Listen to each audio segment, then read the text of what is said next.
you can outshoot me? Captain Chemo on duty!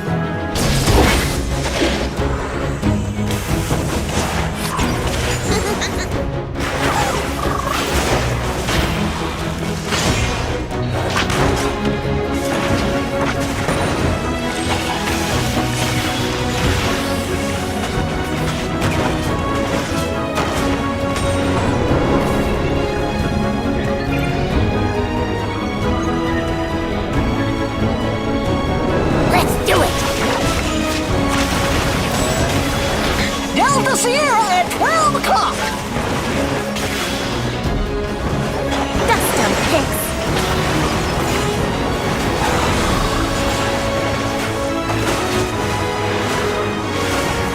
Nothing a little gunpowder won't fix.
Welcome back, folks, to the Wild Rift Icon Series Singapore qualifiers. We're back for the fall season. I'm Giving this, and with me is Hungry Cass as we take a look at our first qualifiers this weekend.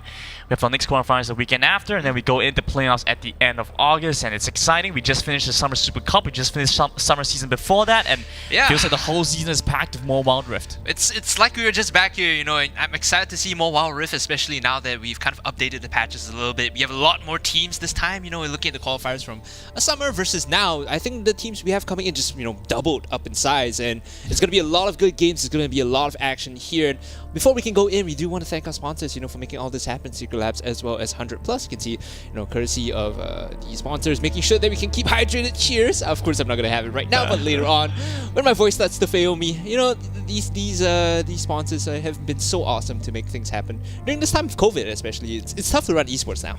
Daryl was so surprised because I was showing him the inbuilt lumbar support function. I was like, what is this rolly thing in the back? He heard the sound. It's like, what's creaking there? Have you broken your chair, Grandin? And I was, no, calm down. We have the inbuilt lumbar support. I have the pleb version before this, right? It's like the beta, the alpha version where you don't have lumbar support. You just put a pillow there. You call it a day. These new chairs, you have this like kind of scroller thing which allows you to adjust naturally, and then new ones coming out, right, where you can swap out like I think the hand guards as well. Extremely insane. You know, it's like they always say, it's what kind of gaming chair do I need to get there? Your kind of skills, bro. Right? It's when the guy's playing, then he gets like a pentakill with his eyes closed. Like, bro, what kind of gaming chair do you have? It's just a gaming chair gap, bro. It's just a gaming chair gap. And there you go on your screen, the Titan Evo 2022. I've been seeing a couple of advertisements for these on my Facebook feed. You know, just the sponsored ads, and they've been looking really awesome. I think the size as well. Like Titan is just the go-to default now for a lot of people because I use the Omega and like. When I look at Titan, when I sit on a Titan, I feel like that space just feels that much better. It's not like overweight or anything, you know. I'm just saying it just feels better. You know, get the XL, feel like you're on a throne, like really on a throne, right? Yes. And so we're always looking forward to see how things are gonna pan out because the teams that do end up winning the fall season, are going to take away 5 Secretlab chairs along with the first place prize is $12,000. Second place is $8,000. Third place is $2,000. And all 3 of the top 3 teams will be getting 3 months worth of 100 plus. Let's go back and talk a little bit about the format coming into this competition, because it's double round robin all the way. You have the upper brackets and the lower brackets to come through. When you go in the upper brackets, you're playing in BO3s for the most part. In fact, audience should be all the way. Yes. If you drop into the lower brackets, play best of ones, and so it's a little bit risky to drop down, but you always have the chance to make a comeback. I think that forgiving aspect of the Icon series allows teams to kind of just double back and say, okay, we've lost this match, how can we regroup and come back into this? And we see that multiple times, in the summer season, where teams drop into the low bracket and make that miracle run all the way into the top 4. And because of how the qualifiers function, you don't actually see the top 4 play until playoffs. You have qualifiers 1, qualifiers 2, the top 4 teams from each 2 qualifiers then end up in the playoffs. So it's this guessing game, this question of like, how strong are my opponents actually when we get to the qualifiers? We did see from summer season, if that's any kind of precedent, qualifiers, one generally see some very strong teams participate, and then they take the top spots, and that's kind of where they are. And then it's kind of the training arc for teams that play in qualifiers too. They work hard, get to that point, and play in playoffs.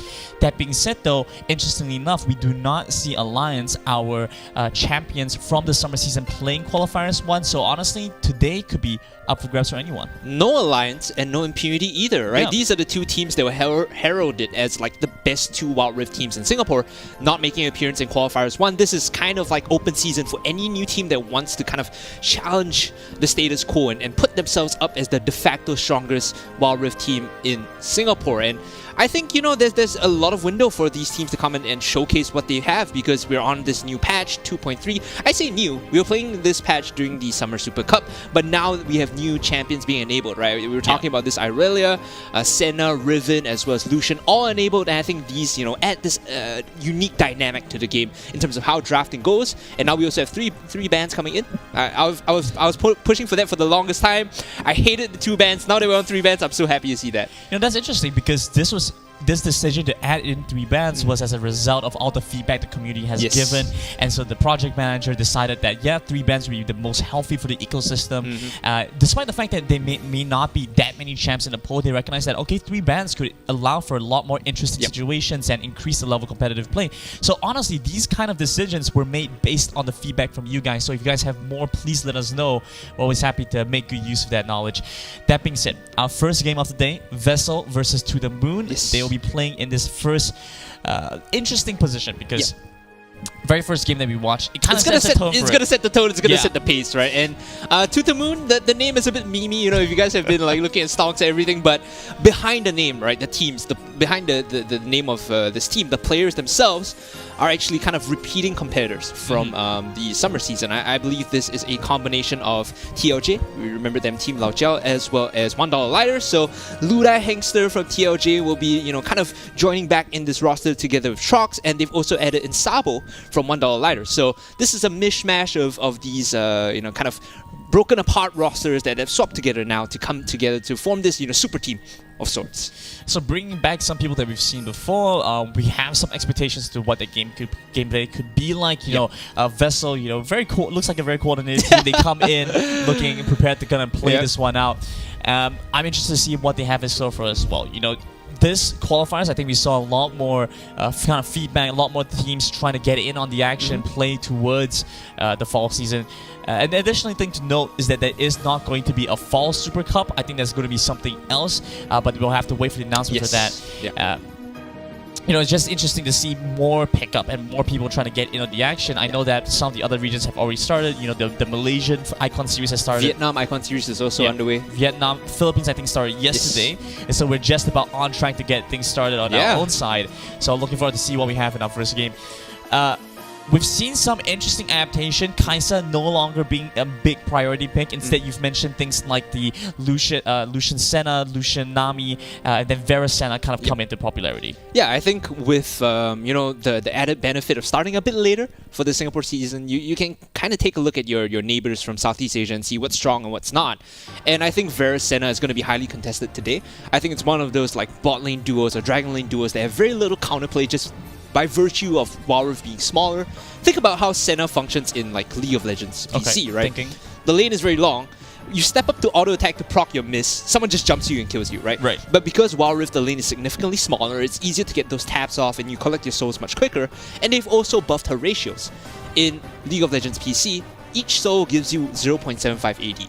Here, each soul gives you 1 AD. And what most people do is they just abuse the soul stacking mechanic, take Grasp of the Undying, build something like Frozen Mallet, get pseudo tanky and still be able to scale and do damage from a very lethal range in the late game. Well, we've seen some variations. I think I've seen some games where they play full fasting Senna, bring in a totally different kind of support, you know, and try to make full use of that. We've also seen Senna play in the more traditional sense, paired with a marksman, trying to gain control of that Dragon Lane. You know, but interestingly enough as well, because Senna has such a strong presence globally with her ultimate, it can enable a lot of cross-map plays to happen as well, despite being kind of located down the Dragon Lane.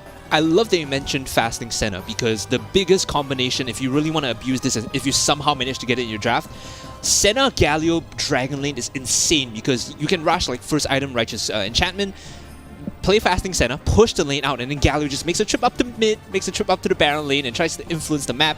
And because you have double globals, like you mentioned, Dawning Shadow as well as Heroic Entrance, you have full control of the map. It's such an oppressive draft to deal with, and I think teams should start picking this up, right? The idea that these are picks that have been enabled for a while, we just never saw them during the Summer Super Cup.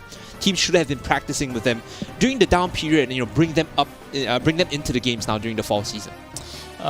I think that stuff like Galio has a kind of, has made a bit of a resurgence in popularity, especially towards the end of the SSC, when people started realizing that, hey, when you play things like the Ziggs, the TF, the Galio, you have so much more map control, because champions like Ziggs, you know, you get so much more information. The Mega Inferno Bomb is a semi-global that gives you full intel on if the opponent's doing Dragon, doing Baron, and so you get a lot of control there.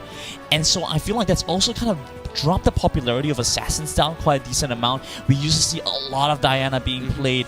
You know, champions like Akali were relatively powerful for their kind of for the difficulty that they had as well. So the risk reward was there, but we've kind of seen that fall off a decent amount. You know, you don't really see teams leaning into that idea so much anymore. The big problem with picking assassins like, you know, the Diana, the Akali is you need to make things happen, right? The agency is on you, the onus is on you to find your own advantages. If you don't find these advantages, it's almost impossible to kind of snowball into the late game. You don't have this kind of scaling option, unlike these traditional mages like the Ziggs you mentioned, like the Orianna, or even the Galio to a certain extent. I think that's the big problem. Usually when I look at qualifiers, I think the games tend to be a bit more messy. This is when the assassins can thrive. But when you come down to the coordinate level of play where we have the playoffs, the assassins will tend to fall off more. And like we saw in SSC, right, almost no one play any assassins, because everyone was just on point, like, okay, we're not rotating this way, we're not going to get caught out, we're not taking bad fights, we're just playing macro and then only handshaking good fights. And in that particular facet, the assassins just feel very lackluster.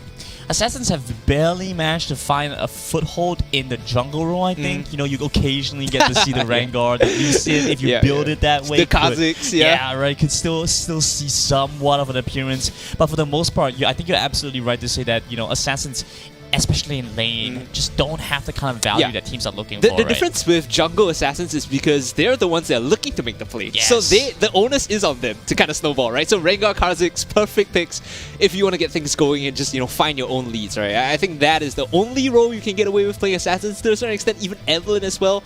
But lane assassins, it's a hungry cast no from me. I think we're just about ready to get into our picks and bans, and just want to quickly say once again, thank you so much to our sponsors Secretlab and 100+ for making all of this possible. The first game is so important for all of these teams. I think we also see a couple of players that we do recognize and have been playing for the longest time. Not just in Wild Rift, but also in League PC. It's still coming back into that. And you know, also I was talking a little bit to some of the other casters, especially for the Philippine region, after working with them before. And I was discussing with them and saying, you know, the way we kind of view Wild Rift, I think we should also draw a distinction from League PC, as much as they are similar and that the idea is there for everyone to be able to join in and get back in together with one another. They are still ultimately two different platforms, kind of different games in that sense. You know, and so I feel like we still look at things like First Blood as so important, but in reality, I think that it's become more of objective kind of based game where it's down to being able to get the turrets early, the dragons early, because that snowballs into so much more than these individual kills. The distinction has to be made with regards to the size of the map as well as how quickly respawn timers are in the early game. I think people in PC tend to convert kills into objectives very quickly. Yeah. In Wild Rift, it's not really the case because people can respawn like 4 seconds, right? And then you might have used your entire arsenal just to blow up a support. Guess what? He's up in like 3 seconds, he's rotating back to the fight, you don't have your ultimates anymore. These are the situations that people have to learn to adapt to. And I think you're 100% right, you need to make this distinction and you have to force a paradigm shift when it comes to playing Wild Rift. How much am I willing to expend to get a kill or advantage in order to, secure that further advantage and snowball even more, right? If I expend too much and I'm unable to fight the fight afterwards, then there's no real value in forcing a pick. But we've also been able to see a little bit of champions like Lucian play as a kind of flex picks, and that was such a big trend previously during summer season. Flex picks were a big important role towards that. I feel like 3 bans will help to mitigate that effect a little bit, and so there's a little bit better control. You have some more indication towards where things are going to go. Here's my bold prediction. Yeah. I think that Renekton is going to be 100% pick ban today. Okay. I think Camille and Galio will be next to follow. Not inherently 100% pick ban, but I think Renekton is going to be extremely popular. Like, I'm willing to put money that Renekton is going to be 100% pick ban. and To The Moon just not play Renekton right away. I might be wrong, but I think Renekton is going to be 100% pick ban. I think Camille, Galio, Gragas will be very close to follow. Yeah. And then beyond that, we'll see a lot of Lucian Senna. Gragas has been super valuable in a lot of compositions. It provides so much engage, disengage, crowd control, tankiness. It has so many effects, especially now that we've seen less and less focus around tank type support, engage type supports, and more focus around enchanters. That kind of engage is almost invaluable, similar to the Camille being able to lock down the opponent. I do have to be a little bit concerned though, because I feel like these kind of champions kind of run a bit of a deficit. They have to oftentimes build in a little bit of an awkward pathing, a little bit of an awkward path with their build, because they have to survive these initial engages, and so they're kind of a bait for the team. I think most people now understand that there are certain types of junglers that can get away with this weird itemization. One of them being we talked about the love-hate relationship with Olaf. I think Olaf is the perfect example when you have enchanter supports, where you are inherently very tanky and very resilient because your ultimate gives you just immunity to CC. You just build full health, right? And you just run in, do your job, and you're buffed up by people behind you, right? In vast contrast to the meta in summer, where everyone was playing an engaged support, everyone was playing like Alistar, Galio, Gragas, and they were forcing fights, and you had your junglers just kind of play carry, right? This forces teams to play very differently. Now your jungler has to be the one engaging as opposed to the one cleaning up. So I think teams need to recognize this. They need to draft properly. You cannot place too much emphasis on the support engage, and rather you should place more emphasis on the jungler. So a little bit of a shift there is going to see which teams can adapt the fastest and the best at. I do think a lot of teams are going to default back to what we've already seen, be a little bit more comfortable with that. Would like to see them lean a little bit deeper into that idea, try to change things up a little more. Of course, still quite early into the qualifiers. I think this will kind of shape up later on as we progress again. It happened the last time in summer, right? I think the first day of qualifiers in the summer first qualifiers, people started spamming Diana. Everyone thought Diana was OP, and then later on they're like, wait, no, Ziggs is OP, and then everyone started spamming Ziggs, right? So I think there tends to be a certain amount of groupthink when it comes to qualifiers, or especially when teams are watching each other to kind of prepare for the upcoming matches. What's important though is for, I think, the coaches and support staff or anyone drafting behind the scenes to identify what's strong and not inherently just fall prey to groupthink. If you know that X plus Y is really good but no one else is playing it and you're getting results, just stick to it. Then you're not in a spot where you have to follow what everyone else plays. Yeah, but you have to know why everyone else plays it, right? And I think that's kind of what's lost in this kind of group mentality situations. People adopt it very quickly but fail to recognize why it is as strong as it is, which is why when a lot of people were playing Diana and then they were playing it as if it was a split pusher, it kind of loses its purpose, because you have so much opportunity to dive into the opponent's backline, kill off somebody quickly, hit the hourglass button, and then you get this extra time for your team to follow up with. And so it kind of felt like a misalignment with the strengths of the champion. That's a very good point. People play Ziggs as like a nuker, whereas in reality, his biggest strength is just stalling out the game and not allowing your opponents to like, end it, right? Just throw bombs and don't let them finish the game. Clear waves, clear the waves, and also you can translate that into like offensive momentum. People failed to realize that Ziggs plus Tristana was a very good sieging duo that could just take all the outer structures before like 6 minutes, right? And then you have full control of the map because you can walk in and put vision down. So these are the small things that people have yet to catch on to. I think they're starting to catch on to that now. And granted, you know, Wild Rift is a game very much in its infancy, right? We're barely into the first year mark, and I think as far as things go, there's still a lot to be learned in terms of how you can play the game. So I have to see what these guys have in store for us. Renekton, like you said, we're probably going to see it 100% pick ban. Pretty close to that. Quote me on that. Pretty close to that. I think there's been some fall off with stuff like Corki as well. You know, Corki, I was never a big fan of, even during summer. I did see some of its success, especially when you ran the dual ADC comp with Corki as well, Braum and Ezreal, right? You had this like dual AD carry plus a kind of strong tank engaged type of support.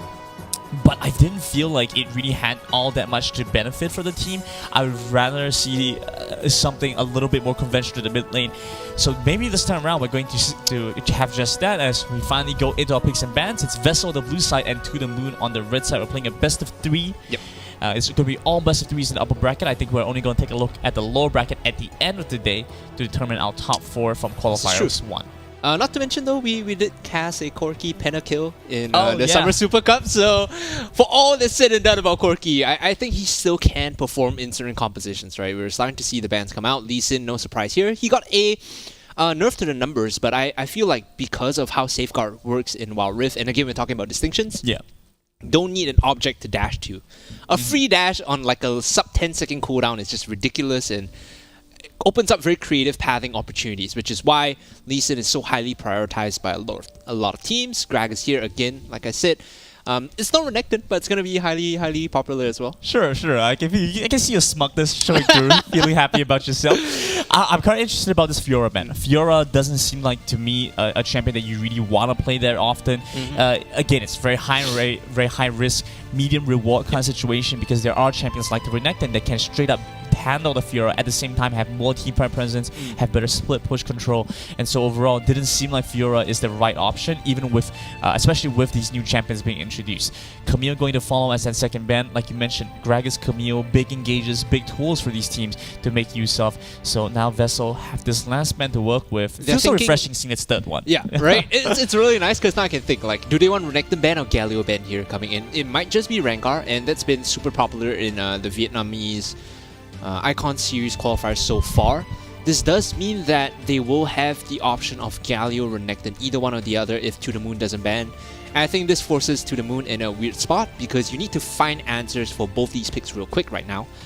In addition, Senna has also been like a first pick prior. Lucian has also been first pick prior by a lot of regions. So even with 3 bans, there are still a lot of options on the table.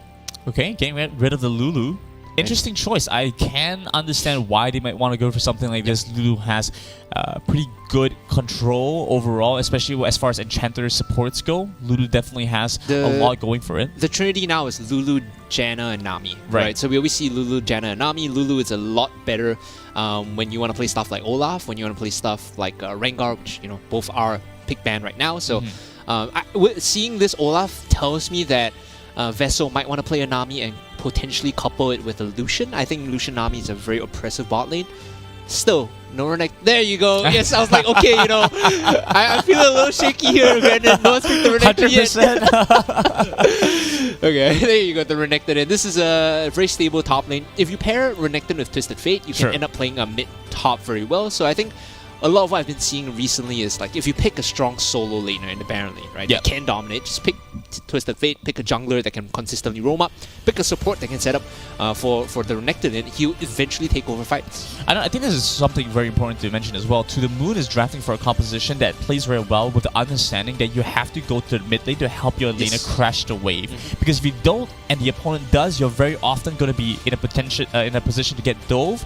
You're going to lose control around objectives, and so Renekton and Rakan both offer a lot in that space. In that regard, gives plenty of opportunity to the mid laner from To The Moon to make good use of that. So I don't like the Garen pick. I do like the Twisted Fate if they lock it in. So it steals it away. It's basically a pick away from the Renekton Twisted Fate, right? Right. At level 5, Renekton Twisted Fate can dive any Baron laner. So that's the big threat. They want to take that away. The Garen, though, saw a big nerf to numbers recently in the Summer Super Cup, was super popular, but that's largely because he could build very tanky and get away with still dealing damage with this kind of Beyblade spin to win. They removed a lot of the element, and now he's just a pure tank. Against Renekton, though, is that going to be enough? Because he's going to be able to soak damage. Can he output damage is the question.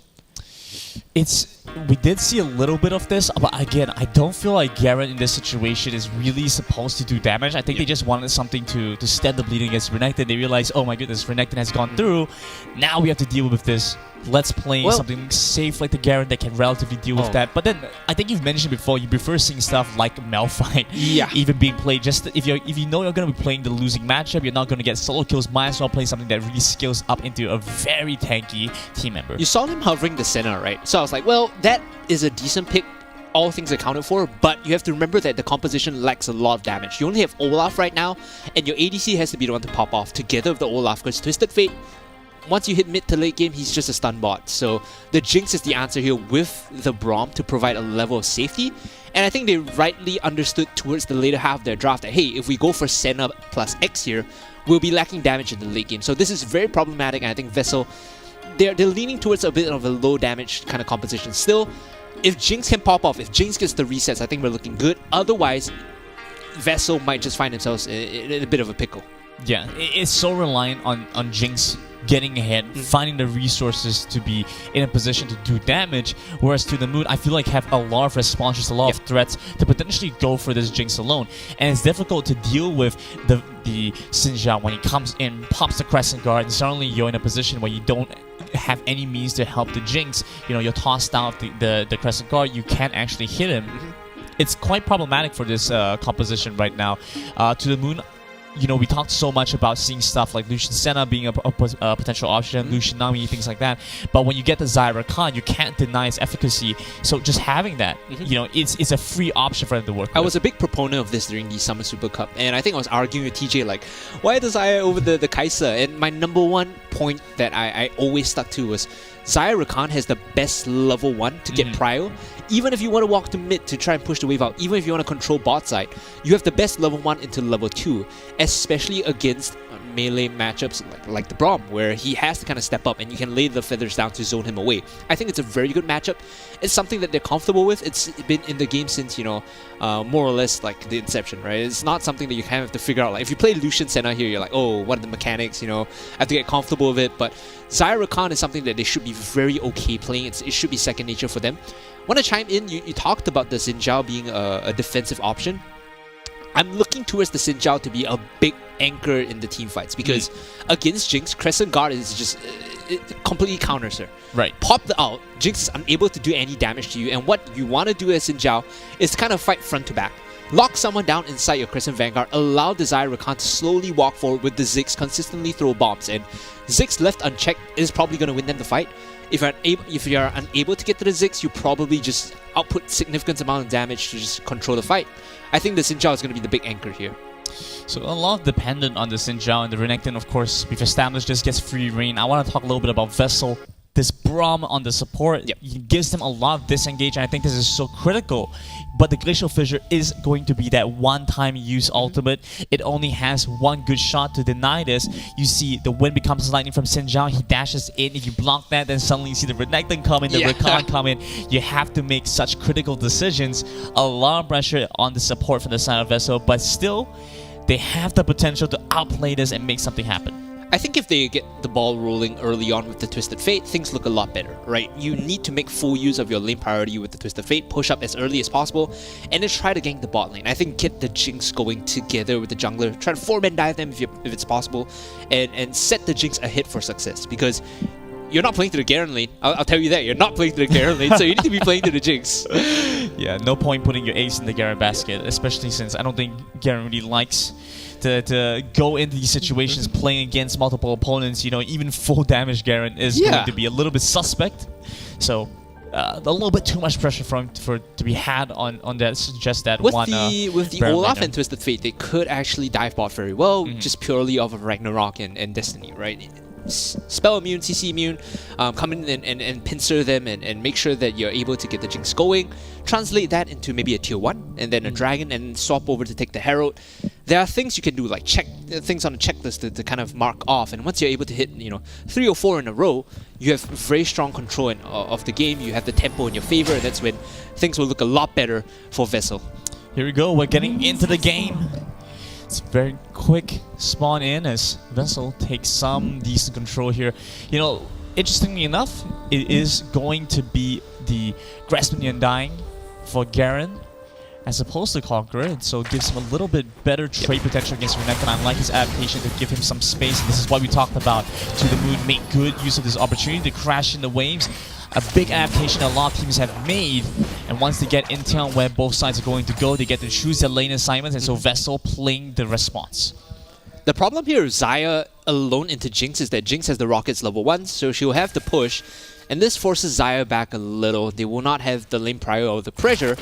In fact, actually, she's able to just shove up, so I think this is a misplay coming in from the Jinx itself. She should have just shoved the wave out. Right now, they're getting collapse level 2 already picked up on the Xayah as well as Jinx. Both sides starting to get a couple of levels, but like you mentioned, having so much level 1 priority means that the Xayah Rakan have good control of this lane. You can start to see it shove in. This gives some space to the Xin Zhao. You can see a pretty big clear, right? Sometimes we see adaptations where you run a shorter clear, you only get the 2-3 camps. He actually looks like he's skipping past the walls and going straight for his blue buff. If he does this, could contest the Skull Crab early, so we might see that happen as the Olaf walks past the wall here, gets spotted, gets noticed. So To the Moon have a little bit more information to work with. Seeing the Olaf here, you should just immediately move over to take the Scuttle Crab and then get control of the bot half, because the wave is set right now. They hit a good root. That's the pressure of the Xayah into these melee matchups, right? Every time he walks forward, the Braum is very liable to get caught by the Blade Caller. Scuttle trade for both teams. To the Moon are getting some control towards the bot side, but it's not much to farm there. So it's kind of a switch in the situations. They might be able to find something down bot side depending on how this one plays out. The wave is starting to get set up. There's a ward there. They have noticed To the Moon positioning down towards the bottom side. Things are looking a little bit risky. I have to wonder if they're going to respond to this. Nice call from the Jinx to notice and to kind of get a little bit of a spidey sense to figure that one out. Ward is going to spot Mirage here on his way up too. This is a relatively big wave. They could dive him. It doesn't have the ultimate just yet. Twisted Fate coming up though.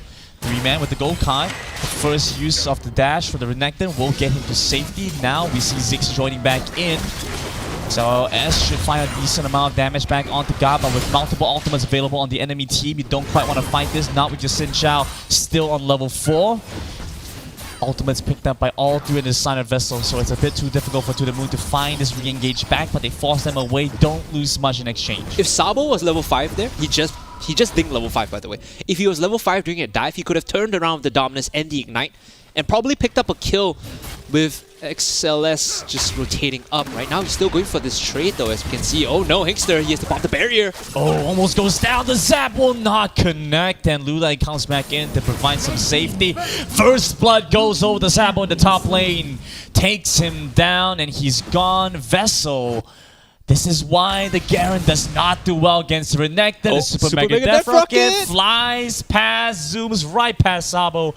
Will not be able to trade that back, and yeah, this is a good call. He realizes that, wait, he doesn't have teleport. He cannot have teleport yet. Let me crash in this wave. Send the wave back so it's not in a frozen state. Nice little play there for them, and so it gives them a bit of a goal lead here. He has this massive 700 goal lead, which is going to enable him to instantly pick up the Black Cleaver against the Garen, who has no armor. Remember that Balmy Cinder does not give armor, it's only flat health. He's going to be doing true damage to the Garen, and yes, Garen is itemized to be tanky. Sabo has full control of this lane right now, and I think the mistake Vessel made was moving top to try and dive him and not really securing anything. Again, you never want to put your eggs in the Garen basket. They should have been playing to the Jinx instead. I think that's the big mistake that Vessel has been making so far this game. It's not too late though. Destiny is up. They could still make these 4-man dives happen for the Jinx and try to snowball her. Ocean Drake up. Curious to see if this is going to mean To the Moon play towards the bottom side, towards the Dragon Pit. maybe grab this one while they have a bit of a stronger dueling potential. But at the same time, it doesn't feel like they really have to. Ocean Drake doesn't seem to quite benefit them all too much. Instead, yep, they will just go and pressure out the mid lane, crash this one in so they get some control as they wait for the Rift Herald to start spawning up in about a minute or so. 4 members making that rotation. They have the ward in the Tri-Brush, and even Sabo is coming down as well. He has the Dominus as well as the Ignite, so if Vessel handshakes this fight, they are going to get destroyed by To The Moon. Here we go! Oh my goodness, the engage comes through. Ziggs sets the domain with the ultimate. They find the damage, takes down the Garen. He's immediately deleted. Now back onto the remaining members from Vessel. Another goes down. Lonnie soon to follow. XLIS, he continues on with the pressure, sets up the stage, and To The Moon take an easy fight, and now Dragon. That was such a misread coming from Vessel. They don't understand how weak they are right now, especially Sabo joining in the fight with the Dominus and the Ignite and picking up the Black Cleaver. Remember, it's not just good for him. It's good for the Xin Zhao, it's good for the Xayah. That's so much damage that's amplified purely off of one item and the Dominus being popped, because as long as you stand next to someone, you're applying Black Cleaver with the ultimate, right? Vessel, they are 2k behind. It's by no means, you know, game over, but they need to stall the game out and allow the Jinx to climb back in. Twisted Fate is decent at clearing waves. Picked up the Rod of Ages, it's going to be scaling. But they need to wait for this late game, right? Eventually, Jinx is going to get to a point where she's going to be able to carry them. Re-engage back onto Lonnie. He gets knocked up. The damage will come through. Wind becomes lightning. One more bomb should find it. Ultimate comes out from Karma. He joins back in to provide some safety for his team, but the Destiny will only deter them for a little bit as the Rift Herald now spawns. Vessel looking pretty low here. Have to make the reset. Go back to base with To The Moon gaining control. They managed to find a decent amount of damage onto God. Well, actually not that much. Just going to be a bit of a scratch to the Garen, but they will force them away. Grab the Rift Herald now. Let's see what they can make do of this. So they learned a little bit from their previous mistake. They don't handshake that fight fully, but what they could have done perfectly was send the Jinx to push up bot Dragon Tier 1 while giving up that Rift Herald. Instead, they tried to contest it. They didn't lose anyone, but still, a bit of a pickle to find themselves in, as Guard is going to be sandwiched between 2 members here. But not too much he has to worry about. Still has good wave clearance, so managed to deal with the engage coming through. Rift Herald will be procced towards the top side. And now you have the Ziggs and the Rift Herald. It's a menace. You have to be concerned about this. Even with 4 on the enemy team, with 4 on Vessel towards the Dragon lane, you can't match the push potential coming out from To The Moon. Sabo is making the right move here. He realizes, hey, all Vessel are on the bottom side. I'm just going to rotate mid. I'm going to sack this because we've already gotten the Baron Tier 1.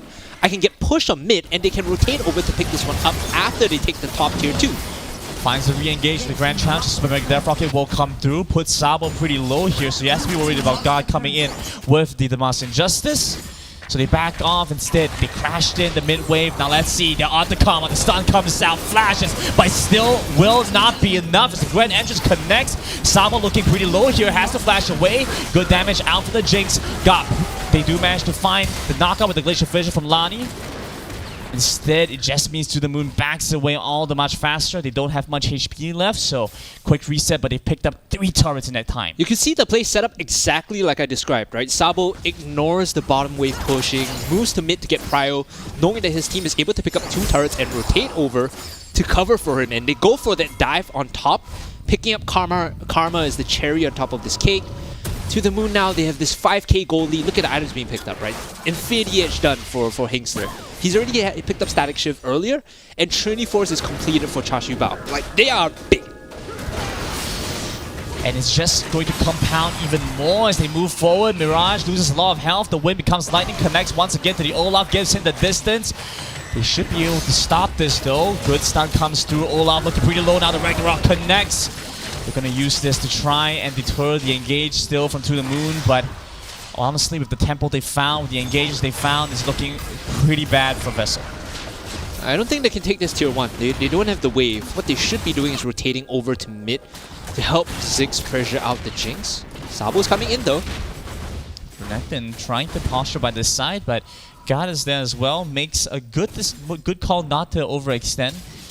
Else he runs the risk of jumping into the Garen. Destiny proc now to get some information to where the enemy team is, but this is pretty low value. Dragon's coming up pretty soon. You don't want to expand it so quickly. Yeah. I was going to say, that Destiny would have been nice before the Dragon came up, right. But now it's not available and they have to sacrifice this Mountain Dragon. They already lost that tier 1 on the bottom side and now moving over to get another objective. Remember I talked about, the idea of a checklist, marking things off in a row. So far, To The Moon have picked up everything that they want to, get an early game advantage, get the first dragon, get all the turrets, get the next dragon, get the herald. All they have to do now is make sure that the Jinx is kept under control in these team fights. Sabo, he has to be the one to pin down the Jinx. This is a problem that we've kind of highlighted for Vessel. You have to get the Jinx ahead. You have to put the resources on the marksman. But what's ended up happening was they've been trading consistently. Vessel have had to move together as a team, as a unit, to get some safety because of that. Yep. Jinx is further behind than Hangster, and To The Moon have been able to incrementally build their lead. Now you see it up about 6k. We talked about at 2k. Game was definitely not over. They had full chance, full opportunity to get back in. Now things are looking a lot tighter as To The Moon are starting to hit their stride. Starting to see why I value this Renekton at 100% pick ban, right? It's just such a strong pick. It's so frustrating. There are very little, kind of solo Baron laners that can deal with him. You pointed out the Malphite, that's a good one. You just kind of take the L in that lane and join in and to be more aggressive with the team fight potential, as we see Sabo here again splitting away from his team. Yeah, he's going to deal with God, and I think at this point he should have the items to deal with him pretty easily. Especially, you see this Black Cleaver plus Blade of the Rune King shreds to him so quickly. You can see the Garen running for his life. Just barely survives against the Renekton. This is something they have to be concerned about. If your Garen can't even split push, there's nobody that really can, and so it's quite problematic for them. Once again, they're just going to find some decent damage onto this mid turret. It's very easy for the Ziggs to just clear out the ways, put some pressure there. They rinse and repeat, rotate to the other side. Karma trying to rotate to find the Renekton pick perhaps. Sabo just going to dash away, but then they start up the Baron, and Vessel have no idea this is happening. It's going down quite quickly at this point. Look at it, they're all collapsed down mid-side. They're still trying to find this, but Baron already down to 3,000. It's so easy to pick this up onto the moon. Oh man, the sustain coming in from this Xin Zhao. They shot out the Super Mega Death Rocket, but it's a bit too late. And now Sabo, he's gonna abuse this Baron buff and just push in onto guard. He should be able to get the solo kill here. The Ignite takes him down. And still on the turret, perhaps looking for more. Olaf in position to perhaps try to stop something from happening, but this gives Ziggs the mid turret instead. And they have no good options here. Either defend bot side or defend mid side. Either way, you're losing something. You might also lose Baron side, as we can see Xu Bao just rotating up, and they're making all three lanes collapse right now. They're syncing up the waves. They're making sure that they all arrive so that Vessel is split, trying to deal with them all as the engage comes in. Double knockout coming in with the grand entrance. Should be able to find the first kill. Flash away from Nani keeps him safe. Instead, To The Moon are going to be content with that. Xu Bao just tanks up the turret. Doesn't even have to worry about that damage. Engage coming out from blue line, but he has to flash away.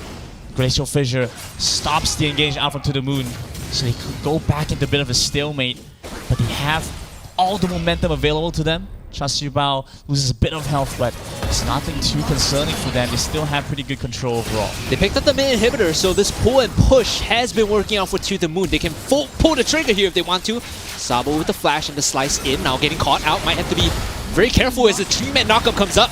But they still can't find anything. We should see Blue Line go down. Teleports come out. They should go back into the moon. Have found the fight they've been looking for. Taking down 1, taking down 2, taking down 3. All are dead on the side of Vessel. Surely just down to Karma and Lani to find the final picks off, but they cannot prevent this. To the Moon pick up the first win of the fall season. Very, very clean play coming in from To The Moon, and the one thing I liked, that I was right with was the Renekton power. I think the mistake that I kind of pointed out that really counter-snowballed for Vessel was the fact that they made their first rotation to the Garen lane. Think about it this way. You invested, 2 members walking up to try and dive him, you get nothing. And then Sabo turns around and solo kills your Garen. That is like the epitome of wah wah. Maybe Olaf should have just gone into the Baron lane to deal with the Renekton. I feel like that could have been a better response, especially when you start to see Garen just does not have the means to deal with him at all. Yeah. Even building fully defensively, less maybe the Black Cleaver, but it was just too much to deal with at that point. The Renekton had hit critical mass, and he doesn't require all that much to become that big split push threat, that big monster in the side lane. One thing I want to point out too is that when you do pick up Olaf in your draft, you never really want to pair him with something like a Braum. You want an enchanter that can kind of either speed him up or shield him up or keep him healthy, right? So a Lulu, a Nami, a Janna all works. The Braum has very little synergy or interaction with the Olaf, and I think that's why you felt like Mirage didn't really have any impact in this game. So when I first saw the Olaf pick, I was like, okay, cool. If they do Senna here, you're perpetually healing up the Olaf running in. You could have done like Varus Senna maybe still. It had enough damage. Problem was, I think Vessel ended up splitting their draft down the middle. Towards the later half of their draft, they realized we don't have enough damage. We need to do Jinx here, and it just all fell apart. Even when... Yeah, so it does feel like the Braum pickup was difficult for them. On one hand, I do see the benefits of it because it gave them the Glacial Fissure, which in more than one instance did save them, did give them that little bit of a roadblock between them and To The Moon, but it didn't feel like it was enough reason to go and prioritize this. I felt like something like a Nami could have just have had similar effect with the Tidal Wave and pair that with an easier to play AD carry. Varus especially is a marksman that requires very little investment. You know, you get him ahead, good, he does damage. He's behind, it's fine. He still has utility. He still has a very long range arrow, and so you have this kind of space. That felt like something that was missing from the composition. The Varus there would have been the perfect pick in my opinion, just because you needed one form of reliable engage. Think about their composition. They had no one to really start the fight out, and every time, you know, a 5-on-5 began, it was because it was To The Moon that was kind of like yanking Vessel in, saying, yeah, we're going to take this fight now. You guys have no choice, right? Yeah. So the Varus there would have been very important, I think. You mentioned the utility. It's also, there's some synergy between Varus and Olaf, because Olaf struggles with finishing off low health targets. Let's put it that way. Like, you sit there in man fight, eventually the guy's going to realize, hey, I'm not winning this, and he runs away. The best solution to that is just to snipe them with a piercing arrow. And I think that would have been the perfect pick for their composition. When they say you should get these hands, then they're just like, no, thank you, I don't want this, so they just back off. You know, Varus is your wingman that's like holding the guy back. It's like, no, you got this, bro, you got this.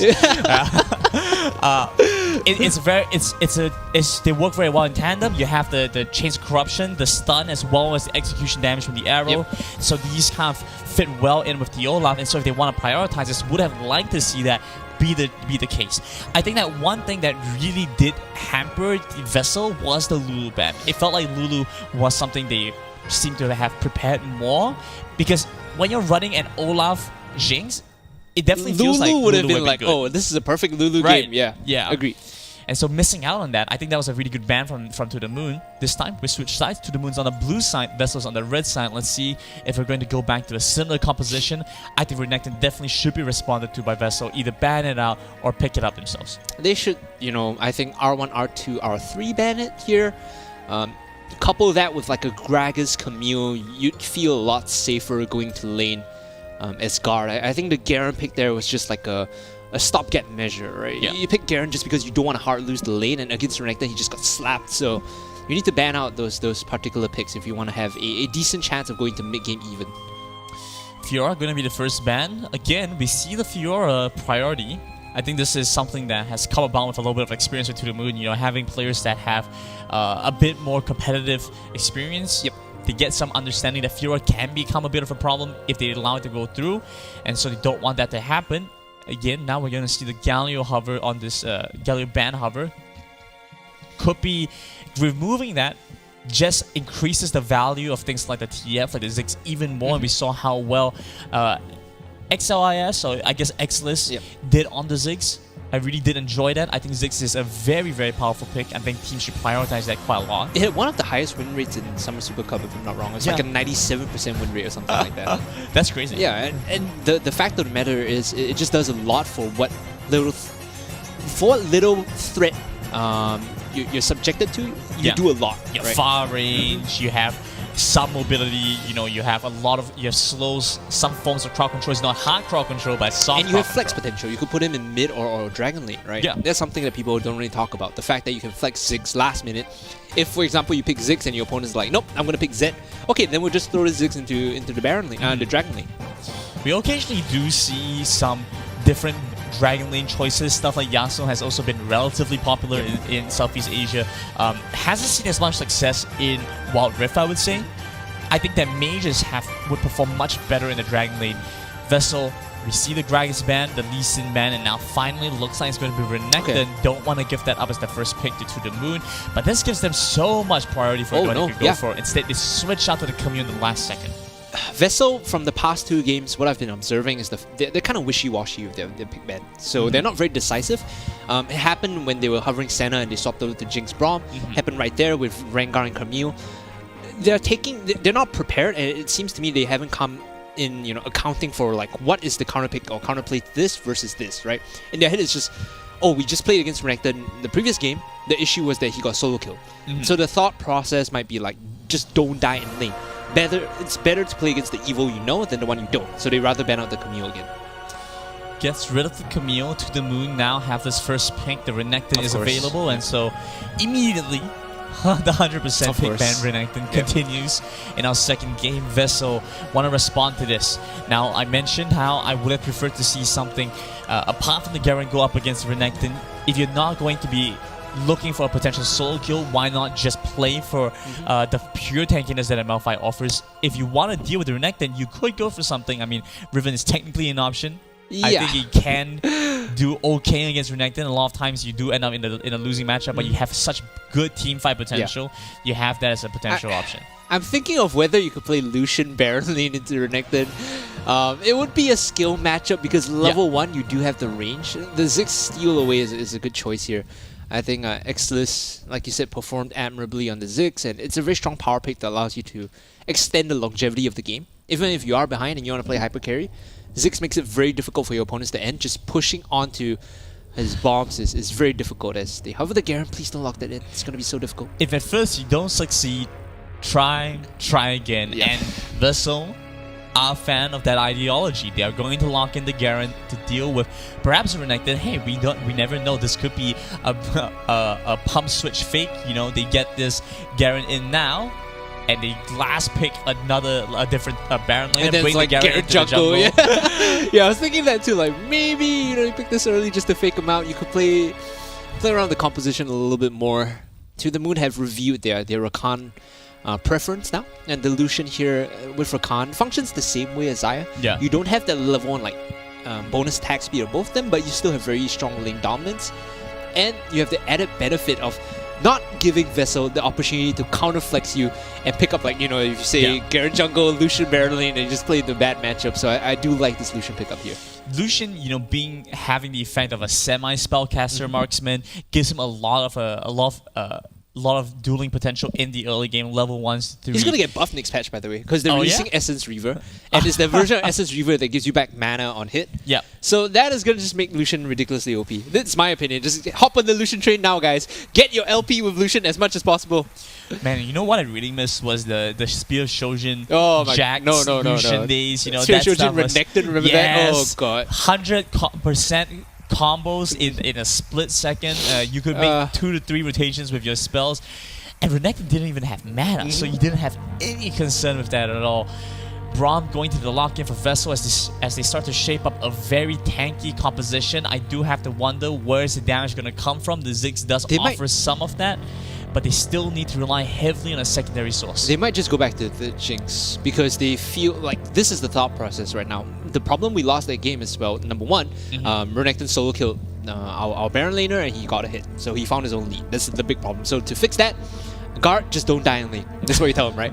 The second problem would have been like, we had a Jinx, but we were never able to get to the late game. This time with Ziggs, we can scale, we can delay the game out, and potentially get Jinx to a point where she feels okay. So I think this is the kind of thought process of Vessel. This is why the Jinx feels alright. And they have very good zoning with the Jarvan and Braum. Like between Cataclysm and Glacial Fissure, you can put a lot of space between anyone jumping your Jinx and the Jinx itself. Switching to the Kai'Sa in the last moment. Okay, not really wanting to play that Jinx. I understand the desire to play Kai'Sa. A lot more independence. Right. You don't have to worry so much about this champion, but it does feel a little bit out of place for this comp for me. You can only proc Plasma with like 2 people on the roster. Right, so you're kind of just playing for a composition that leaves Kai'Sa to its own devices. Instead, you're playing a 4-man and plus Kai'Sa. Kai'Sa is never really the wrong marksman pick, but there are situations where there are better marksmen. I think Jinx actually could potentially be one in this situation. You would have loved to see Jinx with an Enchanter support, but still, that has some form of value in this composition. Jinx Janna would have been great here for Vessel. If they finished off their composition with Jinx Janna, it would have been such a good late game scaling composition. The problem with the Kai'Sa Braum now is, again, very wishy-washy. They pivot into saying, oh, now we want lane dominance. We want the ability to fight and duel our lane opponents, which is it's tough because it's Lucian Rakan, and they will be able to all-in you at level 2, especially if Rakan decides to take Ignite. It would be a very cocky move if he does take Ignite, but again, the all-in potential is there. Remember in the previous game, I brought up the idea of Twisted Fate and Renekton? It was picked away, right? We see it this time, the duo of Renekton and Twisted Fate. So we should expect to see once, you know, it's about level 5 for Twisted Fate. I have a specific timing in my books. He's going to be TPing top with the Xin Zhao and just, you know, ganking the Garen, getting Renekton to hit again. It's going to be a replay of the previous game. And of course, we have to talk a little bit about this Garen, about this Xin Zhao pickup, because Xin Zhao was, like you said, an anchor for the team. He was a form of primary engage as well as someone who was able to consistently output damage while being relatively tanky. It gave his team a lot of free space to work with, because when you're running a Ziggs composition, you have to be very concerned that they're going to ignore your frontline threat, jump onto your Ziggs, basically they you take need a them out. buffer. Yeah, you need that buffer, and the Xin Zhao performed extraordinarily well there. Paired that up with Sabo on this Renekton, and you suddenly had a dual threat that you had to deal with before you could even think about the backline marksman and mid lane threat. The Xin Zhao alone is like a buffer made of like styrofoam, right? You add like a super fit Sabo Renekton into the fray, and now it's made out of concrete, right? It's like 5-inch thick concrete buffer that you're never gonna get through. And Jinx is Ziggs is just tossing bombs over the buffer and DPSing you down. So I think the draft both times from To The Moon actually has been very impressive so far. So yeah, same but different. They're running TF this time around. It's a pretty similar idea and concept to the Ziggs. Of course, a lot less push potential compared to the Ziggs, but it does give them a lot more cross-map plays they could potentially go for. So we should look forward to see what they have in store there. We saw how well they were able to execute last game, being in position to go for these objectives quickly as we go into our second game. This is the second game in the fall season. We have 16 teams joining us today in the first qualifiers. I also want to quickly add on, Alliance has already made their way to playoffs off virtue of what they managed to show us last season. Their previous endeavors have allowed them to not play the qualifiers, so bit of a mistake on our end, but you know what? They're already seeded in, so good for them. The point still stands. A lot of new teams that join now don't have to worry about playing against Alliance, and so they get this free chance to make their way in and perhaps join the big leagues as they enter more global competitions. That's actually a good point, right? Because I'm looking at To The Moon play, I'm like, oh, this is a very impressive team, they know their draft, they know everything. But then if Alliance was in the qualifiers, I'd constantly have to compare, like, how are they going to stack up against Alliance, right? So I think that's a very valid point to make. And look at this early start. Sabo actually on the worst receiving end of these exchanges. Udine looking a little bit low. Stun might come through. One more auto attack will find it. Heal already proc. Puts this Rakan very low and at risk of dying. So Vessel take good control of this lane to start things off. Sabo didn't go for Ignite, whereas Guard did, which is why he's playing a bit more defensive. Ignite generally is better than Barrier. Here we go. Grand Entrance to get the knockout back onto Lani. Forces away the heal. They trade some of the spells. A nice little exchange from To The Moon, say, you might be able to bully me out, but I'm going to fight back. Junglers are splitting the map right now, so you can see that Cha Xiu Bao is going to be focusing on the top side, whereas Mirage is going to be leaning bot. I have to wonder whether that ward spotted out Xin Zhao right before he was starting the crab. I think it might have, and if that did, gave them information where they are. Of course, Vessel should be able to infer, or rather, To The Moon should be able to infer where Vessel's jungler is just off of the information they've gathered. I want to see the wave here. Okay, yeah, TF making his way up top side as well. Sabo in great position, but it looks like God is going to be the one to go down. Stun card comes through, wind becomes lightning. Sabo takes a lot of damage, might go down. Cha Xiu Bao takes one more turret shot, survives through all of that. It's first blood for this TF. Dude, they surprised me even when I know what they were going to do, right? I thought they were going to wait for Destiny to make the full rotation. No, level 4, they literally just walk up and dive him under turret. And at the start of that dive, it was a bit iffy because a lot of the wave had already kind of died. So they were left to kind of juggle the aggression from the turret. Otherwise risk getting killed, right? So I think they played that very well, good micro, and now Sabo again in a position to start dominating Guard. really good call from them to go through. And look, they were playing with such clear understanding of exactly what they had. God was still just turned level 4, and so there was no risk of him suddenly receiving a HP boost. And then they played exactly to their strengths, understood how much HP they could afford to give, tanked as long as they could. You look at Chasuibao, it didn't even have to expand his flash there. That's a big summoner spell that he can continue to use as they progress forward. TF is going to base now. He's picked up the Rod of Aegis. This is very early, 3 minutes in, so he's going to start scaling. Another thing to point out is that he does have Destiny, so as the bot wave is pushing out, this is a window for them to actually come in and punish Kai'Sa and Braum, which is why they're kind of leaning back towards the end of the lane. They don't want to walk up past the river. Stacking the wave a little bit, and so even if they can't exactly force them forward in the lane, they could potentially force a dive with the wave crashing in, especially with the Infernal Drake spawning up. It's a very important objective that both teams are likely going to want to grab.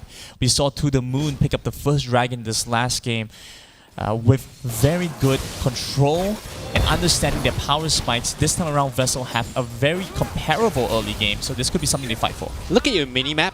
Right next to the mid lane, there's a single ward. That is the key ward to tell if Twisted Fate... Yep, right there in the brush. That's the key word to tell if Twisted Fate is going to be rotating down to TP into your lane. So you need to have the ward up 100% of the time. Otherwise, you're always going to get caught in a 3v2. Full resets from To The Moon means they get to have a very quick rotate back towards the dragon. Vessel were not in position to try and start this. They have now made their own recall, and so both teams looking to posture towards the Inferno, perhaps try and deny this. You do see the ward there. They're not going to pop the Squire's Bloom just yet. Sabo spotted out by the ward means God's going to be in position. They're looking for the lockdown onto the TF. Stun might come through. 2 prongs of the Frost from the Braum. But Vessel continue to back off as they position back towards the dragon. They're going to start it up. It's going to be Mirage looking to take this one away, but junglers available on both sides forces things into a 50-50.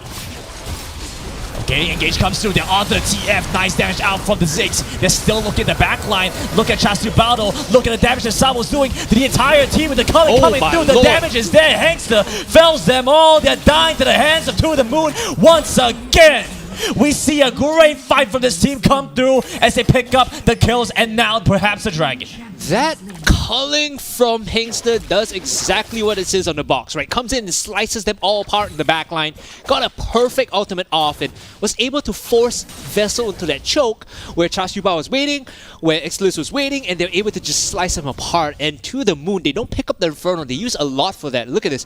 Ultimates all down on both sides apart from Destiny, but still, what matters here is getting the lane prio and then recontesting the dragon again, as we see Sabo making the rotation down once more. Vessel is back. They back on the dragon. They want to start this up. No flash available on Chasuibao means it's going to be difficult to really try and get out once they go in. Red side, they get it. Vessel pick up the Inferno. Finally managed to find something to pay back the losses, but landing goes down quickly soon after. And so they're back onto Mirage. With the Destiny coming in, they get the stun card to take down another. The TF is all over the map. They take down the Javelin and they're back onto the Ziggs with the damage coming through. A few more auto attacks from Hangster should find it. He has the barrier. The last hit out for the TF as he goes on a rampage.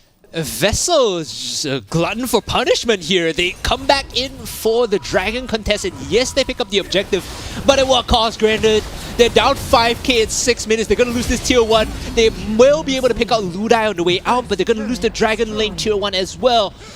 6.5 minutes in, this gold deficit, if they can get this Rift Herald and translate it into a mid-tier 1, maybe it feels better, but a lot of the gold right now is just on the Twisted Fate and on the Renekton and Lucian. It's not where you want it to be. Like, To The Moon are huge now. Anywhere that TF goes, it's going to be a one fight. This is a big consolation prize for them. They get the Rift Herald, but then the question really has to be asked. Even after they proc it, can they find anything with it, right? With how well To The Moon have been able to maintain control of the lanes, it's pretty difficult for them to really stop this. They do see the Javelin positioning towards the Baron lane, perhaps wanting to prevent this. Lots of damage coming out. They're almost taking down the Kai'Sa right away to start off the fight. Ludai jumps back onto the Kai'Sa. Damage coming through. The Pierce Light barely misses. They're back in on this. Still perhaps trying to find the last auto attack to take down the Javelin. You now see XLIS joining back in. He's walking towards the Baron lane. Flashing red health bars on the side of Vessel means they have to back off, have to be so aware of this happening. And Sabo going to be in position to deny out God. He's walking towards the enemy team. I'm not sure that's where he wants to be as the Wind Become Lightning connects. They find good damage. The Crescent God gives some safety back to Cha Su Bao. But they're in control of this game, and To The Moon have taken this mid lane down to just under half. They pop the Herald in mid. They're looking for the mid tier 1. But Sabo is still here. His dominance is going to run out soon. Should be able to take this if the Ziggs is able to rotate and drop the satchel in time. But I think To The Moon are looking for a fight here. Re-engage onto 3. The flash away from Lani. The flash away from the Kai'Sa as well. They jump back in with Mirage leading the forefront, but he's gone too far in. No HP left to perform. He's dead, and now Karma should be the one to follow Nyx after as well, with Hangster flashing in, looking for the last auto attack. They won't be able to find him with the Destiny coming through. He's jumping in aggressively. Flashes away from the damage to the Garen. And so they get another with 4 dead on the side of Vessel. To The Moon are taking it all, bringing them down, putting them in pain. Vessel lose the mid tower as well. That is a BM Destiny, right? Just in between tier 1 and tier 2, throws the red card, says, "You're out," and then flashes away. Okay, I see you, Exless. I think the whole orchestration of play from like dropping the mid Herald was good from Vessel, but they overcommitted, right? Once you get the chip damage, it's good enough, you can just back off, but they fail to recognize that Rakan has both Grand Entrance and the quickness, and that is a guaranteed engage because you don't have anyone to stop that. Once they catch you in a fight, To The Moon will once again yank you into a 5-on-5. You don't want to be there, but they're just going to pull you in. And Vessel are consistently the ones to reset faster because they die. Yeah. They reset faster, they come back in, and they find these small consolations, which kind of gives you the feeling like, yes, maybe I'm still in the game. I might be able to get back in.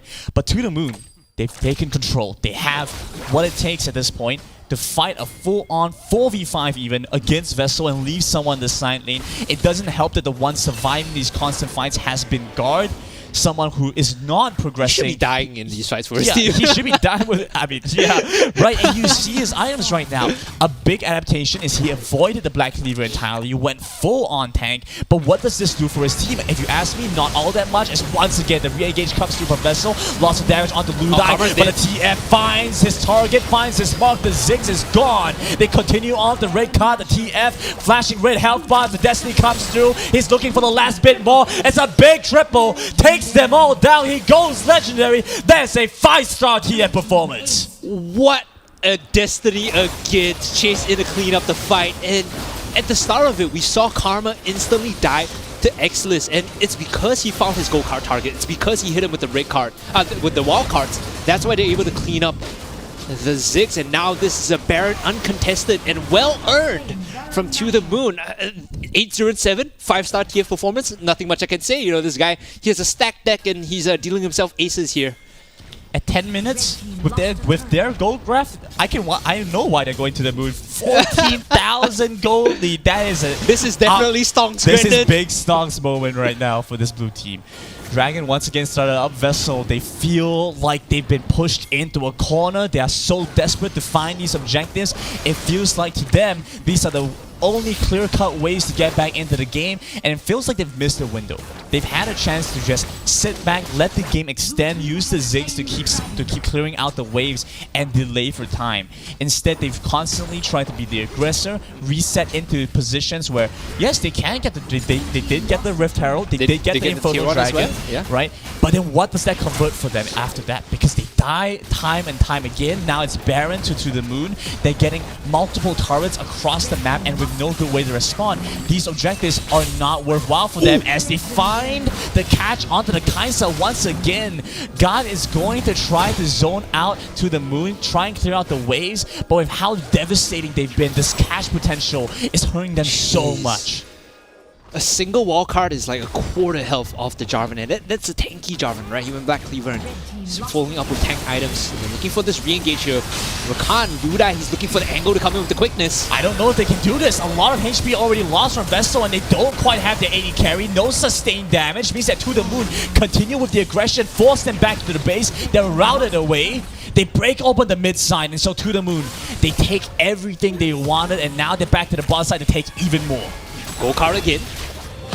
They just find a re-engage time and time again. Vessel not willing to give this one up without a fight, but I'm not sure they should be. Just give this one away, fall back, play with the super minions, slowly farm your way back up. It feels devastating to see them keep trying to go for these re-engages without the means to clear things up for To The Moon. As it stands, we're approaching 13 minutes, and the goal lead, Grandin, is 17,000, right? A lot of that is in the pockets of Exless. This guy, 908. He's been the main motivator for his team's early aggression, and as early as level 4, he made the rotation up to the Baron lane to get Sabo a hit and then just cleaning up fights with Destiny. All he really needs to do now is just play towards this opposite side of the map, encourage the wave into the base, and then TP in with Destiny to close the game out. Put Vessel out of their misery. Otherwise, he could just flash in with the gold car and rapid fire cannon and just eviscerate someone. Look at the health bars just go down. Yeah, Lonnie immediately loses half his health. I think I just saw a flash coming out. It looks like Hangster wants to take down the Ziggs. Kama barely survives with his own flash. That does take away a little bit from the Ziggs. If they manage to get the kill there, there might be an argument to end things off right away. Wave starting to crash in means they just have to play it slow towards the Baron side, and Vessel are the ones to have to respond. He should just be holding on to gold card permanently every time he has rapid fire cannon, just so he can start the fight. 3-man knockout comes through for To The Moon. They find a big one, and the Cataclysm connects onto the To The Moon side, but it's too little, too late. They've lost too much of an advantage. The tempo is entirely within To The Moon's favor. They take it all, find the full man ace, and with the waves crashing in, they're on the victory march to find a quick 2-0 sweep. Yep, they're just dotting the I's, crossing the T's, making sure that the base is completely ransacked before going straight for the Nexus, and To The Moon with a 2-0. Shooting up faster than my boy Jeff Bezos in a rocket ship. Gotta love that. Gotta love that. And a big win for this team with some experienced players that we saw from our summer season. They come back in, reforged a little bit. They pick and chose some new guys, said, hey, you play well with us, your playstyle looks good, and they look even stronger than they did from their first qualifiers.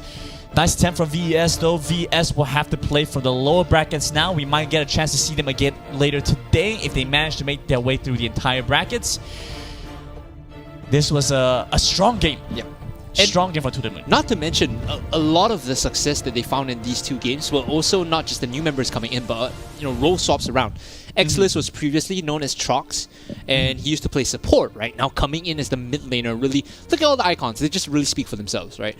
Being the main motivator of action for his team, understanding the value of the Twisted Fate, and then bringing Sabo in from $1 lighters. These two solo laners have been a force to be reckoned with this series, and I think it's starting to show that they're a legit competitor and set the pace for day one. And Ludai, coming in from the jungle, I believe, back down to support, you can see how he has that kind of killer instinct. He knows when he needs to jump in, set up for his team, and they find great angles, great finds. This is very reminiscent of the aggression that we see help teams perform so well in the summer season. I think it's trying to set a precedent in the fall season as well. As we have our highlights ready before that, have to say 100 Plus has kept us hydrated. Yep. You might not be able to see me, but I've been having a couple sips here and there throughout the game. So every time I'm not talking, you can just assume that I'm having a little sip for myself. As we jump into our highlights for this past game to see how To The Moon took the big win. To The Moon, here we my go! Goodness, the engage comes through. Ziggs sets the domain with the ultimate. They find the damage, takes down the Garen. He's immediately deleted. Now back onto the remaining members from Vessel. Another goes down.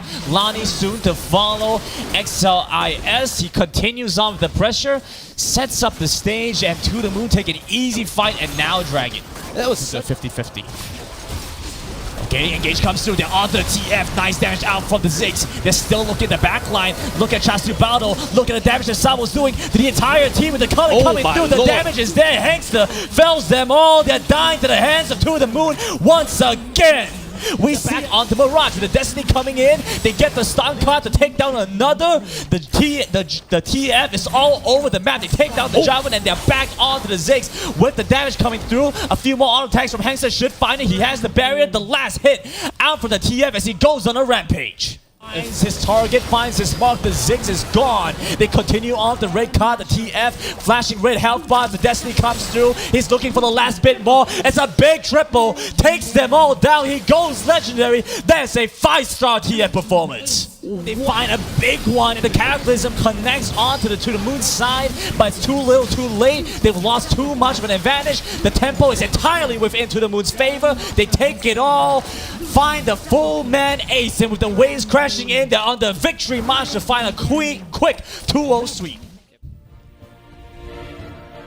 Gotta love that stuff. Yeah. Gotta love it. A lot of big plays coming in from To The Moon. They managed to set themselves up very well. Have to say, VS, they were able to be the ones to make their way into these positions faster. Start up the Dragon, the Rift Herald. Gotta give them props for that. But of course, you run the risk because this is Wild Rift, and Wild Rift is such a smaller map. By the time you start up the Dragon, you start up the Rift Herald, the Baron, you have to be aware that the opponent team could collapse on you so much faster. Not just that, but when you win or lose a fight at the end of objective contests, all your ultimates are down. You kind of have to reassess how strong you are. And I think Vessel at multiple points in the game failed to really assess their strength and just handshook some poor fights. So what you're saying, Daryl, if I understand correctly, is here we go. Fight, die, but don't use any ults. Don't use your summoner spells and then come back and then come back and then fight them and then win the game. Yeah, exactly. Oh my goodness! Did you heard it here first? We're 200 IQ advice. Pivoting new strategies for you guys to try out for our next games. That being said, we're going to go into a quick little break as teams get ready for our next set. Before that, I have to say a big shout out to 100 Plus for making all this happen and all this possible as we get hydrated and excited for the next set. It's been really warm lately, so I think it has been really warm lately. And if anything, 100 Plus has been my go-to, just to make sure that I keep hydrated. I mean, it's really tough when you're in Singapore and you only have two kind of sort of seasons, hot or really hot. So we had a point. Every once in a while we get very nice, cool weather. Yeah, you know. This is not it. This is definitely not it. Yep. I see some other parts of the world are getting like the most rainfall they've had in 1,000 years, and I'm looking at the sky like, where's the rain? It drizzled for like 20 seconds yesterday. Oh really? Yeah. In your section? Yeah, in my section. Not in mine. So if you guys are feeling the heat wave, and you guys are feeling a little bit warm, feel free to grab yourself a nice ice cool 100 Plus. We have an entire fridge here. If you guys make it wait, no, I'm just kidding. don't grab it from us. Good try. Nice try. But we're gonna go into a quick little break as our teams get ready for our next set as we continue on day 1 of the first qualifiers for the fall season. Don't go anywhere, guys. We'll be right back.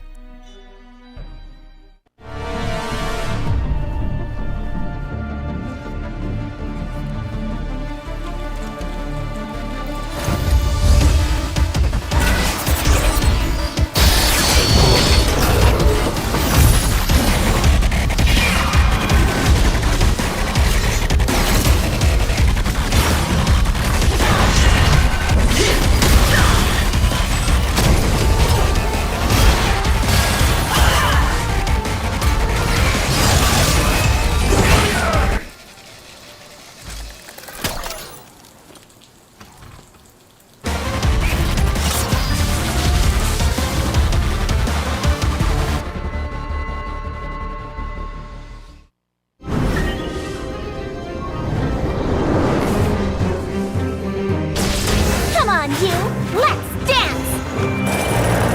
I'm on it, Black Shoe! Time to strike! You think you can outshoot me? Captain Chemo on duty!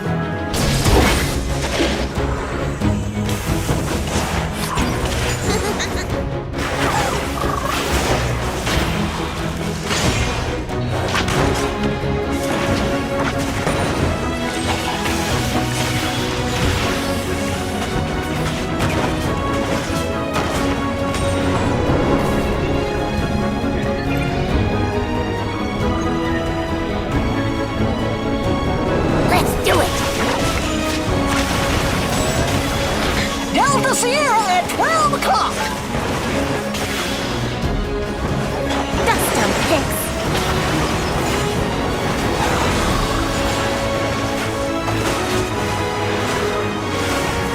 Nothing a little gunpowder won't fix.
welcome back to the Wild Rift Icon Series Fall Season, the Singapore qualifiers, as we're going into our first upper bracket quarterfinals. I'm giving this up. With me is Hungry Cast. We just saw two teams play it out into our first set.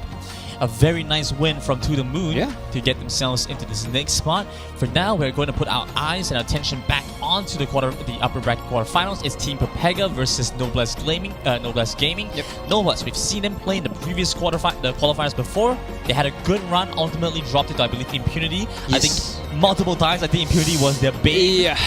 This time around, coming back with a vengeance, they're looking to try and take this one away. I think the roster has not been changed at all. So this is one of the few teams that are returning in the summer qualifiers with the same 5-man squad, and that should help the stability of the team in terms of their performance. I was just chatting with the manager of Noblesse, and they're kind of excited, they're kind of happy, waiting to go on, and I think this is definitely their chance. They were narrowly missed out on qualifying for the Summer Super Cup the previous time, right? So it's all things considered, I think this is a good shot for them moving forward. Whereas for Team Pepega, there is a player on there that we are familiar with. Leroy, I believe, is going to be playing. So if you guys know Leroy Wild Rift, he's going to be part of the roster coming in for Team Pepega. So we'll have to see how that one goes. Whether the streaming kind of platform player has this chance to go pro again. It's always such a contentious topic. Talking about streamers or ex-pros getting back into esports, and a little bit off tangent, but Shroud recently jumped back into Valorant. I saw this, yeah. I think he ultimately lost in the round of 64, right? But he still proved he could play. He still had a pretty decent performance. I'm looking forward to see what Leroy has in store for us today as well. This is going to be once again a best of 3. So all upper bracket games, I believe we have 3 more upper bracket games, will be best of 3s, and then we have 2 more BO1s in the lower brackets to kind of round off the night for us. And you know what, Leroy, we'll go gentle on you. If anything goes wrong, we're not gonna flame you. We're all friends, Much. I'm just here to see some good Wild Rift. I know he's been playing, he's been streaming quite a lot. He's a very dedicated streamer, so the information and the practice definitely should pay off in terms of Team Pepega's chances going up against Noblesse Gaming, who for the most part, there are some recognizable names coming in. You have Cryonics, who is now Kung. You have Eris, who used to be an ex-pro player as well. So and Daimi Dollar, or Godwin, if you guys know him. So this is a roster that has that sort of veteran experience coming in, that has stuck through the thick and thin of failing to qualify for Summer Super Cup, coming back in for these summer qualifiers and trying getting a shot in. So it's they had such great promotional material as well. Really made you root for the team, right? This is true, all the videos that came out, if you guys managed to see them, they really had such great personalities, and it was very entertaining to see them. So this is a very interesting game for me, especially because teams with big personalities, we'll have to see how that kind of fits in, how it fits into the Rift. Oftentimes you see teams with big personalities, they don't like giving an edge at all. They want to be the ones to get control of the entire game. This might be that similar position all over again. I highly expect this to be a very contentious match, just purely because winning this, again, we talked about the format. We don't see the actual top 4 play until the actual playoffs. So just getting a spot in here and not having to play next week in the second set of qualifiers is going to be a big sigh of relief for them. And getting a leg up on your opponents, watching them play today is also going to be instantly valuable, right? You learn and you improve. And from our first matches, the meta that we saw from To The Moon is completely different from what we saw during the fall qualifiers coming in. It's definitely evolved a lot, developed a lot. We'll have to see whether this is good for these teams or not. I think for Leroy especially, having seen some of his videos before, he discusses these things in depth, in a lot of detail.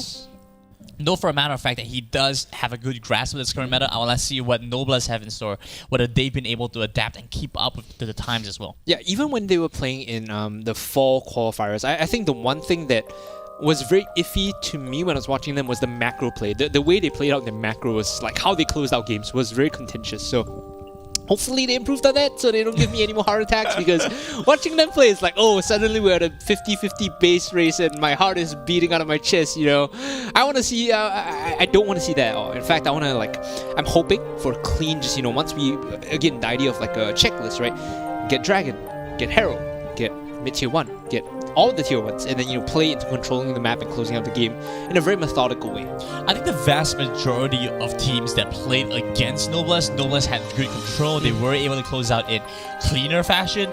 Again, it's against teams that have a good idea of what they want to do, Yes. are good mechanically, that give them a run for their money. I think in situations like against IMP, like you said, it was a base race. There was Yikes, equal yeah. opportunity. They could have won the game and lost the game. Ultimately, they did lose, which is why we're in this timeline. And I've been watching a little. I've been watching a little bit about this stuff. So are we the variants? And so it's against these very strong teams that they end up in these kind of weird positions and weird situations. Let's see if they manage to fix this issue, because I think that Team Pepega could be a team that gives them a good run for their money. And for Pepega, I'm curious if Leroy is going to be able to shot call his way into a victory, because there have been like success stories in the past. If you're a League veteran, you know that the old like Azubu lineup was just basically like Reaper carrying everyone, right? Reaper basically played chess and everyone on his team was just like, he told him what to buy and told him what to do. Yeah. Is Leroy going to be like that, or are we just giving him too much credit? Because at the end of the day, we want a voice to lead the team. Whether it's to the extent of Reaper is a whole other question. You know, we've seen a bit of a start, especially with the Renekton's coming through, and this is going to propel the value of the Baron laner so much more. Yep. A strong Baron laner was good in the past. We saw how that was effective. Doing for the teams. Darius and Garen meta? Yes, Darius, Garen, even to some degree Fiora. Now it's invaluable. A good Baron laner that can play your Renektons, play your Darius, could even flex to anything from Riven to Irelia. Oh, yeah. A Baron laner like that is invaluable for these teams, and it's now down to a lot of that. We're seeing a lot of emphasis around that, especially. Of course, the other lanes cannot afford to give up too much space as well, because there's a lot of focus, again, still on the mid lane. Yep. Mid lane is going to be a big priority. This is a patch where Baron lane and mid lane hold the most responsibility, and we're starting to see this like develop in the picks that come in, right? Strong lane dominant picks in the form of the Fiora and the Renekton, highly prioritized, Camille as well. And then you have mid laners that want to impact the map, that want to be able to clear the wave and push out and try to make something happen. So you have your Twisted Fates, you have your Ziggs who can contribute on a global scale. Bot lane, it's more of a preference, I think, when it comes to Dragon lane. Certain teams are okay playing the aggressive lanes. Certain teams are more comfortable playing more utility, right? So you have your Varicena where we just clear the wave, we just farm, we hit the mid game, and with our 700 range, we will do our job, you know? Yeah, hitting from the long distance also means that they generally need to have less items, less defensive items, especially. Then this helps them propel their damage spike so much faster, which is what we've seen a lot of value coming through from the Varus. That being said, though, Varus has seen an interesting adaptation, because you see people playing a poke Varus with scaling items with it's like Murmana and maybe we see the Dustblade serrated, sometimes. lethality items all the way down, right? Lethality items come through, but then you see like Conqueror, and then you see them play like from poke or like it seems like a bit of a disconnect. We've seen an entire range of Varus plays. I'm quite curious to see how and where we land on. As I think things should be stabilizing as we play more Varus in these games. Well, for me, the counter to that is Senna. I think there's only one way to play Senna. Like, don't talk to me about like summoning Eerie Senna. No, it has to be Grasp of the Undying. It has to be like, you know, hit as many shots as possible and get the health stacks going kind of Senna, where she's like in the mid game, half a tank alone, right? And her job is just to hit. I think the gauging point for me is around 6 minutes. If you have about 40 stacks, you're good. At 8 minutes, if you have 80 stacks, you're great. Yeah. And if you're at 100 stacks, that's the break-even point, because then you have the highest range in the game, tied with Jinx and her rockets. So Jinx rockets, of course, will cost mana. But at 100 stacks, you have the highest attack range in the game, and that's actually insane. I mean, getting to 100 stacks is also going to be a bit of a challenge. It depends on how the game kind of goes, and we've seen that a lot of this depends on, once again, the Baron laner, the mid laner, junglers. Let's talk a little bit about this, because Xin Zhao has been a phenomenal pick for Team Xin Zhao, Rengar, Kha'Zix, Lee Sin. I think these are the top 4 right now. And Lee Sin has been consistently banned by a lot of these teams. Even the games have been played off stream. I think this is for a good reason. We saw how impactful this was in SSC. Games were made in break based on this like decent performance, right? We saw how often this was the de facto pick. Every once in a while, you see guys still trying to make the Wukongs, the Vi's work, but it always kind of fell short to the Lee Sin. So huge priority there. We'll have to see if they ban this out, leave it open, or just try and go for something, maybe trade that. I think if you're giving away the Lee Sin, you need to get something really primo in it return. has to be the Xin Zhao. I think even the Renekton, or it's not the Renekton, the Kha'Zix or the Rengar would still find themselves more often than not losing in terms of tempo. I would to the be Lee Sin. okay giving Lee Sin to B1 if I can R2 Gragas Renekton. Okay, Yeah, fair enough. I would do Gragas Renekton into Lee Sin. I think that is like a fair trade. It's a value trade, right? Anything else just feels like you got shafted. Like best I can do is Yeah, best I can do is. We've also seen a little bit more emphasis towards mid laners that have a lot of control and give them a lot more tempo. Ziggs had a much more awkward position in that last game for VS. You know, the fact that the Ziggs was trying to play as a playmaker as opposed to someone who was able to cut waves and siege was a big problem. Again, we go back to the issue of having a disconnect with players thinking, if they're playing Ziggs and it's so dominant against us, surely I can do the same against them, which is not necessarily the case. You have to understand why this applies the way it does. The trick about like fully utilizing Ziggs is understanding lane assignments. Ziggs, the biggest strength of Ziggs is wave clear, right? But you don't have any like mobility, so to speak, to get around the map to clear all the waves. So what you have to do is understand when a big wave is crashing, go there and collect it, and then have your teammates set up waves for you to crash, or set up waves for you to collect. And that's how you basically expedite your economy and get really far ahead compared to your other mid laner. We've seen a decent amount of new champions being played. You know, the Senna, Lucian have especially been played. I'm a big fan of Lucian. I'm a big fan of Lucian. I've been watching a lot more of the Malaysian side, right? I know Look at this guy. Look at this guy. It helps that they started early, right? You know, the other regions they kind of started Not a little bit later. Vietnamese. Wow, Rim, what is wrong with you, dude? Watching Malaysian sides, you know, the games are hilarious. They're so much fun, and they love to prioritize the Lucian for better or for worse. Let's take a look at what we have in our game between Pepega and Noblesse. First things first, immediately starts off with the Galio hover ban. I like this. It's a very clear direction. It shows this team has an idea of what they want to try and go for. Gets rid of that early on. And so Blue 1, like we said, it has so many options for you available. It could be the Lee Sin, could be the Renekton, the Ziggs. The number of choices here available for you. Maybe not the Ziggs. Ziggs a bit lower down. Ziggs is probably like second, third pick. Yeah, second rotation is fine there, I think.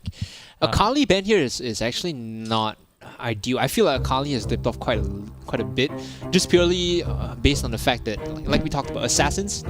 One is you have to kind of find your lead by yourselves, and two is that her ultimate takes too long to cool down. Like, you could fight it's 100 seconds. You could fight 2 dragon fights, like use your perfect execution at the start, and still not have it up by the end of the second one. It's so annoying. And it's so difficult to time around, you know, having to go for the dragon, because oftentimes it's simultaneous, right? Dragon started up and then Rift Tower comes right after. Or they started at the same time simultaneously. And so when you have this long cooldown, you already only get that one good shot. So this comes back to what we talked about, Daryl. Do you just hold on to all your summoner spells, die the first time, come back the second? Yeah, wait for them to blow like everything, and then you just come back and, oh, I got perfect execution, I'm gonna clean up this fight. Yeah, that could work. Fiora, Gragas here going to be banned out, so Camille is still open. I would be okay with Blue 1 Camille here, but that's going to give the Renekton over, and that's a skill matchup. Camille is one of the few champions, I think, that goes into Renekton and does relatively well. Like, you can't get slapped in lane, so... you wouldn't get slapped in lane unless you misplay the matchup. Right, so if they get the Renekton here, could be a decent choice still. At this point, with both Renekton and Camille up, I think Pepega could actually afford to go for something else. First, take away a different option. Instead, they want to opt for the Camille. Could be a nice one either way. So you do Camille here, and the response from Noblesse should be... I would prefer to see TF Renekton here, just so you can play against the Camille. So you get Renekton into this matchup, which, like I said, 50-50. You know, neither one really gets an edge on the other, but you add in mid lane interference. Twisted Fate is the only mid laner left in the pool, apart from Galio, who's been banned, that can actually join in and interfere. As they immediately pick up the Senna. This is a Vietnamese R1 priority. They will pick up Senna in the first rotation. I like that. Senna as a first pickup shows this kind of adaptation, and Noblesse have been able to make that going back into the game faster. we're back to the Wukong. Oh, I don't like this. Yeah, Wukong was a pick that a lot of players went for early on in the previous iteration, even especially before 2.3. 2.3 has, in my opinion, dropped Wukong down to the ground. It's in the dirt. You know, you can't even find it anymore. You need to like have a whole archaeological team set up a dig We site. found something, guys. And you're just like dusting. Oh, look, Wukong is viable. Instead, I would have loved to see something like the Xin Zhao come about. You know, Xin Zhao. Yeah, Xin Zhao would have been great here. Rengar, whatever it is. If you want similar effect, I felt like Xin Zhao could have been just as well, Plus, even the Javan. Xin Zhao counters the Camille with the Crescent Guard, right? If she jumps in onto your backline, what you want to do is make her the non-primary target. Basically, the way Crescent Guard works is whoever you're attacking won't get knocked back by the sweep. Everyone else will. So you can knock her out of the Hextech Ultimatum. It's an easy little choice for them there. As now we do see the Renekton and perhaps a Lucian coming through. Nice little pairing with the Senna if they can. The problem with Lucian here is it's too low range. You can't get into the fight to do damage. If you pick Lucian here and you don't snowball, you get absolutely mauled by Ziggs bombs as well as Camille. So this is a tough pick.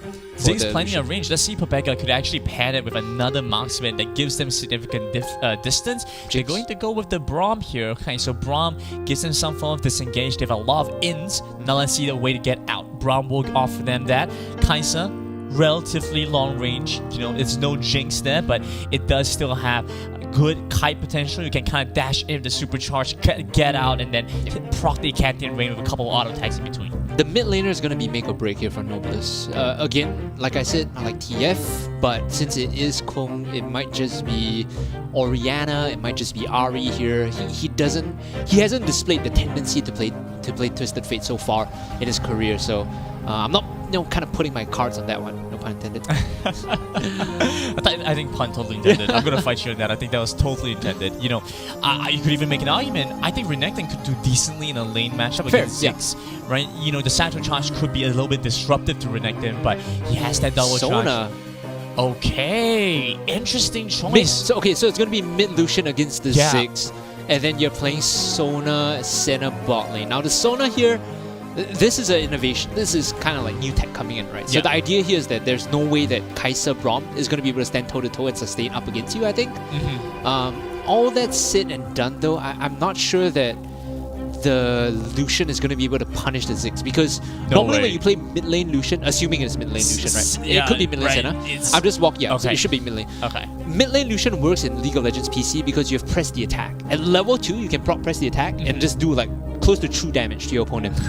In Wild Rift, you have Conqueror, and it's a lot harder to proc Conqueror against like range versus range matchups. So you don't have that lane bully potential, which is why I think the Lucian here is eventually going to fall off. Second problem is they are all physical damage. So all you have to do if you are Pepega is just build armor and just create a buffer for the Ziggs, and you're going to win the fight. Nightmare Sona. You are the thing of nightmares. Yeah, maybe. You throw your crescendo and it suddenly drops you down It's to like 80%. a 2k, It's like, 2k oh damage my. crescendo. Yeah, maybe they could do that, because if it is Senna, Sona, then it should be a fasting Senna here. Yeah, give the farm over to the Sona. Sona can accelerate, propel herself ahead in goal, get a couple of stronger items. And this is really the power of having the Senna, is the fact that you suddenly are playing with more of a 5-man composition as opposed to a 4 and then 1 support. It's a nice little add-on for them, but I feel like what you've said makes sense so far. There's still a lot of pressure and a lot of questions unanswered for Nobilis. I have a question here. Was Olaf banned? I'm trying to remember. Olaf was banned. Olaf was banned, right? Olaf Because was banned. I was thinking, why not Olaf instead of the Wukong? Because if you're gonna play Senna, Sona, like the Olaf makes a lot more sense. You have speed boost and heals, but then if you tell me it's banned, then it makes a lot more sense. But still, problem here is all physical damage, ladies and gentlemen. Build armor. Almost impossible to lose the game as long as you don't get snowballed, right? I think when you see an all 80 comp, their power spikes come very early and they come very fast. But if you don't let your opponents take control of the game, if they don't have the tempo, if they don't have the pace, they will be unable to scale. Yeah. Don't get baited into these fights. Basically. Take some time to reconsider. You know, you look at the compositions right now for the side of Team Pepega. You know, they have some pretty decent scaling. They can go into a later-ish phase of the game, have the Zig continue to siege out. oftentimes we keep having to reiterate this point because it's such a critical mistake that teams are making where you play the Ziggs like a playmaker, like an initiator. That's not what you want. You don't want really... Yeah, you know, it's very tempting with the Ziggs ultimate to play for these dragon fights, baron fights, because in your mind you're like, wow, I get so much value out of this. But you have to wonder, is this really what your team comp needs? And for Papega, I don't think that's the case. Noblesse, on the other hand, I think they want to accelerate, they want to scale up. They need to. Because what if the Senna doesn't get the space to farm up, you know, the Senna is going to become quite invalid. The Lucian needs to hit his stride early, especially against long-range threats that he's dealing with right now. The problem right now is, like, apart from the full AD issue, is that Grievous Wounds is such a value buy here. Against Sona, Senna, and Renekton, who also has a heal. Right. And Lucian is going to be running Conqueror. Like, I could see this composition just falling apart with one item, and it feels kind of awful when you draft it this way. I'm quite curious how they intend to play out the early game, because when you do have a draft like this, you must have a set piece in mind, right? Something to kind of take the edge off and allow you this bandwidth in the early game, like you said. So that bandwidth, that kind of set play is going to be the most important thing in the first 2.5 minutes. It almost feels like this is a game where you almost have to always exclusively rush Last Whisper. Oh yeah. Right? Yep. It feels like a second item, go straight for it, try and make this work, because otherwise you're going to run out of damage so quickly, you're not going to be able to respond to your opponents at all. And so, down to this very specific itemization, and even in those situations, you're losing out the effects from other items because of it.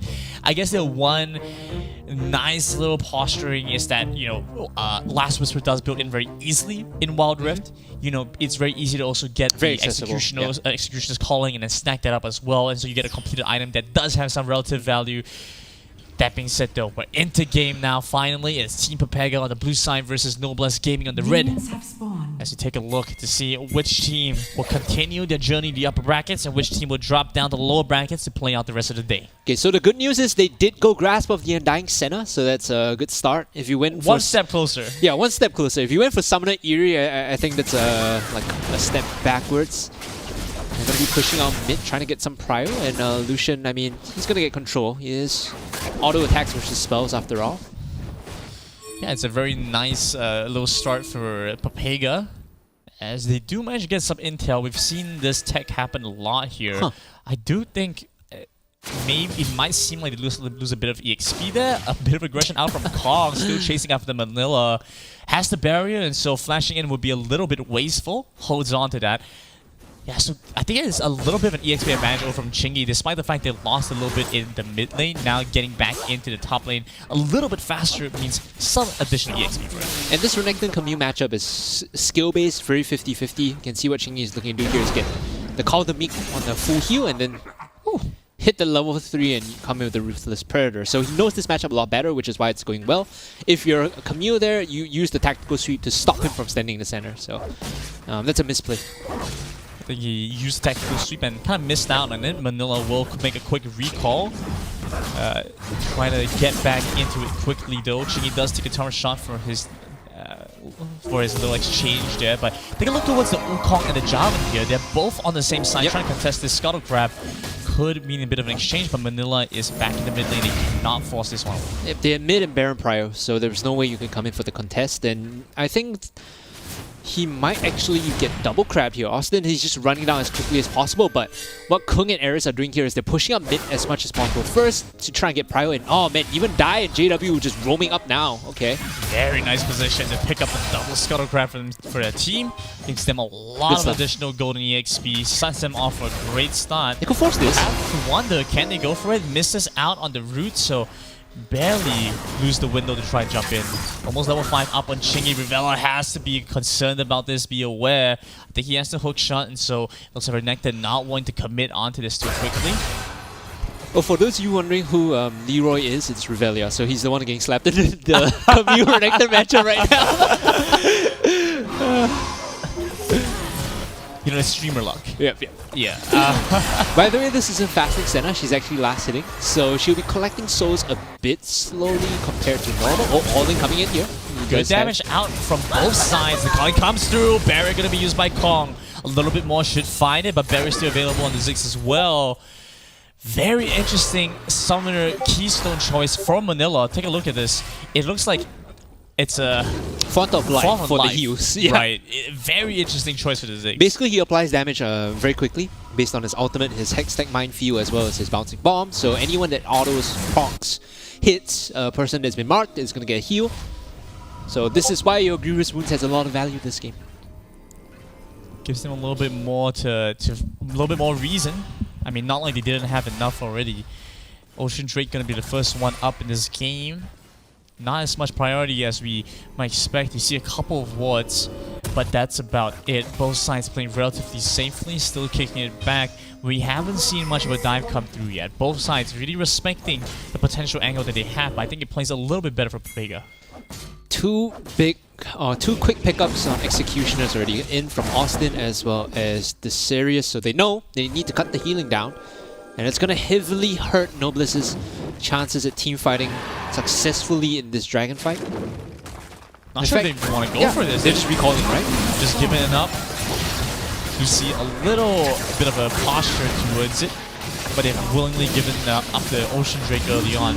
This is smart. I think they knew they weren't in the right position. They knew that they didn't have the proper items. They got to scale up a little bit more, so just back off. Decide not to coin flip that 50-50.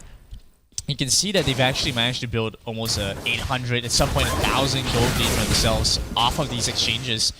They might be losing some of the objectives. They might not have lost the dragon, but in the meantime, they were farming out very well. Now they brought Senna up towards the Baron lane. You can see the rotation coming through from the Pega matches as well.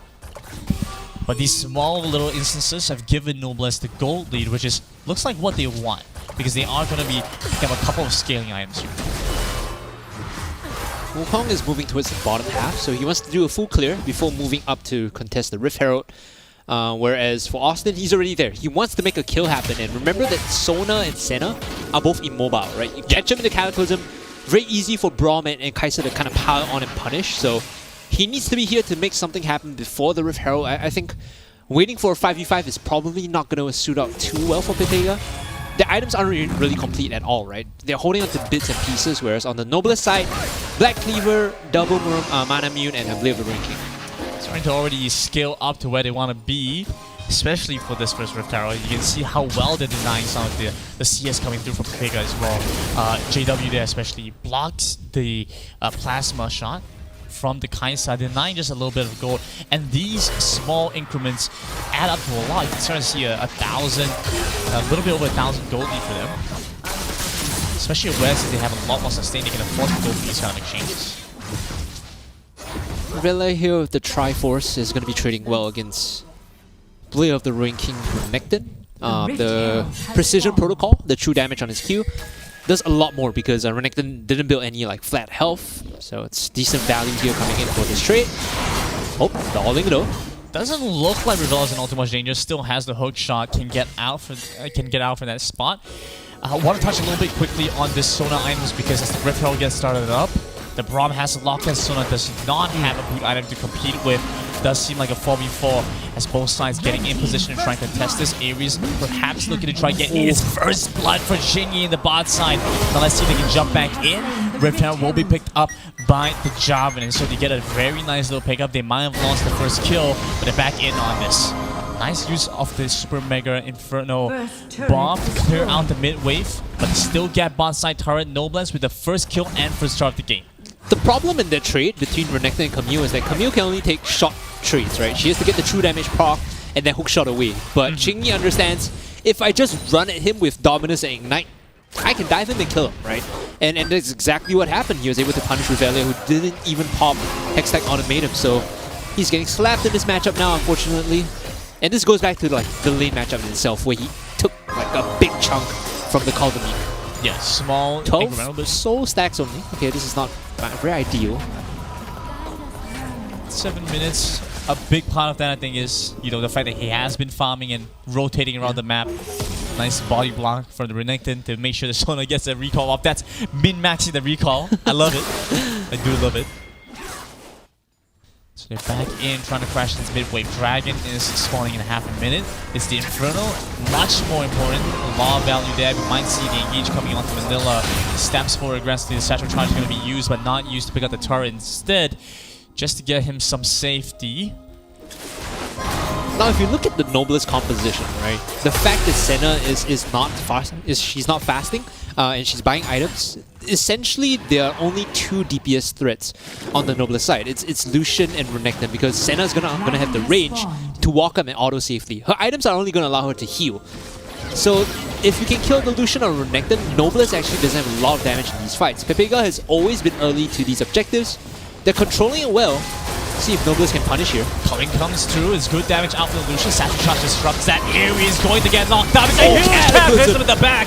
But they find this. Chingy over the other end should go down. Pepega find that. They trade back for another. It's going to the Kaisa Den. Kong gets knocked up. The flat throw from Manila looking aggressive. The centerpiece of the entire team. The centerpiece of it all. They take them down. It's 3 gone inside Noblest, and Dragon looking to follow soon after. Still going for more though. They want Eris here. It's a free re-engage, it's a 2-for-1 special, it's a 3-for-1 special. In fact, they find yet another kill for them inside Noblest now. I mean, that Cataclysm layered into the Mega Inferno Bomb is just chef's kiss, right? hits 4 members on the back and then just decimates them, and now they're able to just drop the Herald mid. They hopefully are able to disengage from here. With the Flag and Drag, they should be okay. Pepega now clawing this gold lead back in their favor. LoL invested to kill Manila there. Pepega were not able to break open that turret.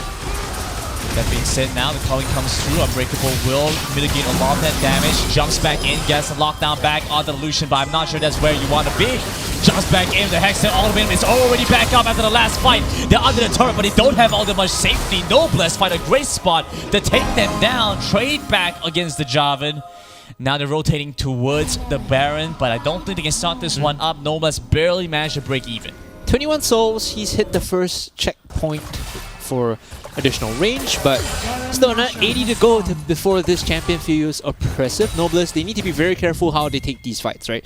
The previous 5-on-5, they lost because their backline got jumped on by Jarvan. They don't have any buffers, they don't have any frontliners, right? So it's difficult for them to really take these 5-on-5s. Yeah, and it's difficult now that the Camille has started to find her tempo as well. Gets good damage onto the Renekton and paired that together with the Ziggs. They have a lot of surprise damage, and it's become very ineffective for Noblest to keep split pushing. You look at the ultimate from the Ziggs, such a short cooldown. Already used, it's back after a half timer. It's going to be half restored soon after. And Greta, you know what the big problem is? If you're Noblest here... Oh, hold on. By breaking out? Well, this is the problem. You just go in there. You might be able to get a couple kills, but I'm not sure how much that converts more into. Noblest fine too. Now they're trying to pick up this mid turret. We do see the Sirius move back into position to try and delay this, prevent this. Austin over from the side has a good angle to flank from, but instead he's going to get them rooted. He loses a lot of HP too quickly. Noblest continues with the aggression. They force the flash away from the Jarvan. He flanks and drags out. He's going to reset. Okay, maybe I was a bit too preemptive. Yeah. Noblest, they find something good here. I was about to say, you know what the problem is their composition doesn't want to itemize defensively. But if you can keep finding picks like that, well, items don't really matter. I think Pepega making the wrong rotation there. We talked about this question, you know, is Leroy able to kind of shot call his team to victory? Sometimes, you know, slipping up here and there is an example of that shot calling going missing. It sounds like some YouTube content. Shot calling gone wrong. Big caps. Big caps. Big caps. Big caps with a lot of exclamation marks with the reaction face like, huh? Big content ideas on, on the broadcast. Baron going to be up now. Noblest have gone back. They have picked up a couple of items. Now you take a look at the gold. It's back towards Noblest's favor, but ever so slightly. And I have to wonder if this is going to be enough for them, especially since Pepega are playing towards the win conditions at 12 minutes. They're scaling up. They're reaching a point where the Zinx is very difficult to deal with. Jarvan is huge too. A lot to go for. Jarvan has 2 armor items, and if he jumps on the back line and gets a Cataclysm again, they could win that fight. Jumping in is good damage. Ching is over from the other side. They use the center ultimate early. Tries to get a lockdown back onto Kung. Chingy is dead. He's gone. Ooh. Big combo coming out. The Wukong plus the Sona find the stun. The CC onto 3 as the lockdown out from Noblest is going to be enough. They jump back on. It's a 5-man sweep and a quadra kill for Ares. up in the sky they go and landing with a little dance, and now Noblest should be able to pick up the Baron. What an insane counter engage coming in from Ares and Dimedollar, my goodness. But the heals coming from the center and the Sona, they should be able to pick this one up for free and then translate down to the Mountain Dragon. Granted, that was probably the best highlight play I've seen today. This is only the third game, and we've already seen a big highlight play. I wonder how things are going to go later on as well. Baron picked up, and so Noblest rotating towards the dragon, and we've come back to this same spot so often. Hungry, you die, you reset, you go towards the objective, but you don't have everything up. The number of critical ultimates available for Propega, Noblest do not have theirs. They're missing Cyclone, they're missing the center. Oh, those are big key instruments to providing them this team fight win. Yet they're going to start the dragon anyway. It's just about up on Sona. They've delayed long enough. Keep your eyes on Austin. The Cataclysm to the out is going to start things off. Okay, they're jumping in. They steal away the Drake. The Cataclysm comes through. They're still looking for the damage onto Austin, but look how tanky he is with the gargoyles. They take away the dragon. It's that third one. Noblest might have been in position, but great response from Propega. Under their noses, they smite it away. And Austin is so tanky, like you said, you know, with the Gargoyle Stone Plate as well, Gargoyle's Enchantment rather, and double armor items. Noblest can't really do anything to him. 39 souls now, bordering on 40 for Senna. Extremely slow pace, and this is because it's not a fasting Senna. You don't have the additional range, you don't have the additional damage coming in. Oh, great pick here though. Important pickup. Kong is down. He used his barrier. That's a nice lockdown, and they can't find anything to respond with. Midway not in position just yet. He's a little bit too far forward. Chingy up towards the Baron lane. They have to wait fresh in there. Let's see if they rotate over. Otherwise, some nice damage back. I'm not sure what the decision is. Ares jumps in, scares me for a moment, but Noblest back away.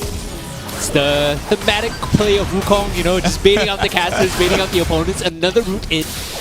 Revelia here with the engage to get the flag, and Dragon forces Chingy to slice and dice out and regroup with Noblest, but they're starting to feel the heat. The Noblest squad, they're very worried about these jumps here.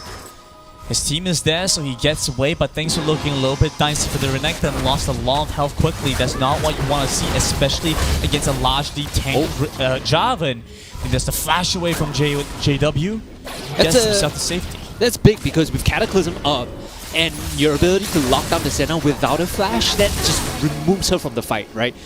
Cataclysm into a Mega Inferno Bomb just means that JW dies at the start of every fight. And because the Senna did not have range, did not have the range advantage, had to step up way too close. That was one of the symptoms that's as a result of playing towards a farming Senna. Of course, you can see Senna build, right? Yeah, but you can see 2.5 items. If you're looking at damage, the Senna definitely provides. But in terms of being able to play safely without having to rely on his team all that much, that is non-existent. I mean, hands down, I prefer like fasting Senna over like the feasting Senna, but it's largely because the souls are so like stat efficient, and you give the gold to someone else. Right. So double whammy, you get a little bit more value. It makes you a little bit weaker at some points, but you get so much more benefits. So he does make an interesting adaptation to respond to this. Goes to the rapid fire cannon. So tries to mitigate some of that effect. Kong presses on with the attack, without press the attack. But it doesn't seem like they can get much more off of that. The Baron's just about coming back up again. We'll have to see if Propega can make a miracle play, steal away the Baron like they did with the Dragon. They have great control of the map so far. One thing that Noblest are doing very well is to not group up, right? They don't want to get caught in a massive Cataclysm and lose the fight. So they're splitting up 1-3-1, such that it forces Propega to run rampant around the map to find a good engage. And they can't find one. They can't find an angle in, and they're losing all the structures on the map because Noblest are out-macroing them this time. I do still feel like Propega have responded quite well. They might be losing these out-tier turrets, but they're holding on to inhibitor turrets very well, not giving Noblest the opportunity to break open one and directly open up the game as a result. And so Propega have a very clear win con. You get this Alder trick, it's so impactful. Crescendo only manages to clip one. Austin barely loses any health in that exchange. Manila might drop a bit, but he has to fall on the FON. And so Austin jumps back onto the Zona. He makes use of this window. Revella comes into the back, still trying to take down JW. JW loses a lot of health quickly, but the great response and the damage is going to be there. They manage to turn this fight around. Noblesse finds one. And so they're back on the pursuit. They push them back. Papega had no way to deal with this. The piercing line slices through them all, puts them on a kebab, through a skewer. It might be a double kill for a Ziggs, but it's a team ace for Noblesse. The problem with that fight starting that way, Manila didn't have the Mega Inferno Bomb until halfway through the fight. We saw it come out way too late, and this is the shot calling kind of going awry here. Austin decides to just pull the trigger. The Cataclysm says, let's go team, but where's the follow-up? No one is there. He Cataclysmed a Sona who already used Crescendo. It's not the play. Okay, sure. Teleport from the Sona, now back into the base. They don't quite have the wave just yet. It's going to start crashing in soon though. They're going to start tanking things up. Hold on for time, and Noblesse will be able to get it the first win in this best of 3. That final fight from Papega was a little questionable. Like, after the Sona used the Crescendo, Austin made the decision to jump her with the Cataclysm, right? And he didn't check. He made the rookie mistake of not checking whether his teammate had ultis. And if he had done that, he would have noticed that Ziggs did not have Mega Inferno Bomb, and you cannot take that fight. So, a small kind of, well, I wouldn't say a careless mistake leading to the end of the game. You know, that was a single moment where you saw Revella jump into the back. He locked down JW, and JW was looking a little bit worried at that point. Lost a lot of health, was down to half. If that Inferno Bomb came through, might have been able to bring him down to critical HP, and then if Camille is able to execute that, you saw things were getting a little bit closer to Noblesse. They definitely could have lost that fight had they been in position to get taken down by the Ziggs especially. So, like you said, this single mistake, this oversight did cost them that fight and ultimately the game. But what I do want to highlight as well is that this decisiveness and this call to come in and to make a play together as a team, I respect that a lot. That's something that teams, especially kind of fledgling teams, don't really have. But they've been able to come in and provide a kind of a performance, a little bit of a step above a lot of the teams that we've seen before. And in this game, Noblesse, like, to their credit, the macro towards the late game, very good. They didn't have me, like, again, you know, heart racing, kind of worried and sweaty how this game was going to go. Yeah. They did that early during the draft. When I looked at the draft, this when the sweat came, I was like, they're drafting full AD, guys. This is when I had my moment, you know, my come to God moment. But then they played out very well in the late game with the macro understanding that if the issue is Cataclysm and Mega Inferno Bomb, we'll just split up. We'll play 1-3-1. Our Renekton's are strong anyway, and we have this ability to just, you know, split push. We'll only group up if we need to for Baron, and before that, we'll bait first. And I think they did that perfectly. They had some good moments in the start. Of course, they did end up playing a lot more passively because they recognized that they didn't really want to contest against Papega at the beginning. They were like on double scaling mana items anyway. Yeah, right. And so they managed to play towards a very nice window that they had. Interestingly enough, you know, despite the fact that they were running an all AD composition and Javan had already picked up the about 3.5 armor items, they were still able to shred him relatively okay, but you can start to see how tanky he got. It took a while. It took a while. And so if the game had extended a little bit longer, we could definitely have seen the game go either way. I like this kind of tension. You know, it keeps both teams on their toes.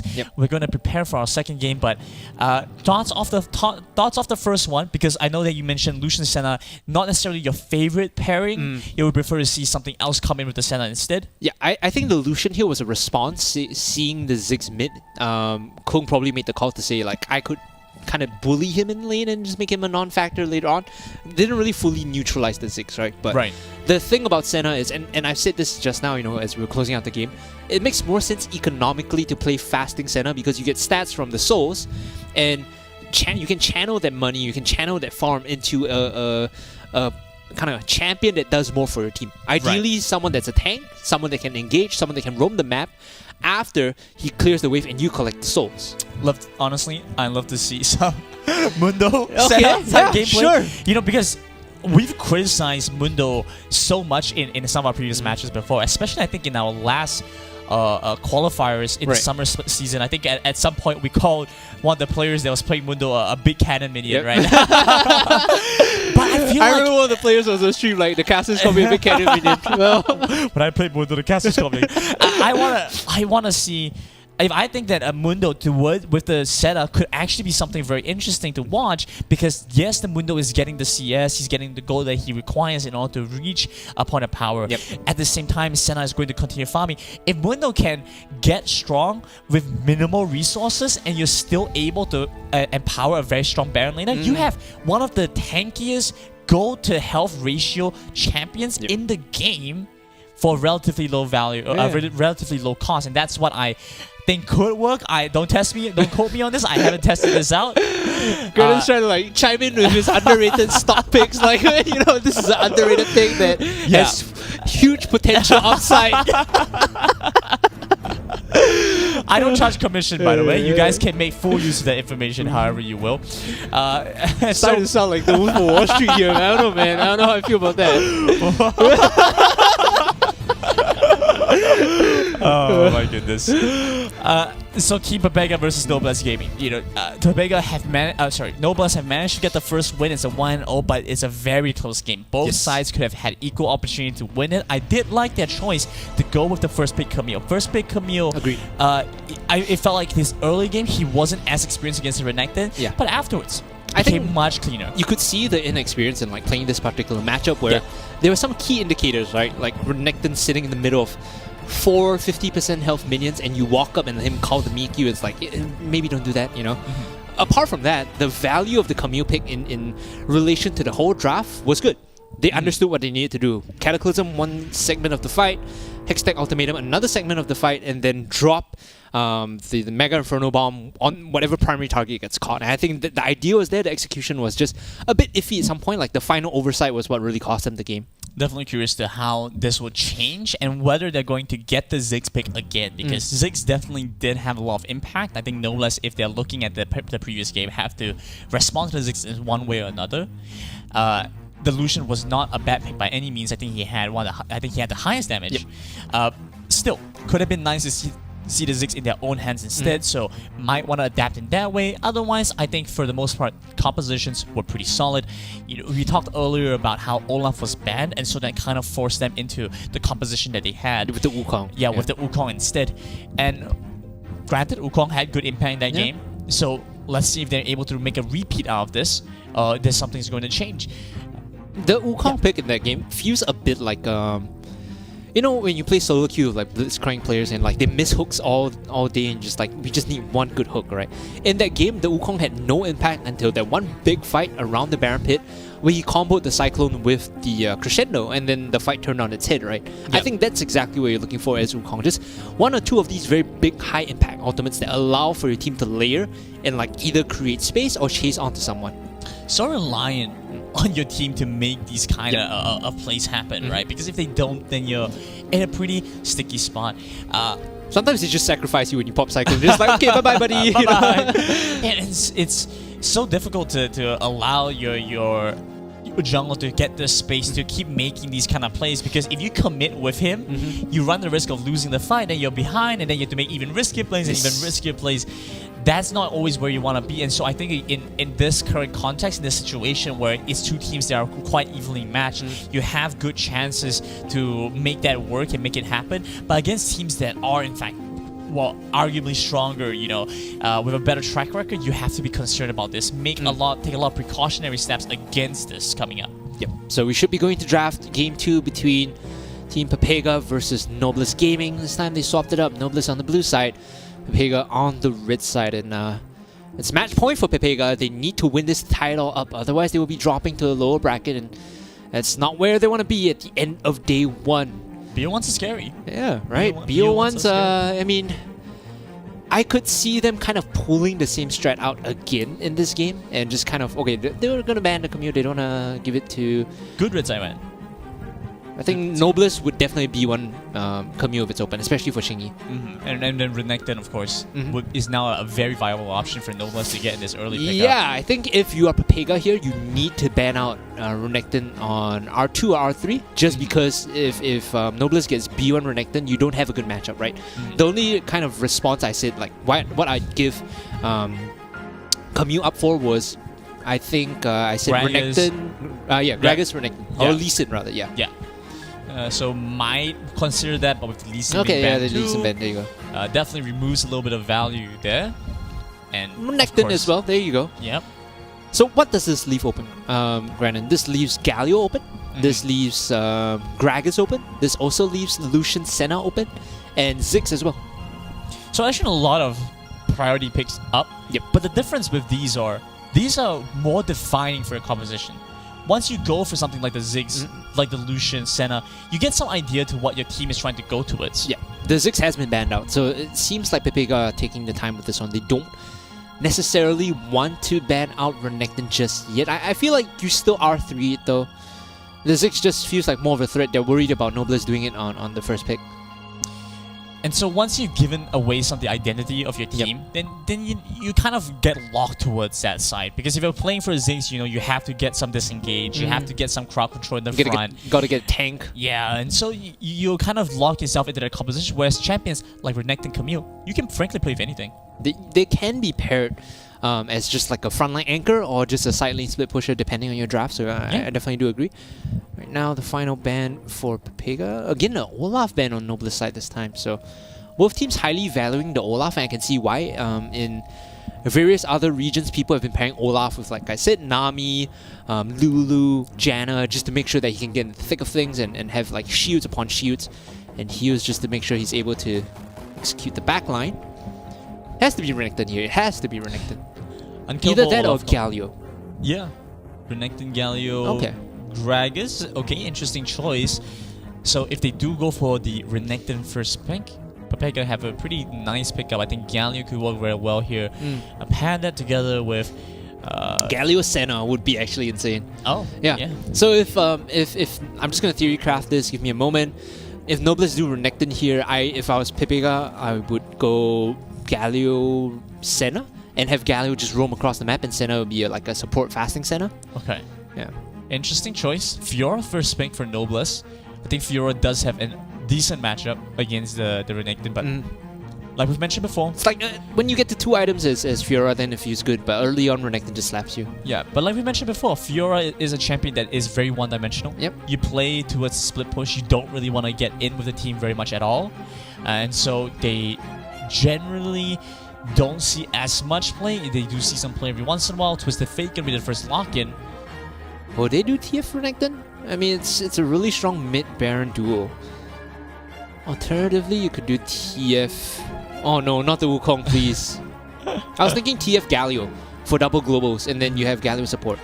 I think double globals has kind of fallen off in popularity a little bit, because it doesn't seem like teams really make use of the pairing as well as it's theorized. Fair enough, yeah. And so they just go with something a little simpler to execute, something a little bit more impactful or directly impactful. It's very easy to execute a dive with the Wukong and things of that nature. Senna going to be perhaps a lock-in for Noblesse. I think that Pepega have actually given away a very powerful combo with The the Wukong pick. was like a second-tier pick in the jungle, like at best, right? Now they highly prioritize it. Noblesse could do like Jarvan here too, and have great synergy with the Senna. Like it doesn't even seem like there's going to be any contest around the Wukong, right? Yeah. Like, who is he really going to blue second pick? It's a false scarcity, Yeah. like both teams just thinking, oh, Wukong is great, we gotta pick it up as early as possible, but actually it's not very strong. I would honestly, if you ask me, Wukong or Vi, I'd rather play Vi.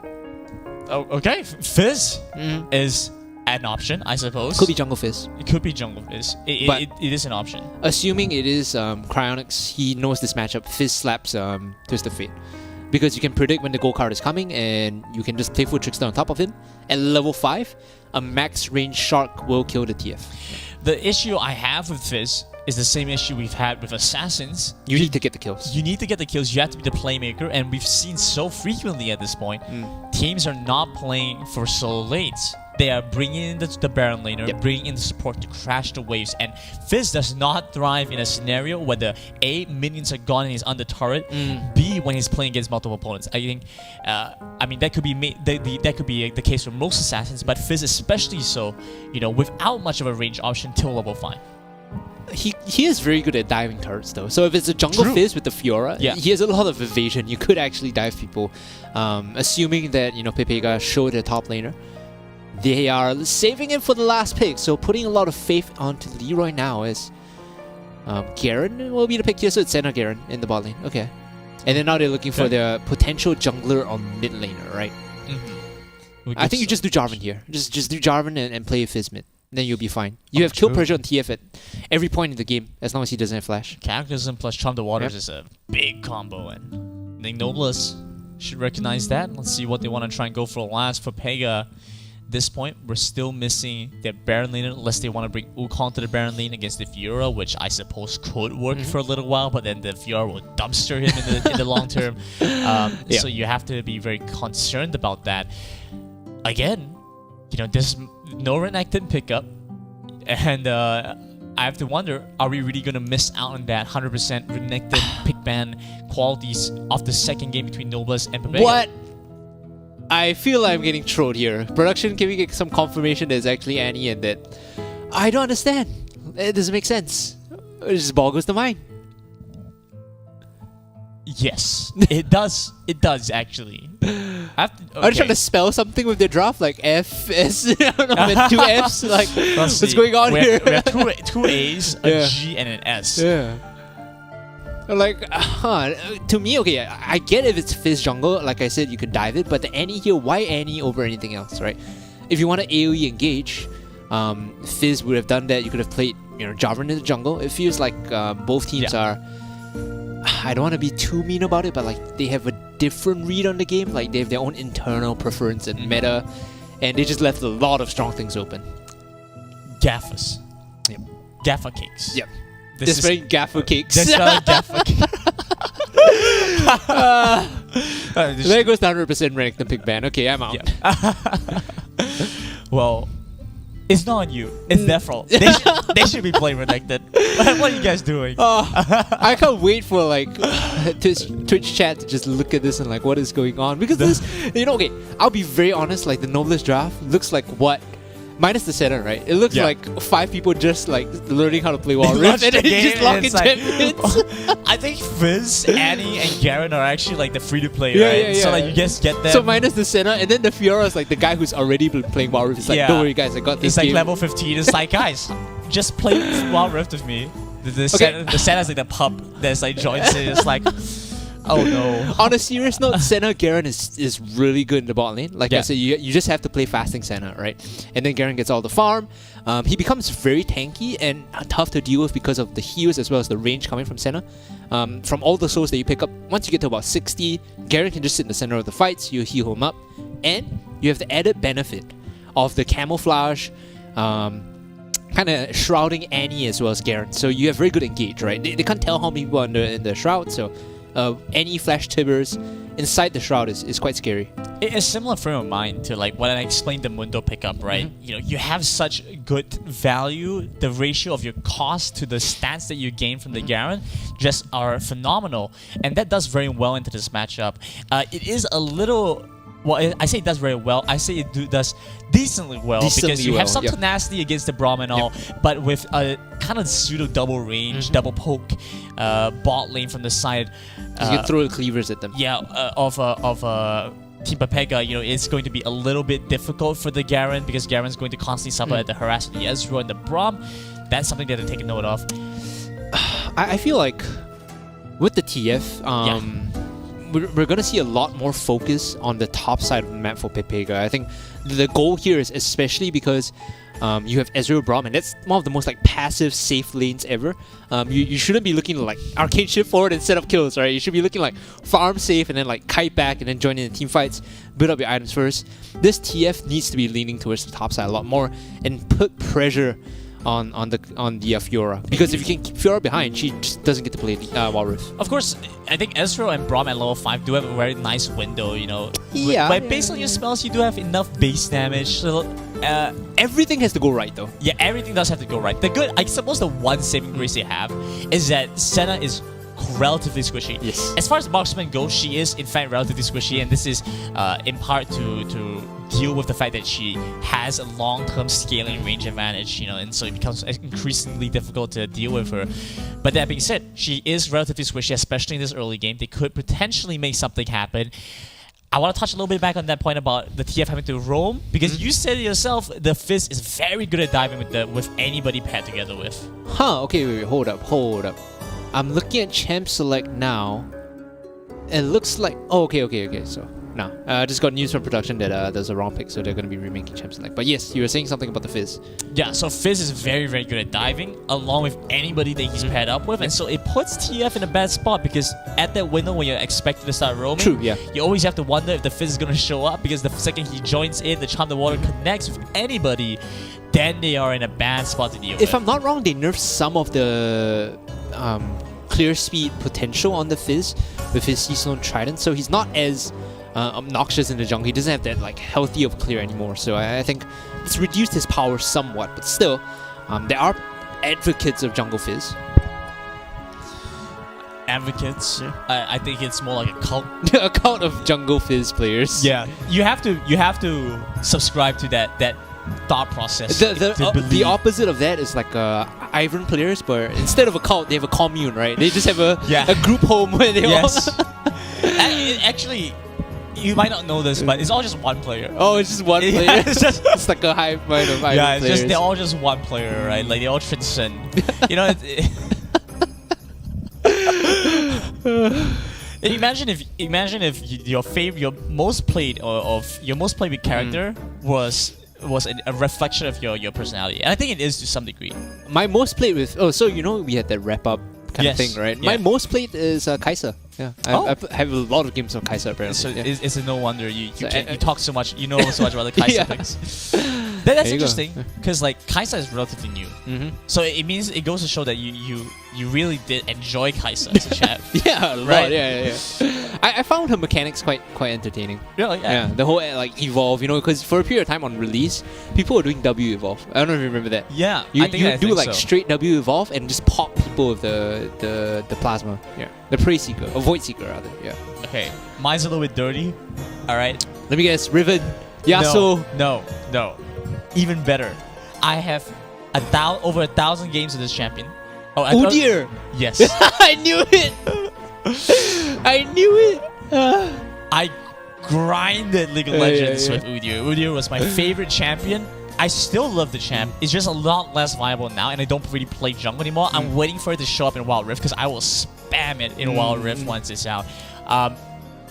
Just something about it. Something about simplicity. Something about the gates that just connects with me on a spiritual level. You might be sad to hear that they're doing like a mini rework on Udyr. No, I'm glad. Yeah. I think that it allows for more skill expression. Yeah, his concept is pretty dated at this point. I would love to see a little bit more skill expression with the spells. You know, one thing this is a bit of a problem. Like, it became a problem because I play so much League on this one champ. Like, you look at my overall time played, right? I have about 6,000 games played or so, if I recall correctly, and a sixth of that is on Udyr. Wow. So you're like 1,000 hours on Udyr. Yeah, well, if each game is about half an hour, maybe about 500. Okay. Which, you think about it, it's a bad thing, because that means that I've spent 500 hours only right-clicking and pressing QWE in that order. QWE. Or maybe EQW or something like that, this right? man Like, doesn't even play Phoenix Udyr. Look at this guy. I'm playing Tiger Udyr, and I'm just playing like EQW every single time and right-clicking and just running around the map. It's like I'm playing an MMO. And I'm just like going from like each quest point. It says go to your jungle, farm this cap, return with this amount of gold to collect this item, talk to this NPC. Yes, that's right. Fight this guy, then you come back, and then you go here, and then you start the Baron, and then you go Dragon, and every single game is the same. And so I realized what ended up happening was I have no mechanics. This is true. If you guys ever play League with Grant, you realize he has no mechanics. Hey! Only I can say that. Yeah, that's true. Yeah. Okay, we're kind of remaking the game right now because I think there was a bug with Champion Select, which was why at the start of this whole filler bit, I looked at the screen very confused. I was like, wait a minute. I still am very confused by both the Annie and the Fizz, and it's just like a whole like, why do these teams not just pick the meta stuff, right? Well, they might know something I don't, but I think this is new tech. It is dark technology. Stark technology. It's dark technology. Dark technology? Stark technology. Stark Stark technology. technology. This is the new suit. Mm-mm. This is what happens. You put Jarvis in overclock, and he gives you this suggestion. I'm not gonna. That's a reach, man. I'm not gonna. That's a reach. Okay. I'm not gonna desecrate the memory of. Interesting choices for both sides, right? So Noblesse, they've got that first win, but of course, again, it was a tight win. You know, both sides could have had equal opportunities to win that. It came down to ultimately having a bit of a disconnect on how to play that final comp, how to play that final fight that cost them the game in the end. Yep. Yeah, that engage was not aligned with what the team was ready to do.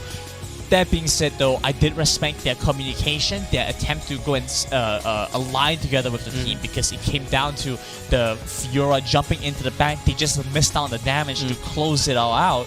But for the most part, they did execute it. They did execute it together at the very least, and those are clear signs of teams being able to work together, as well as having played practice together. Yeah, I think there's a lot that can be said about this team that, you know, maybe it was formed relatively recently, but the idea of like everyone still putting up a fight, being on the same page is a statement in itself, right? Yeah. And this is, you know, only day one of one qualifier. We still have day 2 tomorrow, and we still have, you know, qualifiers 2, which for all intents and purposes, if Pepega feels like they are, you know, itching rather to try and, you know, make a statement about themselves, they can, you know, still move into qualifier 2 and learn from the mistakes here. You know, next time when we engage with Jarvan, we'll just check we have Mega from the bottom first, and then we'll know, right? That's a chance when they review it back, and you know, since like we mentioned, teams like Alliance have already made it into playoffs directly, seeded in there. This gives a bunch of new teams a chance to play it out in a closer match, because admittedly, Alliance having some additional infrastructure, a coach, you know, some additional resources to play through, are a team that is a league above a lot of the Singaporean teams, right? And for good reason, you know, for the resources that's been put into them, you would expect something like that to be the case. But there's some news about that. I don't want to say it just yet. Yeah. But we'll save that for playoffs when they do show up. But again, you know, they did manage to perform decently well. Yes. Ultimately, they lost to EVOS, who became the winners of the Summer Super Cup. So gotta give them some props to that. You know, if you lose to anyone, at least you lose to like the ultimate champs, right? There's gonna be like some math, like if I lose to the best, does that make me close to you? Like you can more or less figure that out, right? Yeah, for sure. I do think we are going into game very quickly, very soon. We've already managed to remake our picks and bans, and this is once again match point for Noblesse. Pepega have to get this win, otherwise they drop down to the lower brackets. I think we've already managed to see a couple of games go through there. I think it's blue modes that are at the bottom there. If they do drop down, I wonder. Can we try to do a quick little assessment of this, right? Okay, so at the bottom of the bracket, I think they would play Vessel. Okay, yeah, they'll play Vessel, I believe. They would play Vessel. If they do end up dropping here into the next one, as I do believe that is. Oh right, we're in game. About cue for us to jump in. Yeah, get ready to go in for more Wild Rift. It's our second BO3 of the day. We still have a number to go through.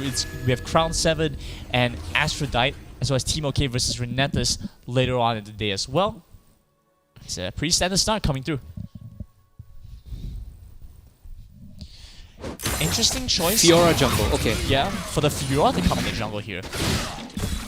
This is a lot of pressure that you have from Darius here. Look at that decimating strike. He just puts Kong down to half right away. And so just to make a quick recall, a lot of Ignites up on this team. Dian is in the support adding this time around. So giving the Garen the Baron lane kind of distracts a little bit from our previous estimations. But something about Annie that makes her much stronger, she's able to continuously charge up her stuns in without a target. So once she gets back into lane, she immediately have it.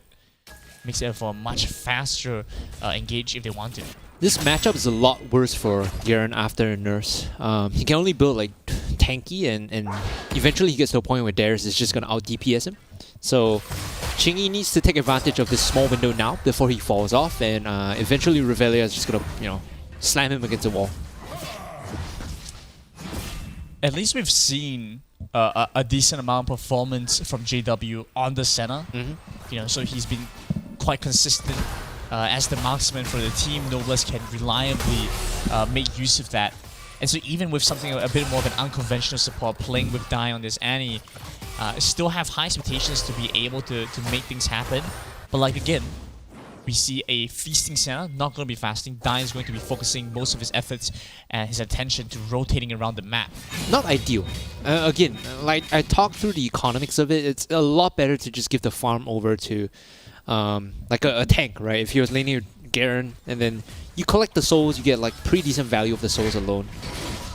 With this team composition now, the big issue they have is they actually might end up lacking physical damage as the game goes on. Like Senna, yes, she's going to build items, but she won't be as reliable when you have this front line from Pepega. Oh, blue card. Yeah, not going to be as reliable against the front line of Pepega, especially as we start to see Darius start to scale up. And one very nice thing about the Darius is he can very easily itemize towards the Black Cleaver, and that will directly counter the Garen attempt to build armor. And so you have to start wondering, do I build HP? What do I kind of really want to do here? It does stop a little bit with the silence against some of the Pepega's side, but honestly, not all that much. So I don't really feel like the Garen has great value here because like we've expected to see, he takes down Chingy. That's the way to get on the board. Yep. Like I said, eventually you get slapped by this matchup because of the Garen nerfs in the past. I think this was like last patch. So you always find yourself in this weird position when you pick the Garen, right? You want to go equal lane, you want to be stable, but then one kind of misplay, you end up getting counter snowball. Revelio now is going to be on the board. He's going to pick up a Phage as well as just a bunch of movement speed and armor. So he's not going straight into the Black Cleaver. He knows that his job is to get into the middle of the fight. And hopefully, you know, yoink Senna in. This is what we mean by Senna is not going to have the best time in this matchup, right? If Darius gets enough movement speed, is able to just pull the Senna into the center of the fight, it's not looking good for Noblesse then. Yeah, I mean, doesn't really need the armor penetration yet because Chingy isn't building armor. He wants to go for the fight. You can see him running up to him with the Justice. And just trying to put some pressure on Ravella. But it's a very good spot for the Darius to be in. You can see the Decimating Strike clears the wave so easily. He's constantly in a good spot. Even if you're trying to freeze the wave, all it takes is for the Darius to walk up, get you with the upper hand, use the Decimating Strike, he clears out your wave and is reset and he's back in a safe spot. You have a very small window to take him down. Infernal Drake, the first one up. Noblesse out in position to try and stop this. Dai gets the catch. They're on to Austin. Austin might go down if they find the damage. The lockdown, the Charm the Water connects. Kong jumps into the back. He loses a lot of HP. Cannot play the Trickster out. And Ravella, he's in the fight as well. He's joined in. They've taken down the bear. And Miller chases on. He has to go caught, prepped and ready. They're onto the Dragon. Nice slow onto JW, and you have this big Darius threat in the face of your face you have to deal with. Yep, Revelio here has to be the frontline gold card into a fight. He needs to get the yoink. But they're tanking a lot of damage from the Dragon. This could be a 50-50. Austin's in the back. He has the smite. Uses the Garen ultimate. Couldn't quite find much more. They take down the Wukong, so it's down to the last auto attack. It will hit over to Ravella. He secures it. Dai gets a nice stun. It's the slam dunk for the Garen. To respond back against the Darius. Manila goes golden, but he's already gone. And so Noblesse, they trade back. It's 3-3, but Pepega gets the Dragon. Austin died before smiting the Dragon, and that was really touch and go for a second, but thankfully Revelio is able to pick it up. And like I said, it's a 50-50. They kind of end up tanking the Dragon and the poke coming from Noblesse. And because JW is still, you know, kind of this ranged harass together with Dai, they're able to lower their health bars and take the fight after equalizing the numbers. But Pepega still have this gold lead, and all that gold is centered on the Darius right now. He gets increasingly stronger. We do see a lane swap from both sides, but with the Darius grabbing the items that he needs, you know, now he grabs the additional boots. They're starting to reach a pretty strong point with the Darius. He can effectively deal with even a 2v1 if the Fiora doesn't manage to get exactly the repulse that they're looking for. The same is true for Chingy as well. He's gotten majority of the kills for his team, 2-1-1 right now with a 4.7k net worth. Moving into the Black Cleaver, and this is the pivot that most people have to make now because of the nerfs.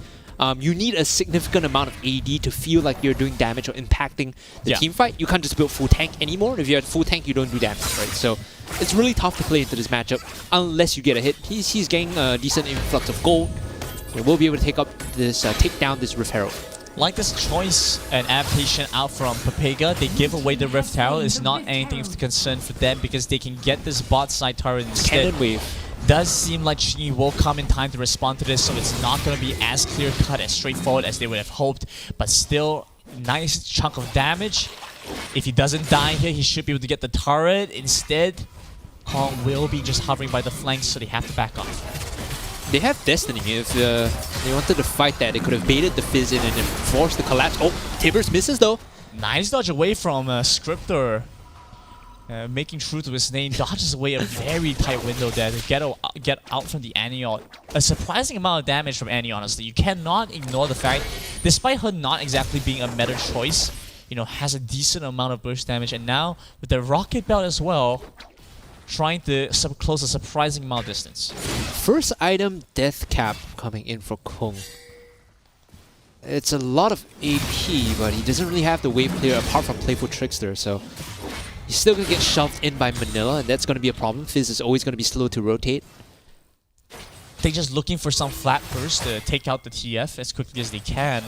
Die hovering at the side. I don't think Scriptor Hell is privy to this information. Has to dodge away. Chu gonna get stunned up. The target to focus. The damage is there and it's good. He's gone. Does he jump back in with a blue card? Ares pumps the repost. Would not be able to do all too much. The flash forward. The on Scriptor Hell should be able to get this. Jumping in. They have to ignite damage. He takes him down. Scriptor is dead. The bot side duo from Papega gone.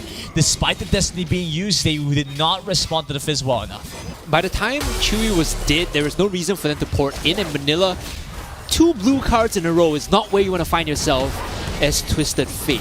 Right now they're going to lose this bot tier 1, and the response here from Papega is going to be Revelia trying to get some gold, trying to pick up, you know, a plate or two, but ultimately the control on the map belongs to Noblest. They are up 2k and they're staring down, you know, this game with full momentum. They knew Kong was at the side, but they didn't respect the Fizz. They just let the Fizz get closer to them, pop the Charm of the Water. It connects very well to Scriptor. They committed to the spells they needed to use, gets the kill. Nice call from Noblesse as the Dragon spawns up again. It's going to be the Clown Papega. I don't think they have to try and contest with this. Even if you were to make an argument for Elder Drake being a win condition for this team, the single Cloud would not make a difference, but again, it's Austin that starts this up. Papega plays so heavily around these dragons. They love this as an objective, and so they will be the ones to try and grab it. Flank coming in from the Fizz, both sides having to deal with the opponents from Noblesse. Big stun comes through, and the Charm the Water flashing in. They bring it into his team. Manila has to try to stay alive here. Austin running for his life as well. The TF caught between the Garen as well as the Fiora will ultimately go down. Ravella tries to make something happen still. Pulls in with the Apprehend. Cannot bring down the Judgment. The Axe, the Hammer, the takedown Noblesse. They do trade back for a little bit more. But it's 2-3. Papega barely come up ahead here. Get some semblance of control again. Yep, they were able to kite away and they fought around Revelia in that fight. Oh, a good yoinkin! Should give him the kill. Okay. They get mid tier 1, which is a big win, by the way. Yeah. It's okay if you don't get the Drake. Opening up mid tier 1 is the biggest thing that Papega can do because they love to force these picks with the Destiny as well as the Apprehend, right? So opening up the map is just great news for them. Good gold card in. They're trying to jump on Ares. Expands a decent amount here, but cannot get the kill. Instead, they move back onto Dragon because why not? Papega was not in position to come back in. The Destiny is going to be promptly jump back in with the gold card. Only has one target. It's going to be the Garen. Charm the Waters back onto the Twisted Fate. He's immediately missing from the rest of this fight. Papega, they pull in with the Apprehend. It's good damage out from the Darius, but he's silenced, he's stunned, he has no more mana to get anything done. And Papega forced to run away. Ares, he's stuck in his tiny corner. He finally jumps across. Kong gets clipped by the Braum Q. Will not go down though. And Noblesse, they might have won the fight, but they're giving away this dragon. It's so extended. What is going on, Daryl? They don't have the mana to fight this. They need Revelia to be in the front line, and popping the Scryers is going to force this reset. Maybe third time's the charm granted. But Revelia in the fight wanted to help. You could tell he wanted to contribute, but he did not have the resources to do so. And that's why Noblesse felt confident taking that fight. If Revelia was able to get one Decimate off into a Noxian Guillotine, that fight looks completely different. Yeah, it's crazy how long the fight extended there. Still constantly trying to get back in. Ravella, he wanted to find an angle. He did manage to get a decent amount of damage, which I think did scan Noblesse a little bit. But you can see the Fizz actually starting to pay off a little bit. Takes out the TF from the fight so quickly. And it's up to Papega to quickly find a response, trade back one in exchange for it. Heat-seeking shark. Through 3 people just landed on the TF, right? And killing TF is usually ideal because the longer he stays alive, the more gold cards he can throw out. So you want to remove him from the fight as soon as possible. Does have another gold card prep. Does have Flash 2 if they want to force this fight. The main goal here for Papega is to like flash gold card or rapid fire cannon gold card JW and then yoink him in with Apprehend. Burst down the Senna first and then deal with the rest because the Senna not only does damage, she also heals. Yeah. Once you get through the Senna, the rest of Noblesse don't really matter because they only do burst damage, right? And they cannot burst through Revelia and Austin. Like, especially now that he has Death Stance. Yeah, it definitely is going to be problematic to leave JW alive, and so they need to be a little bit aware of that when the way that they're positioning. You can see Destiny has been used as sort of a response tool so far, but hasn't been used aggressively to get behind these carries to take them down quickly. 12.5 minutes, 33 souls on the Senna. That is, he hasn't even hit his second spike yet. That is kind of awful. Scaling, feasting Senna is a little bit awkward. So both teams start to slow down the pace a little bit. Noblesse do have the wave collapsing towards the top side. The Baron lane is something they need to be concerned about. They're going to walk forward. Chewy, yes.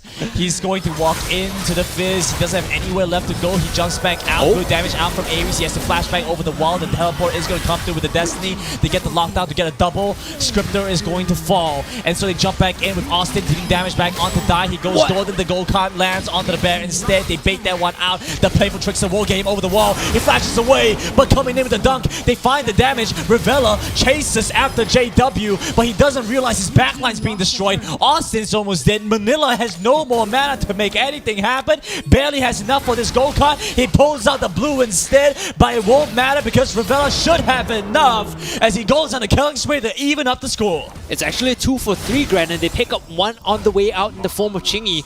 And I'm just going to call it right now, Manila. He's not the best at selecting cards, but as long as he hits the important gold cards, that's all that matters. You know, you can always trust this kind of dealers because he's not gonna mix up your cards. He's not gonna pull any fancy tricks on you, but when you need him to, he's consistent. He'll deal you what you need. That's the kind of dealer that you want. The man is definitely invited to my house for Chinese New Year next year. I'm just gonna put that out there, right? Papega now trying to reposition. Get towards the Baron, get towards the Dragon. They have some decent control. They're scaling up, spiking well because it's down to the Darius, and the Darius has been performing. So they can try to contest this. They've already scaled up 2 Drakes. A third, and then the Elder would be monumental for Papega and helping them close out the game. They like these long extended games. Noblesse are playing into them. 37 souls, almost hitting 40. 2 minutes for 3 souls? Kind of yikes. And that's because you're not collecting the large monster souls. So you need to be following your jungler around, basically, if you want to maximize the souls. Right. So it's actually putting him a little bit behind, not being able to follow the Fiora. Yeah. Because he is trying to be a playmaker.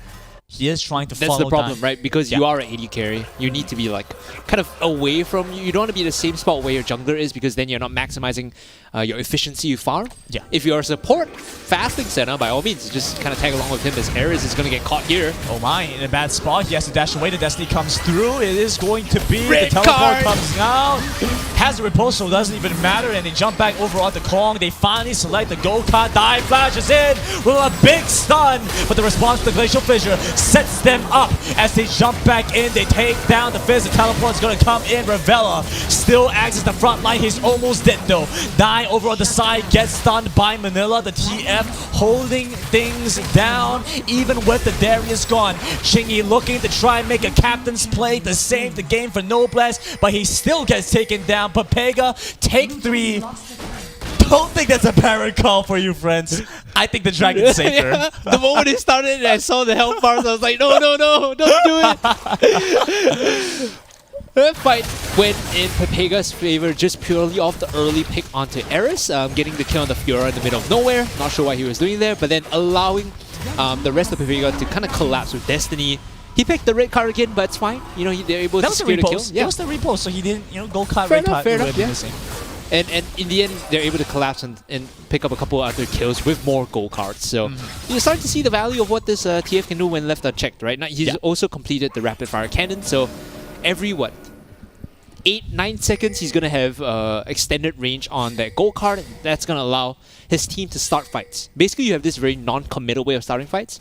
Manila walks up, tries to hit a gold card onto a prime target. If it connects, Revelia is just going to zoom right in with the force of nature and then yoink someone in. And Deadman's play as well. And Protobelt. No good pressure from Noblesse in the early game. You know, in hindsight, you look back, they weren't diving. They weren't setting up to crash turrets, and collect those quickly. Instead, they allowed Papega to just scale up and play their own game. And once they saw Revella win Chingy in the Baron lane, they kind of just gave that one up. They gave it away for free, and now you see the kind of threat, the kind of monster that there is become. 48 stacks. Like I said, the break point for Senna is about 100, right? If you want to feel good. Especially against Ezreal, you kind of want to have 100 to just kind of match the distance of the Mystic shots. Okay. Eris is dead again. Yeah, actually going to see him flash away. They're back towards the Baron. You can see the fear in this Fiora. Runs away right away. They lock down the Revella, but what's that gonna do for your team? It's a tanky Darius with so much HP. Austin faces the grand challenge, but it's on his clone. He just walks out of that one. Manila in the back. The flash roll coming in from JW. They do secure the kill on the TF. And so they have to back away. Papega. Austin is dead, and so is Manila. So they don't want to keep extending this fight. They can just finally get a good spot. Fight through this with the heals coming in from JW, right? The start of the fight was them killing off Twisted Fate. No more gold cards, whereas JW is alive. He's healing everyone through the fight. So this is the big problem. Papega were always able to kill off JW at the start, which is why they win good fights.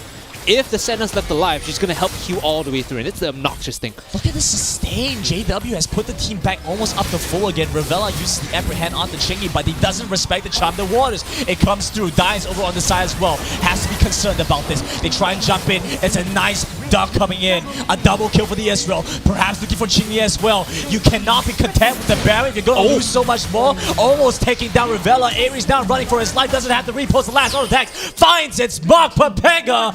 Find the quadra kill for Scripter and take the ace. The Baron is gone for Noblesse. I think this should be game 30 seconds on majority of Noblesse with 40 seconds on Eris, and they can just run it down. The wave is falling through. This is a double cannon wave onto the inhibitor and probably the Nexus as well. Granted, we are going to a game 3, and Noblesse, they got greedy for the Baron and they paid the ultimate price, and now they have to play the third game out.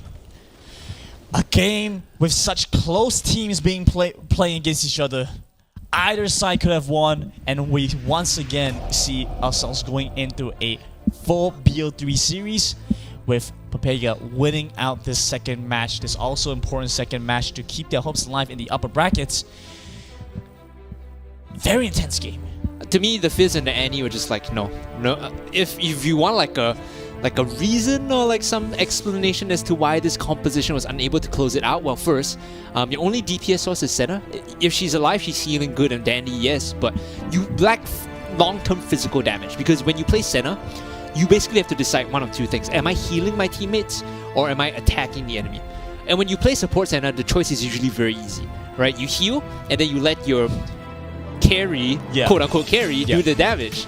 This time he has to kind of decide between both things, and he's unable to really output the damage for his team. Interesting choice for the Annie.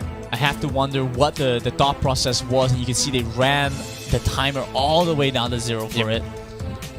Is Annie the first champion? This is, I mean, is she what? The first champion that's unlocked? Is it like alphabetically? Is Annie A the first? I believe it's Aatrox, AA. But Aatrox is not right. in Wild Rift, right? So is Annie the first? Because Akali was also bad, if I'm not mistaken, right? So Annie is, I think Annie is the first. Yeah, you might be right. Was this a situation where they ran down the time and they were just like, okay, what can we play? And then the first thing they saw was Annie, so they just went, maybe we play Annie. You know, that being said, at least going into the third game, I think Noblesse can kind of review and refresh their ideas and their composition. pull off something even stronger because they managed to make an Annie support work decently well. I cannot imagine what they can do with a Nami, with Or Hajana. Renekton instead of a Garen. I don't know. I'm just gonna put that out there, guys. True. Yeah. There was so many picks that would have been a lot more beneficial. There was a Renekton open, there's a Galio open. If you played Renekton top, Galio support, it's just like the game's over, guys. We have hard engage, we have frontline, we can do anything we want, and the Senna is just gonna heal us through everything. But instead, they opt for the non-traditional composition and they get punished. Yeah, non-traditional. That's a nice way to put it. Yeah, off-meta, non-traditional, whatever you want to call it, right? I'm just I'm trying to soften the blow a little bit. Yeah. So now Noblesse just want to refresh a little bit, get back into this game, and pull off something pretty nice. Still in a pretty decent spot. You know, 1-1 is a BO3. Regardless of what happens, they still play in the lower brackets and have a good chance. Yeah. We already talked about it before. I believe the loser of this game will play against VES. We saw them play in our first game of the day. It is going to be a little bit tricky for Noblesse if they do lose this game. Not because it means they are going to play low brackets or whatnot, but because they were supposed to be a team that was supposed to be comparable to IMP. Yeah. The idea of Noblesse dropping Yeah. to low bracket is going to be like a statement because either they didn't take the games very seriously or they just like fumbled somewhere along the way. Yeah. They were ostensibly supposed to be like a shoe-in, right? So dropping to low brackets is not a good look for them. I have to agree with you there. That previous game to me was not a good look for them. The draft was a bit wonky. I think there were a lot of things that could have been done better. And this is just my honest opinion. I'm not even getting to the flame territory yet, right? It's just my reserved, honest opinion. Like, the draft was a bit wonky. So at least if we get to see a little bit of an update there, would be definitely something nice to see. I'm hoping some of the teams like kind of catch on to this Varus Senna thing because it's actually super OP. I don't like if you guys don't believe me, go and watch like the Vietnamese Icon series, the Vietnam region Icon series. The way that lane interaction works is so frustrating. It doesn't matter who you're laning against. Between Senna and Varus, they just outpoke you and they heal each other. The Senna heals up the Varus throws out an arrow, and they rinse and repeat until you're forced to base every like 1 minute. It's so frustrating. You know, I think that with how the games have been going, things have been extending. We're into our second game. I already see a best of 3. I think we've seen 2 quadra kills so far happen you're right. already. Yeah. Right. Things are getting a little bit intense. Are you a little thirsty? I could use a refill. I'm pretty like I'm empty on my 100 plus. Can I get one? Let me get one for you real quick. I just need to turn this one around. There we go. All right. Some alright. You- Oh, the would you lights. Would you like original or zero? Original's great, man. Thank Original's you. great. You've switched over. Yeah, You've changed. I mean, it's fine. Yeah, the zero is just too far. I'll get in there. It's for okay, you. man. You're a changed man now. I will save you the effort. I'm a you know, there's a saying in dialect, "Cincai." All right. Cheers. Hold up. All right. Thank you. Bottle thank mechanics. Bottle tech. You. Bottle tech. You know, it's always nice to be able to do this. It's just, actually helps. It's something that I think you guys might not be able to relate so much, but being on broadcast and sometimes you just want to get a drink while you're talking, and you can't because you gotta keep it neutral. But then you can now I have 100 plus, and so you can do whenever That's I want. actually the one thing I love the most about this broadcast, right? With 100 plus on is the fact that we can literally just take a sip anytime we feel tired, and like.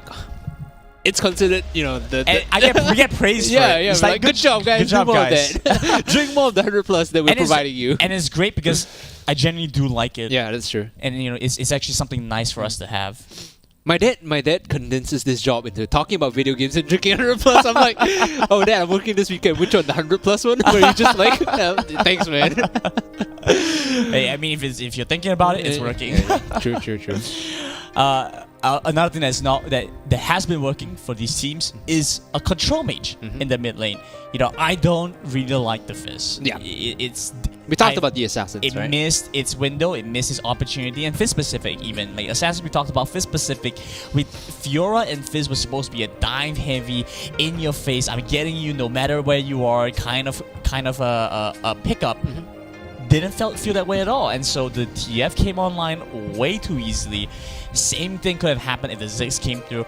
Much prefer these control mages being played instead. These semi-globals or global ultimates that have so much more impact than the Charm the Water that might get you one kill, but then you see him die after that too. Yeah, it's usually a 1-for-1 trade, and I think only when you're like super snowballed, that's when the Fizz feels good. Like you're able to come in and one-shot someone with like the Playful Trickster and then just Urchin Strike out, or even just one-shot someone with Charm the Waters. But it wasn't really that kind of game for the Fizz, and that's the problem with the Assassins. It's the same thing as the Akali. You play it to perfection, you assassinate someone, you leave, but when you're not that fed, you have to commit to a long fight, like a hard fight, to even find the kill, and that's when things tend to go like sideways because the rest of the team joins in for backup. So control mages, Ziggs, Orianna, Twisted Fate, these three, perfect.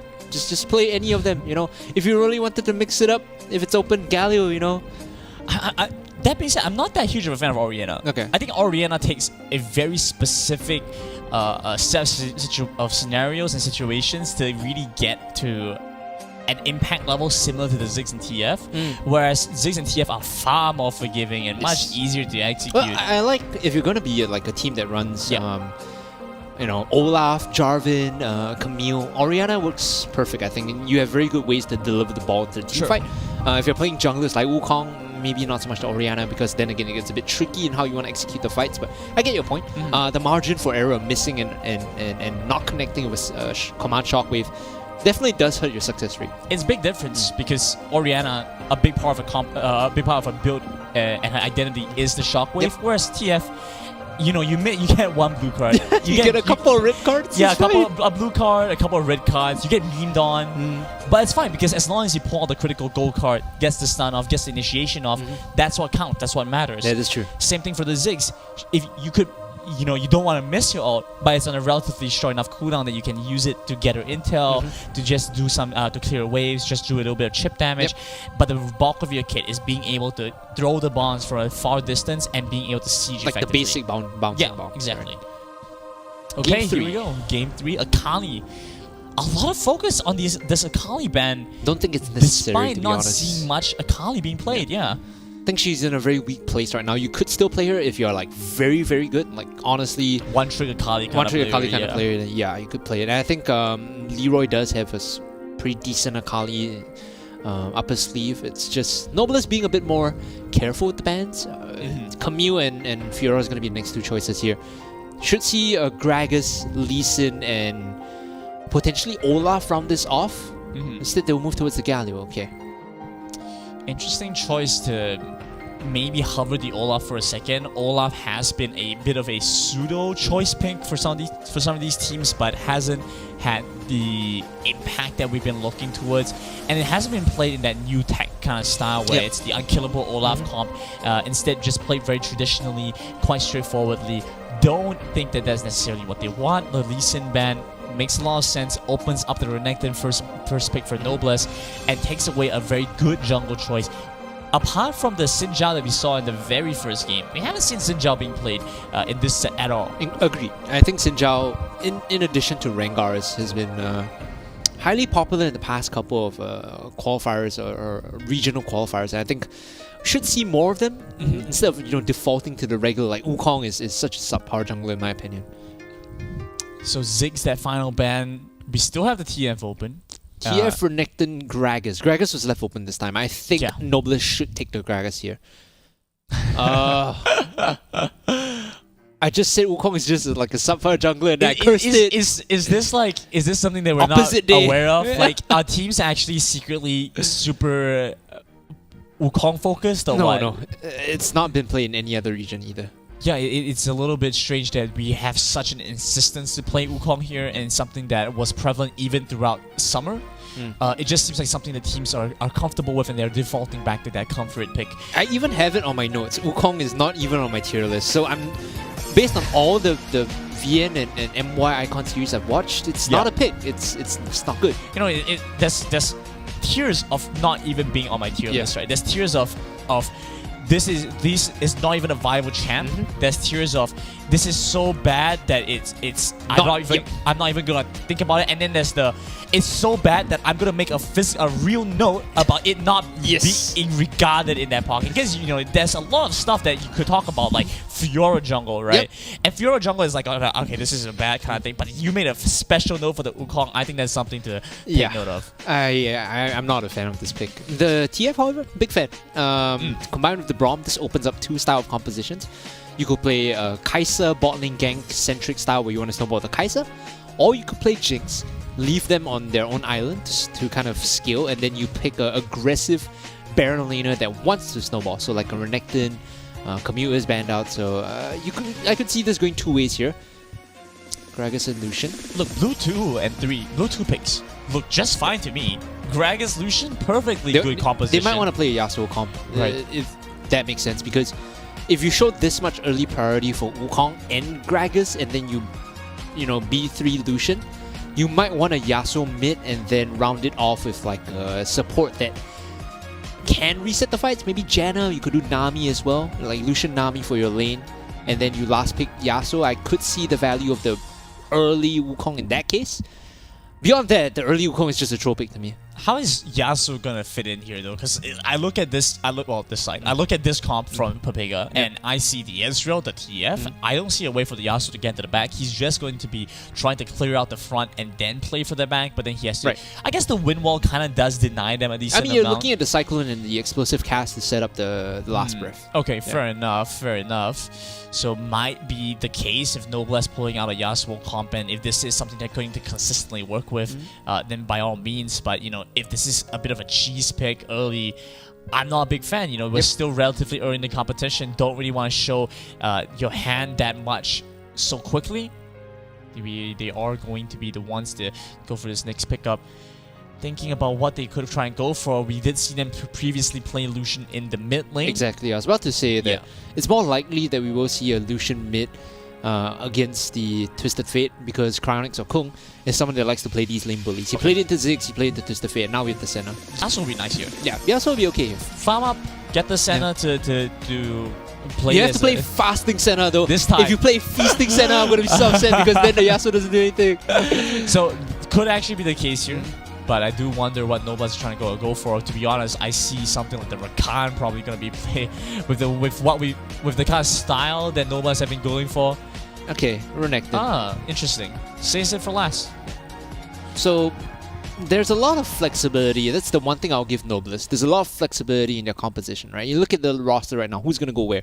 Apart from Renekton, apart from like Lucian and Senna being sort of like AD, DPS, maybe bot, maybe mid, you can't really assign anyone a lane right now. There's a lot of flexibility. Their draft is just fully up in the air. Everyone can go to most roles. And unless we see the Gragas go for a heavily damage-centric build, they are going to be mostly AD. Yep. But it could be mid Gragas too. Yeah, so there's a chance that if we do see the Gragas go for a fully AP, but if he doesn't, then we're back to a similar situation where they played a 80 base composition, but they managed to win that game out either way, right? So I think that Noblesse look to be comfortable playing an 80 comp even without as much magic damage. Yep. Does look like it could be the Gragas as a support here. If you're afraid of having like too little mixed damage, you could just play Fasting Senna and have, the Gragas farm up. Yeah. And then you have AP Gragas and Fasting Senna. AP Gragas is actually really good at setting up roams on the map together with the Wukong as well as the Renekton. So like, how you want to play Fasting Senna for the most part is usually just push the wave, and AP Gragas is really good at clearing the wave, and then just roam on the map with Body Slam and try to make things happen. With the Wukong, of course. Then Papega's side, they have the Darius. Darius was a big menace in the Baron lane the last time. The Java and TF are very good combo pieces. They can do well to get in, initiate, as well as the Destiny being able to give you information on where the opponents are. It's nice setup. A little bit less cohesive, I would say, than what we saw from their previous composition. This time around, it seems like they have stronger individual pieces. Yeah. But perhaps a slightly more disconnected as a whole. This is a composition that wants to play topside, so Twisted Fate will be porting or roaming up to help Renekton as much as possible. And then you want to leave Ezreal Braum on an island. basically.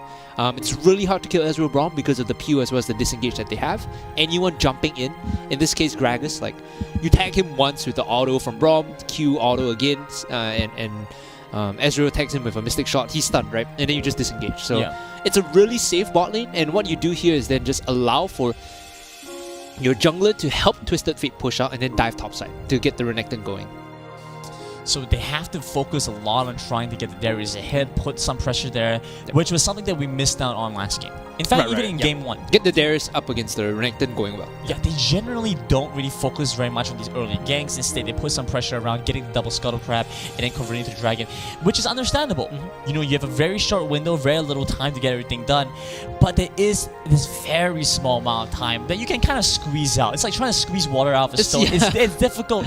It's so difficult. But if you do manage to do it, you gain so much more than your opponents do. This small lead, this will compound, it will snowball into this colossal snowball that's rolling down the hill and it's crashing into your opponent's base. They don't have a way to respond to this. It's a lot of effort to get the ball rolling though. Yeah, it is a lot of effort. Squeezing water out of a stone. So difficult to do.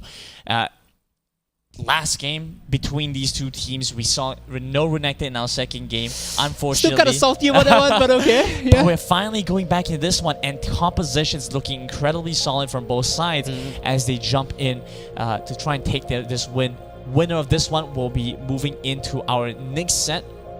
They haven't seen their opponents yet. Between Crown 7 and Astrovite Gaming, that's going to be their opponents. So the winner of this one will play against the winner of that.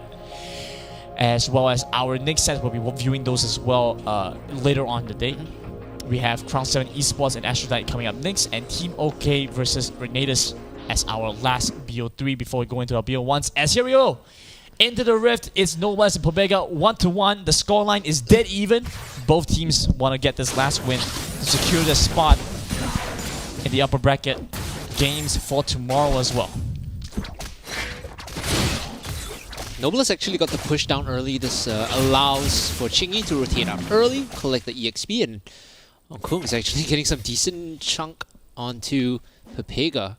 But that's what he does. That's what he's good at. You saw him play the Lucian the first time around. Yep. Beautiful gameplay from Kong. He Level has 2. such good instances of control. Okay, Chingy just kind of gives him that space. Ravella will just look for a little bit more damage pack. And that's really the timing. Kaldamik versus the Decimating Strike. Whoever gets it second, I think, finds the healing a little bit more effective, a little bit more present. Austin, he's there. The flag and drag doesn't quite connect. They're still looking for this chase on. Ravella flashes forward. As the flash away from the Renekton as well. Flash for flash, they do bring the Jarvan up top side. The mistake there is if you were going to commit into the flash, Austin needed to extend the range of his flag and drag with his own flash to guarantee the knockup. So that way you guarantee a kill into Chingy as well. So this is a small mistake coming in, a mechanical mistake that you have to make an adaptation to on Wild Rift. Okay, here we go. They're jumping back in. They get the stun back onto Austin. He has to flash out. The Jarvan looking very low. Ignite taken away. Chingy might just go down with the upper hand, getting them the first blood. They jump back in with the gold card. They're on the Kong. He has to flash away. The barrier expanded as well. The blood dripping off his body as they still chase on for Ares. He cannot support his teammate. He still gets stunned. Barely misses out in their window to get away. Great use of the wall to get information. The last upper hand pulls him back into arm's reach. They get another. Pepega respond beautifully with those 2 kills. And Revelia is fully online right now. 2 minutes in, he's been, I think, 100% kill participation for his team, just involved in everything, and the attention from Austin paying off. We talked about how Manila needed to go and like focus topside with Darius, you know, roam up. These things are already happening by themselves, Granny. You know, you don't even have to make a concerted effort. It's just that Noblesse are obliging and saying, you know what, we're going to fight you on the top side, and Pepega punished them. They thought they had it. They thought it was going to be easy. They managed to take down Austin pretty quickly, but didn't realize he was going to be there. You don't want to jump in aggressively like that. That's 1 flash. That's 2 flashes, plus the heal to boot. Noblesse They push away Pepega and now looking for a potential dive. Kong is in the back. He has the calling up, but Austin in position to prevent this as well. Destiny prompted. They're still looking to push off Noblesse. Teleports in, but he's too aggressive. He gets locked up. The crowd control will come through. Unbreakable will not stop this. That's one dead. The second soon to follow. Austin dies as well as a third goes down. It's a double for the center. Why did Pepega walk in there? We'll never know. Manila with the port in. That's a bit memey. I'm gonna call it right there, right? He poured it in the middle of 4 with the gold card locked, and he's like, team, where's everyone? Well, he got the gold card. He got the gold card. But yeah, teleports in. You know, you have to wonder, was it a mouse slip or otherwise? Well, mouse slip, finger slip, thumb slip, right? You know, it had to seem that way. There was no reason for him to be there, especially after his team disengaged the dive. You pop the Destiny to discourage the dive, right? And then you make the conscious choice to handshake and say, no, we'll join you for this fight instead. It's too much aggression coming in from Pepega. They need to temper it. And I guess this means Manila does not have his ultimate available for this next dragon fight. Pepega have to be aware of this. Need to take stock check of what they do have.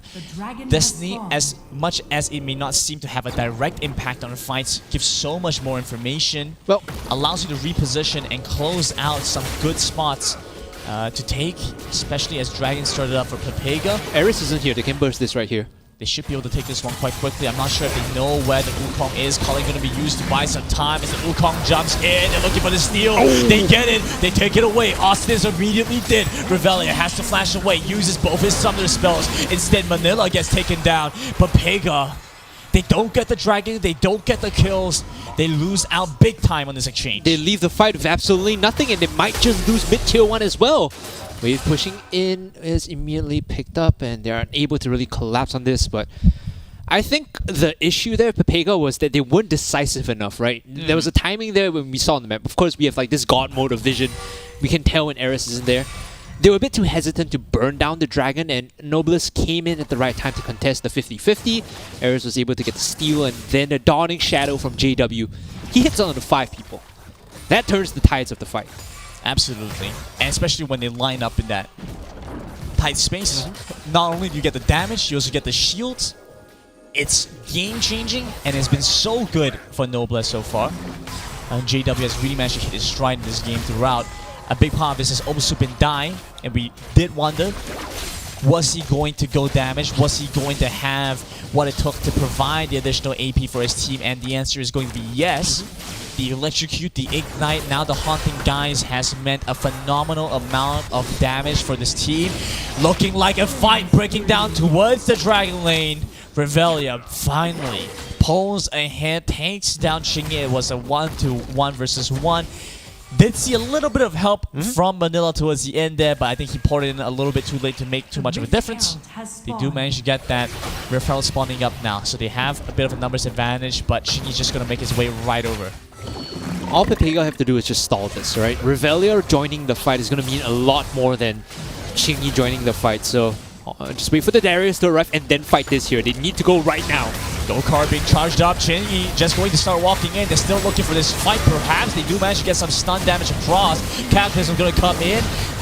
All the people dying on the side of Pepega is a huge stun for the center. They continue on with this damage, and Noblesse reroute Pepega. Is fight after fight in their favor.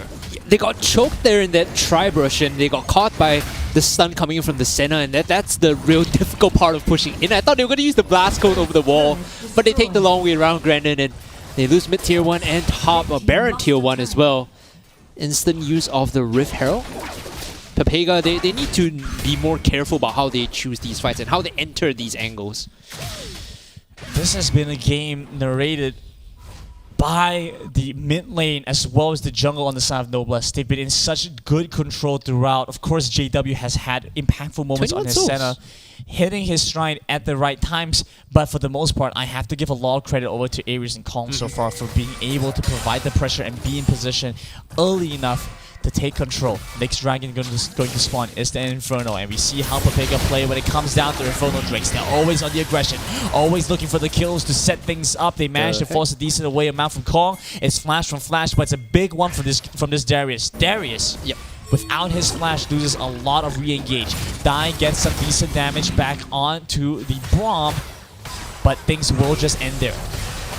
Looking to siege down this tier 1. They have 3 members here. The wave clear is pretty decent from Papega. Oh, hold on, Ares in the back line. Good explosive cast coming in. They don't realize all this is happening at the back. They're still just trying to deal with what's in front of them. So Papega couldn't even respond to Ares. They just let him free hit by the side. Manila did his best to slow him down, but they end up losing that bonsai turret. Almost lost QYS as well. And this dragon should head over to Noblesse should they want to. This is where things get super dicey because you've lost all your outer turrets. Your effective range of Destiny is like only outside your base. There's nothing much you can really do with the port. So Manila doesn't have an ultimate now. They need to play around the Darius. They need to stun up for him. They need to allow Revelia to get the resets off. Otherwise, there's no way they win these fights. 8k down. I don't think they win these fights regardless. They got him. They're looking for this Darius. He's dead. The Destiny is procced. And so they try and run away. They try to disengage, find a better spot to try and get back in, but I think it's a little bit too little too late. Papega are going to lose this dragon. And 8,000, almost 9,000 gold behind. Things are looking devastating for Papega. They caught Revelia there. That's the target that you need to pick up because he is like 70% of the team's DPS right now. They do get some decent damage onto Austin. The Kali will make his way. Great forward setup with the cast from the Gragas. Nice. Dai, team player, sets things up for Kong. Very good explosive cast, and now they have control. They just need to push out all the waves, pick up the items, and we're starting to see why this Gragas should have been banned earlier. You know, it's been close to 100% pick ban, and you know the Renekton and the Gragas. These are all the picks that have been meta for a reason. It's not the Fizz, it's not the Annie, it's the Darius, it's the Renekton, it's the Gragas that's been really working out for them. Proven track record, and for good reason. They've managed to become a big problem for Papega. Good amount of gold on Kong as well. You can see 217 with almost 9,000. He holds a significant lead over his counterpart with almost 3k up. Now, Flash is up for Darius. They can look for a window of play again, especially because they know that they need to start things off with Flash Apprehend, right? TF, no rapid fire cannon now. In fact, moving towards Lichbane, I think that's a poor choice. You do need the extended range from RSC. A little bit interesting to see. So the TF does manage to complete his Row of Ages, and now also has the Sheen building towards the Lichbane, but it's taking quite a decent amount of time, and this is going to be difficult. He's very far behind Gold and TF. While you could expect him to play as a pretty low economy mid laner, it doesn't mean that's where you want to be. A significant damage source is going to be lost with that. They do manage to take down Revelia, and so they translate that into a quick turret, but Papega not in time to respond to this. Yeah, without RFC, they can't really start fights. It feels kind of awful. And he burnt Flash as well in that pickup.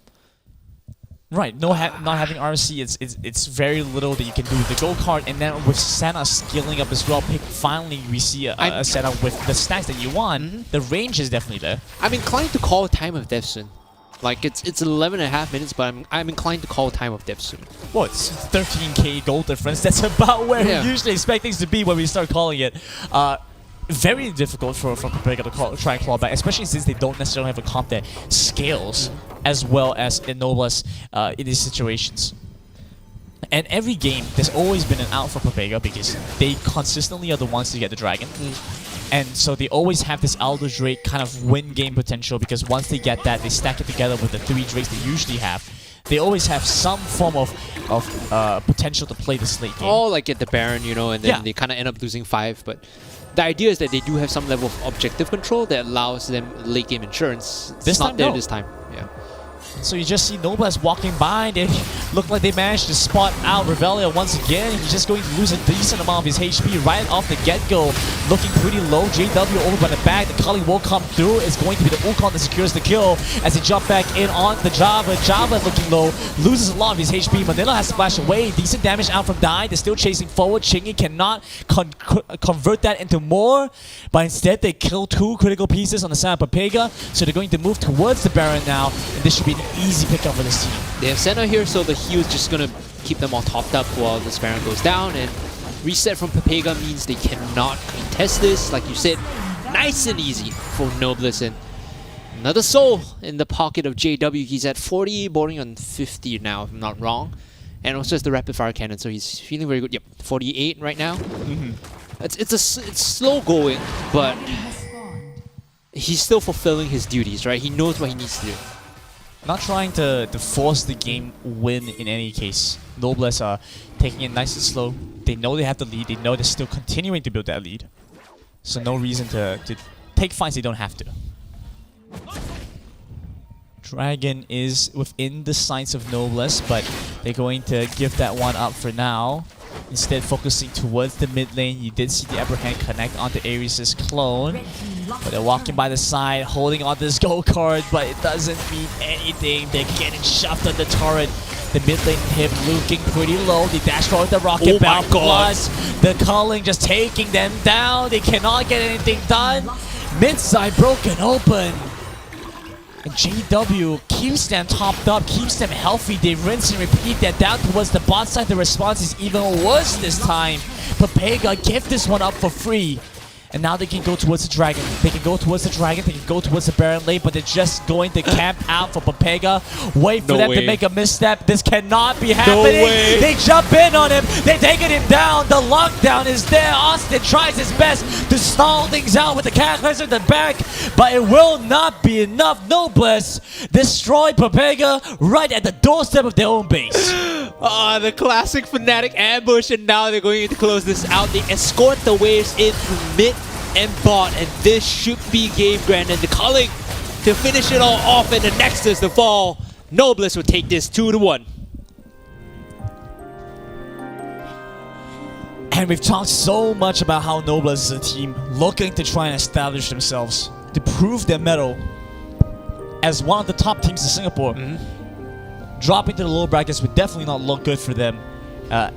They do manage to take this 2-1 and will continue their journey in the first qualifiers for the C Icon Series Singapore Fall Qualifiers. Nice win, very dominating fashion in their third game. A lot better than the second. A lot better than the second. First and second were a little bit iffy, but third game was right on the money. I would chalk up the second loss to the Annie and the Fizz and the Fiora jungle. Maybe they've been watching a lot of SSC and they're like, oh, that Fiora jungle looks easy. I could do it too.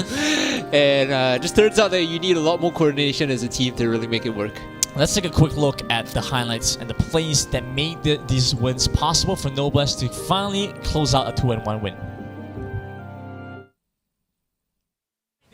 Over the other end should go down. Pepega find that. They trade back for another. It's going to the Kaisa then. Kong gets knocked up. The flash roll from Manila looking aggressive. The centerpiece of the entire team. The centerpiece of it all. They take them down. It's 3 gone inside Noblesse, and Dragon looking to follow soon after. Anyway, it's just about up and so on. They've laid long enough. Keep your eyes on Austin. The Cataclysm to the out is going to start things off. Okay, they're jumping in. They steal away the Drake. The Cataclysm comes through. They're still might find much more. They take down the Wukong, so it's down to the last auto attack. It will head over to Revella. He secures it. Dai gets a nice stun. It's the slam down for the Garen. To respond back against the Darius. Manila goes golden, but he's already gone. And so Noblesse, they trade in. Revella still acts as the front line. He's almost dead though. Dai over on the side gets stunned by Manila. The TF holding things down even with the Darius gone. Chingy looking to try and make a captain's play to save the game for Noblesse, but he still gets taken down. Pepega take 3 as well. Has to be concerned about this. They try and jump in. It's a nice duck coming in. A double kill for the Israel. Perhaps looking for Chingy as well. You cannot be content with the Baron. You're going to lose so much more. Almost taking down Revella. Ares down running for his life. Doesn't have to repost the last auto attack. Finds its mark. Pepega find the quadra kill for Scripter and take the ace. The Pams, they do manage to get some stun damage across. Cataclysm going to come in. All the people dying on the side of Pepega is a huge stun for the Senna. They continue on with this damage, and Noblesse reroute Pepega. It's fight after fight in their favor. They make a misstep. This cannot be happening. They jump in on him. They're taking him down. The lockdown is there. Austin tries his best to stall things out with the Cataclysm in the back, but it will not be enough. Noblesse destroy Pepega right at the doorstep of their own. Some wild plays. Some wild plays for both teams to make all of that possible, but ultimately they can only be one, and so we see Team Papega drop down to the lower brackets with Unfortunate. Noblesse zooming past to the next stage of the upper bracket finals. I believe they are the first ones to complete, or the second teams to complete this stage of the qualifiers. I think their next opponents will be the winners of Crown 7 Esports versus Aphrodite Gaming, which will be the next ones that we're watching. So, Noblesse Gaming gets to find out their opponent with the next set. They will be waiting with bated breath. You know, they'll definitely have to watch this very carefully and figure out the strategies behind their opponents. Crown 7 Esports returning team from qualifiers in fall, and Aphrodite Gaming, what do you call them? BDG Revoked? BDG. Oh my goodness, I forgot what it was. This is unfortunate. This is the new version of the Big Dirty Goals, essentially. Remade? Reforged? Reforged, yes. Reforged? Yeah. And with that being said, I think we're going to go into a quick little break. So for all you guys that are looking forward to find out which team is going to take the win, Crown 7 Esports or Aphrodite Gaming, stick around. We'll be right back. Grab yourself a drink. We'll see you guys in a little bit.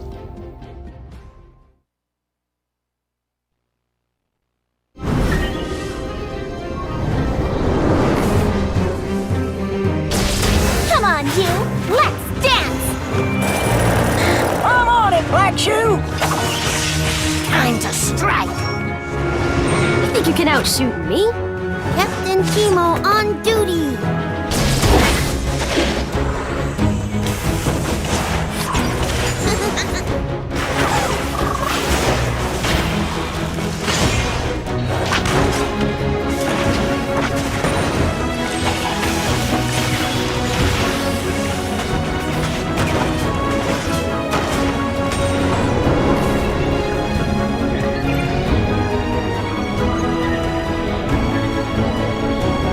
Let's do it! Delta Sierra at 12 o'clock! Dust 'em, Pix!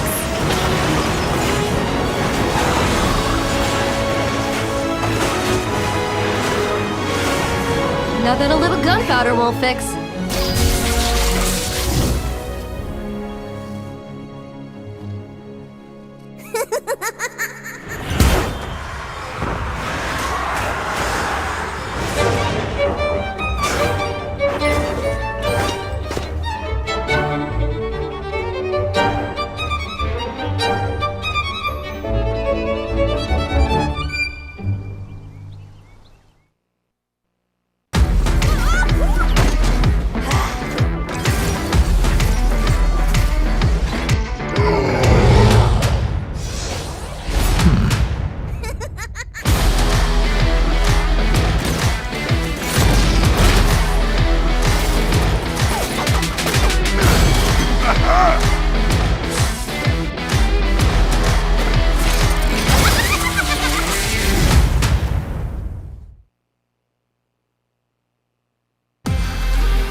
Welcome back, folks. We are in the Wild Rift C Icon Series Singapore qualifiers. We have just seen our game with Team Papega versus Noblesse Gaming, with Noblesse eking out a 2-1 win.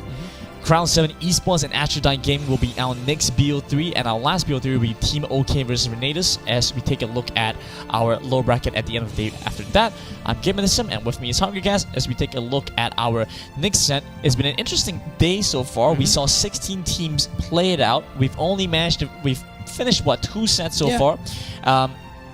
We're now taking a look at our third. It is going to be Crown 7 and Astrodyne, and they will be the ones to play against Noblesse Gaming. Also, I think it's a play on the word Astrodyne, so it's like Astrodyne Gaming, right? I got those feels. Right, it got the feels there, right? Got the feels This there. is a team, like, spiritually, their previous kind of like Big Dirty Golems, name was kind of like a play on it. Another thing as well. So I'm gonna stick with Astrodyne Gaming. I feel like, yeah. As well as Team OK versus Renatus will be playing up against the Team Banana, because I think Banana was the one that beat To The Moon, and I think Banana is a team that has been reforged through forever. Yeah. They've been kind of like tossed in the recycling bin, just kind of like dig it in. At one point, all of them play on Sovereign. Yeah, so it's the lottery wheel. You go reach in there, you pull out the little capsule. It's like gotcha. It's like which version? Soul? Okay, next one. Shake, shake, shake. Vendetta. Okay, cool. who are we gonna get as our AD carry? Nitrogen. Right. Yes. And all fruit based as well. I can't recall. I remember them telling me something about why it is all fruit based, but I can't recall it at this point. But and that will be a team that will be competing through the rest of the upper brackets as well. Tomorrow we'll be having even more games happening. These teams will this will more or less be the lower bracket games, as well as the semi-finals to determine our top 4. Yeah. They'll be moving into the playoffs to at the end of the month, I believe August 21st, and to the 22nd, I believe. And of course, none of this could have been possible without our amazing sponsors, the guys that made this happen, 100 Plus, Secretlab, as well as our event organizers, Elephant, as well as Riot Games. For making the game, I think that is quite important. The people that make the game are kind of important, just sort of. Sort of. Maintaining and balancing the game is just a small part, I think. Yeah, a little bit, right? Yeah, 200 years after all. What does it matter? What does it matter? And of course, this is a very good platform for a lot of guys to try to get into the game, to get some competitive experience. Alliance already seeded into the playoffs, so now there's a good chance to play against teams that are relatively similar skill level. I think the observation that we made with the summer qualifier, the first summer qualifier, was the fact that Alliance, kind of came in and swept the floor of everyone, and the momentum that you had, whatever you built up, any morale that you had as well, just kind of goes out the window. This time without Alliance there, sweeping you have this opportunity to set your skill. To test and actually improve as a team against teams that are similar caliber, because if you get destroyed one-sided in a one-sided match, you can't really tell what your true standard is. But when you play against teams that are very similar to you, you go all 3 games, for example, the game we just saw between Papega and Noblesse Gaming, there are some lessons you can learn from that series that you should hopefully come out better for. So that kind of development and growth is a big keystone and proponent of what we want to exceed in the Icon Series in Singapore. And this has also kind of been the adaptations that have evolved the level of gameplay. There was a bold, overarching statement when we watched the Summer Super Cup. If you want the best Wild Rift in the world right now, look to Southeast Asia. And Singapore being part of that region, we have a role to kind of perform in that space as well. Gotta send our best teams, man. Send our best teams, do the best that we can, grow increasingly more with every single set that we play.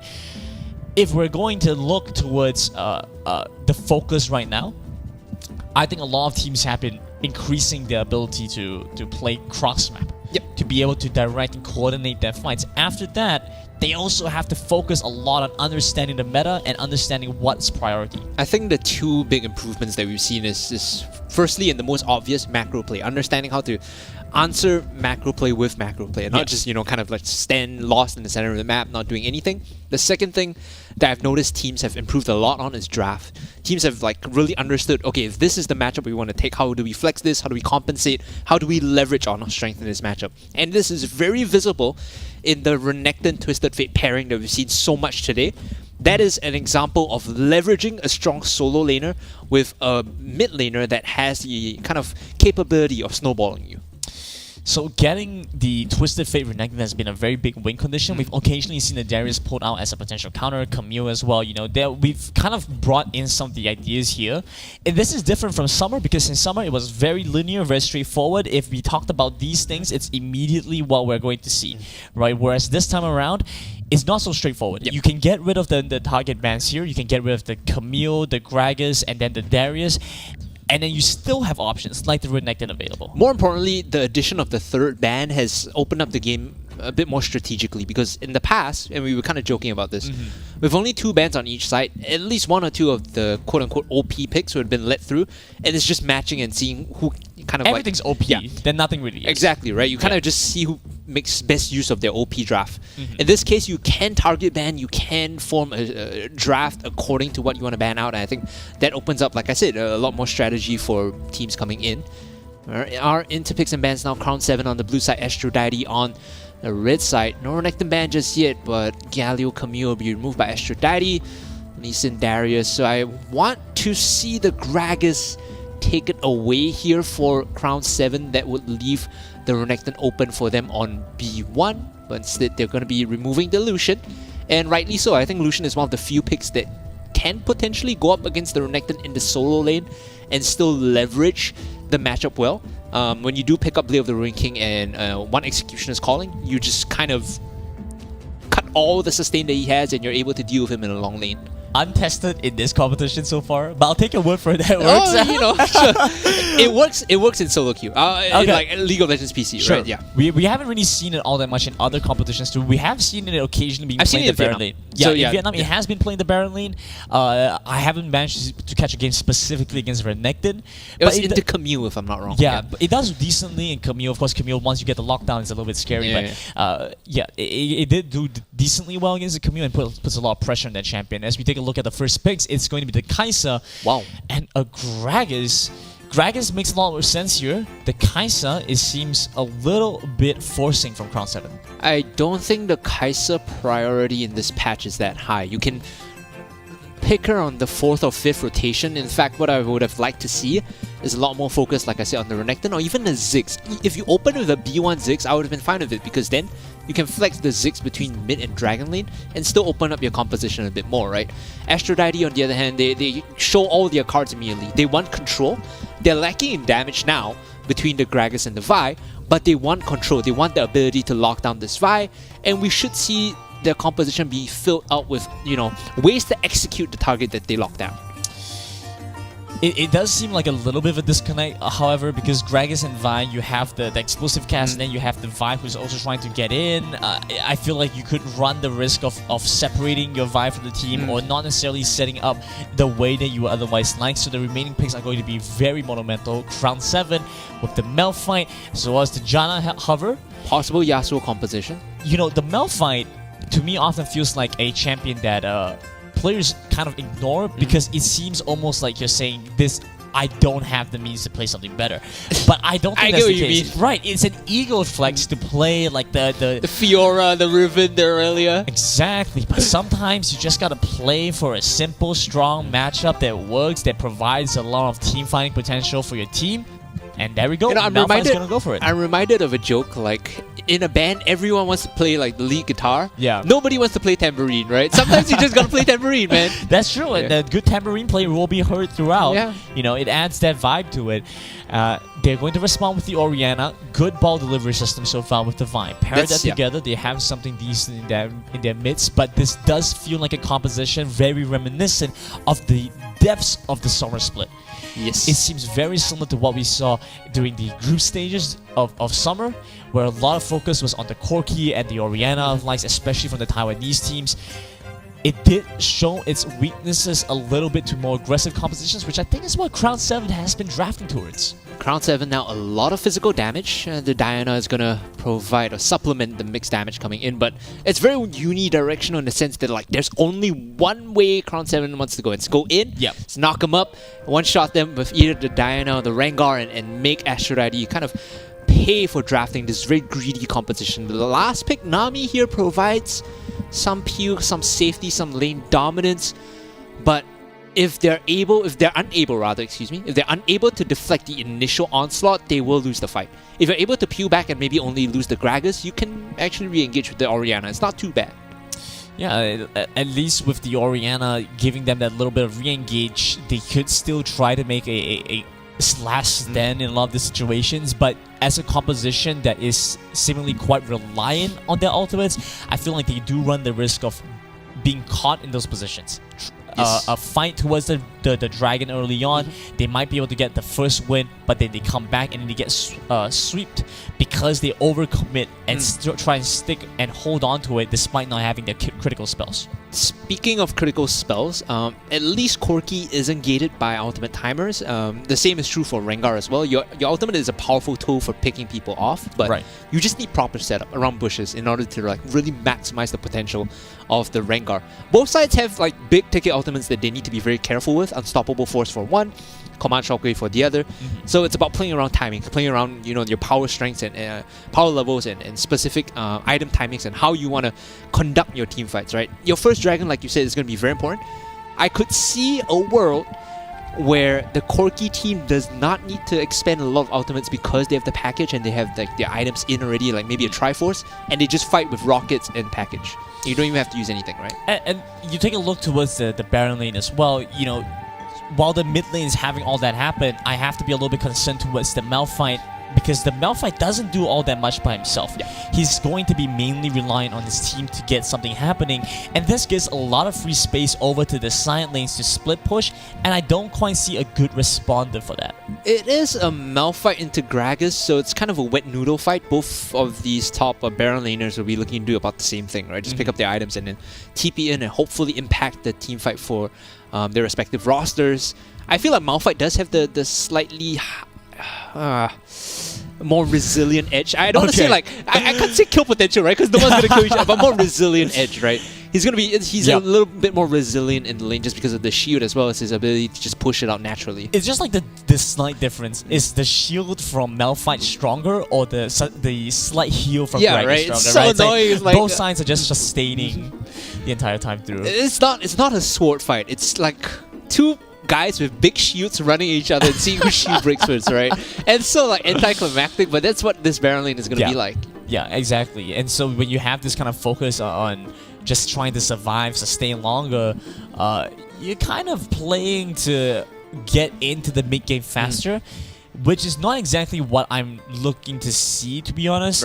I think that we should be looking for more early game aggression, things that are similar to what we saw in that last game, right? Speaking of early game aggression, when we look at the jungle matchup between Vi and Rengar, Vi actually comes out ahead in this one because if memory serves, you are able to knock Rengar out of the jump from the bush to deny like the initial kind of damage, right? And you basically CC him up. So it's a skill matchup, no doubt, but if Vi is able to knock him out of the jump, she actually gets the drop on him and is able to turn and kill. Same thing happens with the Gragas. If Rengar jumps on you, you body slam him, you knock him out of the animation. So I think for the most part, the Rengar is slightly neutered when it comes to the jungle or Baron lane gank. Definitely feels a little bit weaker than the Vi, which is something that I didn't really think I'd be saying. What a weird turn of events. Yeah, Vi, the slightly stronger jungle coming into the start of this one, pairs well with the Oriana, so we understand why they're going for this kind of composition, as well as can kind of pair with the Corki. And you know what I like to say?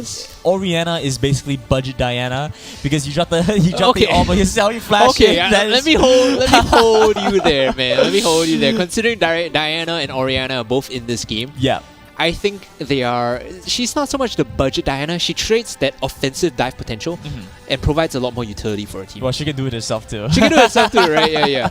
But she does provide a lot more utility for Right. her team. For I sure. think the fact that you're able to not commit your body into going into the middle of the fight, put the ball on someone that you guarantee has to engage for you, Yeah. and then shockwave someone, it's fine, right? The Diana is like, once she jumps in and she pops the moonfall, it's either she kills everyone or she's dead in the center. So, Gunner's smiling because he's triggering me. He's like, budget Diana. I'm like, no, man. As someone that plays enough Orianna, nah. It's also good vision, it's good control, so Orianna fits well there. Interesting not to see the Ziggs or TF to Yeah, kind of no respond Ziggs to in this that, game, right? yeah. So that's an interesting choice to go for opt for the assassin to deal with the Orianna. We've already discussed this at length, so going to skip past that this time around. Want to talk a little bit about the win conditions here because Okay. Orianna, Vi, this kind of team seems pretty reliant on going for a team fight. Yes. At the same time, you take a look towards Crown 7, they only want to jump in, and so it seems like Well, they just want a team fight. They have similar win conditions, but I think for Aphrodite, they have additional kind of like bonus, right? Which is they can find picks with Aqua Prison or Assault and Battery. They don't have to commit fully to a fight, like a 5-on-5. And if they do find a priority pick, they can reset the fight via Explosive Cast or Command Shockwave. So they have multiple outs. Like if this was a poker game, they're not drawing dead. They have multiple ways to like kind of play their hand out. Whereas I think for Crown 7, they have a very strong hand, but they might be drawing dead if they don't get the cards that they need. Yeah. So Crown 7, I don't want to discount them entirely from the get-go. They, like you said, they have some outs, but they have to be drawing intelligently and get some good intel from the beginning. Malphite versus Gragas is definitely going to be an interesting start of the lane. I don't know which side gets the early advantage. I think it should be the Gragas. Gragas Early I on think might Gragas, have yeah. some decent. But if we're looking at burst the lane, potential. we're probably casting this all wrong. just gonna put that out there. We're just watching Malphite versus Gragas. Like, which one of these Baron laners will put us to sleep first? Find out, Sure, but then whichever guys gets control is probably gonna result to a double scuttle grab. Yes, Because because early game, I think Diana Orianna is gonna dictate how Scuttle Crabs go, because if Diana's able to punish early on and chunk Orianna out, then she's gonna be able to rotate with her jungler to secure Scuttle Crabs, and the reverse is true too. If Orianna's able to chunk out Diana, then she can rotate out with her jungler. So we jump into game. Here we have it. Crown 7 Esports versus Aphrodite Gaming. Aphrodite Gaming has had some previous experience in the C Icon series in Singapore in the summer split. So they're looking to try and make good use of that experience to develop something. Bit of an interesting choice where, once again, back to the same adaptation. Nobody going to assist their mid laners to crash in this wave early. Yep, and in this isolated kind of push, Orianna is the one that has the edge because of the range and command attack. You can see her shoving Errol away now. Meanwhile, because X-Cosmos isn't in this lane, Loss is gonna have to just take a step back. But ebb and flow, good trade, actually gives the advantage over to Aphrodite here in the Dragon lane. They get some decent poke potential off. I guess the benefit of having Fizzy Fish on the Nami is you get some additional sustain, whereas the shield doesn't really provide that. And so over the long term, I could see Aphrodite coming a little bit ahead. We previously seen Fizzy Fish play in our last competition in summer as well. Yeah, making an appearance again, and on this Nami, nonetheless, a bit of a signature. Proficient Nami player. It's a signature champion for Fizzy Fish. You get some information on where the Rengar is. The Vi is going to be nearby as well, but actually opts not to try and contest this. A little bit less HP than the Rengar. They have mid prio for Aphrodite, so Orianna is immediately rotating out, which means they get the Scuttle Crab. Easy little pickup for them. The Rengar tries to ping to the other side. You do see a bit of a trade as Diana goes aggressively in the face of Aphrodite. Good damage coming through. They're charging up the Assault and Battery now, just moving past Lei. Gets some good damage on the Hiraya. He might just go down, flashes over the wall, but jumps back in with the pounds. Doesn't quite remember that the Rengar can follow through, and so they jump back in, looking for these last hits. Arrow will dive back onto the Vi, tries to prevent his Rengar from dying. Rengar flashes away. Greg is now joining to the fight. It's an early skirmish from both sides, but it turns out Crown 7 will be the ones pulling ahead. Crown 7 getting the early first blood is good, but Astro Daddy, you get the double crab. So they get control of the river, but that was a big misplay coming in from Haraya, you know. Not really understanding the full scope of the Rengar jump. I think either way he would have been dead, so he could have just stood his ground and fought. Maybe allowed Helena to come in for the counter kill. That being said, Astro Daddy, after picking up the double Scuttle Crab, oh actually, Corki in trouble. Finds a good amount of damage on the Corki, 700. Almost loses his life. To pop the heal as well, so that is a big summoner down. Lina coming in now because he had the double crab and he has top prio. The wave is kind of frozen right now. It forces Lei to use the Thrill of the Hunt and just get out. Ultimate's available on most members, so this could be an indication that something might want to happen here. It's going to be difficult for them to get much done towards the Baron side, so attention once again focus towards the mid lane, focus towards the Dragon lane. A lot of vision control towards the Baron lane river though. You can see this information gave Aphrodite the chance to play aggressively and force Lei to kind of respond. Moonfall coming in mid lane. No mana left on the Orianna means a lot of not many options left for him. He's gonna go down. Was walking towards the fruit, just barely misses out on that. He had no summoner spells either because of the early trade against the Rengar, so he was forced to burn Yeah. both the barrier and the heal, and that's a collapse coming from Iral. Now they have the Assault and Battery, they have the Vault Breaker, Don't they need quite to like land this. Oh my goodness, he's charging it up. He misses, and it will not amount to anything. Aphrodite wastes a little bit of time in this Baron lane. Swing and a miss there for both Rossetti and Helena. Now they need to back off because their presence has been, you know, made obvious. This means that Lost and Cosmos can just shove up. They know there's no jungle support here. So they are going to push this wave up, potentially get a recall off, or just gain control of the bottom river. This game is significantly more tempered, a lot more measured compared to the first two games, first two series that we've seen today. For sure, and the slower tempo has been beneficial for Crown 7. They're getting the fights that they want mostly. Lei has been under a decent amount of pressure for the most part. Rossetti stepping forward. I'm not sure exactly where he wants to be. Throw them going to be proc, but Lei jumps. I'm not sure that's the right target. They get decent damage onto the Janna. They commit the Vi ultimate as well, so that's one secure kill for them. Crown 7, they have to get away. Killer Instinct used by Lost D to reposition. Dodges away from any re-engage with the Vi. They get out, only losing one in the Dragon. Looking for an exit kill onto Fizzy Fish, but not finding it. Iral is still going to be the anchor of this team. When it comes down to the team fights, just looking for a good Moonfall. Was not able to get, make any headway into that skirmish. Now they swap it up because the Herald is going to be coming up in about 45 seconds or so. This means that you need the Corki Nami priority, and even Rossetti is going to recall and make his way up there as well. Very nice adaptation. Good call to go over. Says needs to be walking over. I don't think you go back to bot here. Yeah, well, actually, I guess they will. So I suppose they see the Kai'Sa still there, so can kind of assume the rotation not going to happen. Might be the case. What's going to happen here is that the Kai'Sa is going to have the window because she pushed the wave up. So all 5 members of Crown 7 will be around this Rift Herald, whereas Rossetti is going to be late to rotate. So it might be tough for them to fight for this objective. The Rift Herald would definitely be very useful to Aphrodite considering they're playing with a Corki. He is a marksman, but one with a significantly shorter range. A little bit more difficult to siege turrets, so Rift Herald breaking open whichever lane could be of great benefit to the team.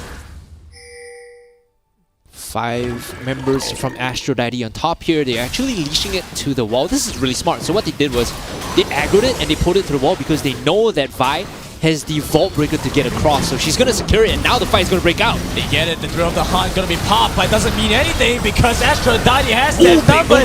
Not if the Moonfall comes through like that. What is happening? Crown 7, they find the fight to start things off, but they're now routed as Aphrodite on the chase. They have the numbers advantage. No Malphite means no chance against Aphrodite. That would have been disastrous if the Malphite was there to top it all up with the Unstoppable Force, right? You could have seen how they would have gone sideways real quick, but Aphrodite, they read it well. They say, you guys only have 4. There's no Malphite here. He's showing on the map. We'll turn around until it's a good looking out. It's a fancy one, but it does absolutely nothing. Well, I wouldn't say absolutely nothing. It brought them low. All they needed was another second.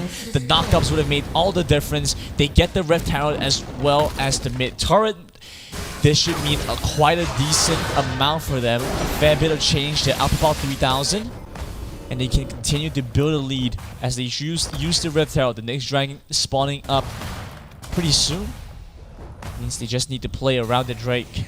The downside of all of that was the whole time Malphite was in Dragon Lane, he was unable to really take the tier 1.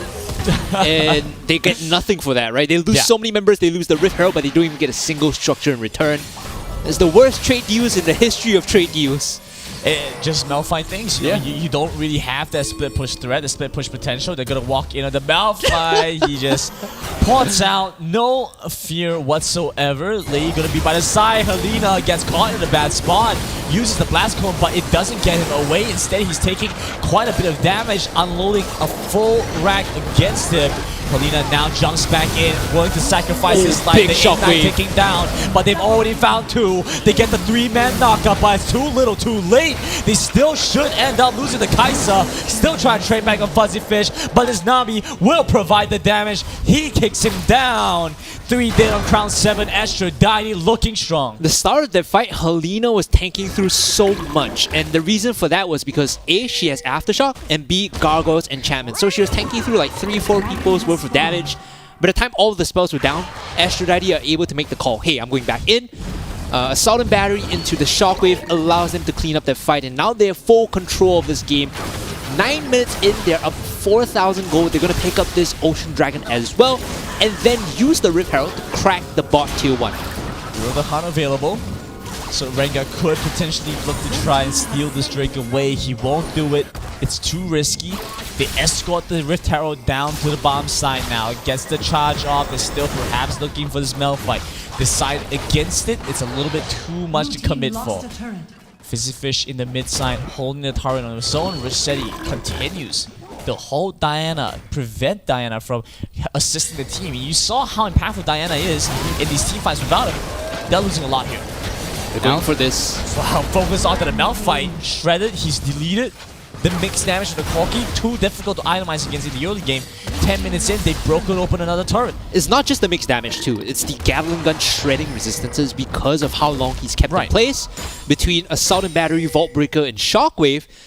By the time Gatling Gun is done with you, you have negative resistances, right? So that's the problem here, and why he can't stand toe-to-toe against this dive, whereas a lot of the damage reduction from Rossetti is from the W. You don't care about resistances. You take percentage less damage when you drink from that big old barrel.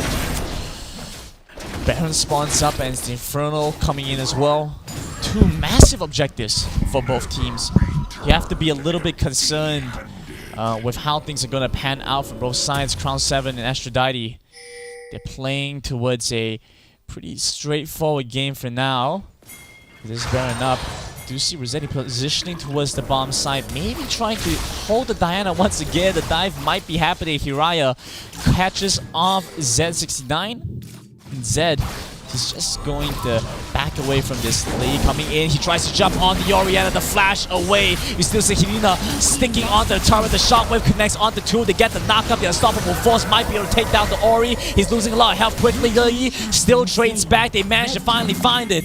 The rest of his team joining in as well. Fizzy Fish walks forward, gets the bubble onto the Kai'Sa actually. Rossetti barely misses out. There's decent damage back on the enemy team with the exhaust now on this Kai'Sa. They get the burst damage to kill off the Janna. He tries to reposition the flash as well from Lost D. Barely gets out that fight. Aphrodite in a strong position. Still just trying to make good use of this window that they have. They've broken open the base. Well, not broken open the base, rather. They've broken open a number of these turrets and still looking to try and break open the base. They just need the Baron. And with that, should be able to get a little bit more. The Kai'Sa picking up a couple of quick items should mean 2 upgrades on her spells. Gets the Cathian Rain plus the Supercharge off. Make quite a bit of difference in these fights. Well, you're just trying to find some opportunity to get in. But 1 and 3, losing a lot of relevance on this Rengar. Only really has the Triforce, so it's a bit difficult to really respond to this. Package available for Lokoki now, so they have a good window to try and fight again. The Dragon is spawning up in about a minute. That's something nice for them. Objective they could perhaps pick up as well. Not being able to get any kills on the Rengar is kind of awful. Like, because of his passive, you need to stack up like 5 kills ideally on unique targets, right? So he's not really achieving any value out of his own passive, and he's starting to fall off, like you said. It's one of those jungle picks that like kind of need the whole team to coordinate around, otherwise you just fall flat on your face. Unlike the Kha'Zix, where I think you have a bit more leeway, Rengar is just a feast of famine kind of jungle pick. They do start things off. It's good damage out from Kalina. Malphite Changes the target back onto the Malphite. Couldn't quite find the engage. The package comes through. It's a little bit discoordinated. It's a big knockup, but the Monsoon assists the enemy team. Aphrodite gets pushed to safety. They try and jump back in. It's a desperate attempt for the Diana, but it's not going to be enough. Iru goes down, and the Orb connecting. They take down Lost D. Haraya in a great spot to kill them off. And a big miscoordination from Crown 7 after Aphrodite did not have the best start to that fight. Aphrodite overreached there under the tier 2. You were like, okay, they're in a bit of trouble here. And then Cosmos is like, it's cool, guys. I'm gonna help. He pops the Monsoon, and then he gets them all out to safety. This is Aphrodite picking up the Baron, Nashor, and this ain't it, Chief. This ain't it, Chief. Starts it off. Check your pay now. He can't do it. He can't stop this. They're coming in. Alina's right in position to pick this one up, and they pick up the package this time around. They have it available. They are ready to contest this. If Crown 7 want to fight, Aphrodite is more than happy to oblige. But they will reset. They will take this time to come back even stronger. 2.5. Should be seeing 3 arms completed on just about everybody at this point. You know it's a good game when you're a support. You're able to buy not only your enchant, but also like an Athene, not Athene, excuse me, Ardent Sensor as well as like a tier hoping to go to Seraphine's. Like, that's the dream, right? Yeah. Trying to build up to a pretty strong point. I don't think the game's gonna go all that much longer. It is a bit tricky because Aphrodite don't necessarily have the best push potential, but with how strong they are, they can dive out in between turrets now. Diana's looking for a flank. She failed to find the initial angle. Now she has to force it. Yeah, he's trying to look for it, but they couldn't quite do so. Molina goes a little bit wide. Lily tries to respond back. They jump in as a 2-man moonfall, but onto a very tanky target. A teleport coming in. Greg is joining into the fight. They've already taken down Eero. They should be able to find a second onto Zed. Still back under the turret. It's a double for Haraya. They split focus back onto the turret. They break open the inhib. They're moving into the base. Nexus exposed and low. There's only so much as Rengar can do. He's getting chopped down. A few more hours will find it. Even with the flash aways, the fadeaway auto attack, Aphrodite take the first win. How's that budget Diana working out for you, Gredon? How is that budget Diana working out for you? Because I think that works out perfect. The Orianna combination with the Vi, there were multiple points where they were able to set up these fights so well, create this buffer, because they know that they're able to have this follow-up crowd control on top of Helena. Wow, just being able to play so well to the composition and so aggressively as well. You look at the kill score right now, 8, 3, and 8. Hiraya was the centerpiece for most of this game, was there to respond to every single instance of a fight happening. And they just did not manage to scale up between the Kai'Sa, between the Diana. They sent Kai'Sa and Diana to respond to the side lanes, and they weren't being aggressive enough, especially with Rengar. And this begs the question, why the first pick priority on the Kai'Sa? You know, if you had a game plan coming in to snowball the Kai'Sa, if you had a whole Kai'Sa draft, right, quote-unquote Kai'Sa draft ready, this was not it, right? They had no game plan coming in to kind of snowball the Kai'Sa or make help us understand why they overvalued it. And I think the whole composition, if this were to be a Yasuo composition, sure, I could see some value in that. Play a wombo combo, you know. If they engage on us, we re-engage with, you know, twice as much force. But this is not clearly how they drafted, and this is clearly not how they plan for things to go. I really like Helena's comp, rather Helena's build, because it is literally full tank. You are accepting the fact that you're jumping in, you're likely going to die. If I survive, it's a bonus. Yes, if I survive, it's a bonus. And she was so tanky. The fact that the Vi could just sit in there between 4 players, soak up half, 2, 3 rotations from the enemy marksman and the enemy mage is so impactful. And so the rest of of Crown 7 was just busy trying to respond to the Vi, and they couldn't give any sort of response to Aphrodite's marksman and mid laner instead. Yeah, that's a big problem coming in. I think the draft is quite suspect for me when it comes down to Crown 7's overall choices. Given that Renekton was open, like I said, Ziggs was open, These were, I think, picks that they could have leveraged to control the mid game a bit more. This game was more or less dictated by Aphrodite in the early to mid game. Think about the first dragon, the first herald, and then the subsequent mid lane fights. If they had more effective early combat picks, maybe they stand a better chance, but Wombo combo team comps only work when all 5 members are together, and there were multiple points where the Malphite just didn't cut it. Yeah, they have to be aligned, they have to understand what they're doing together, and the fact that they were responding to the Gragas who, had enough time to just teleport in the middle of the fight. Literally the center, right? Right, it's crazy. At that point, the rest of his team should be forced back, they should be losing already, the Gragas would teleport in, and then they just take him down.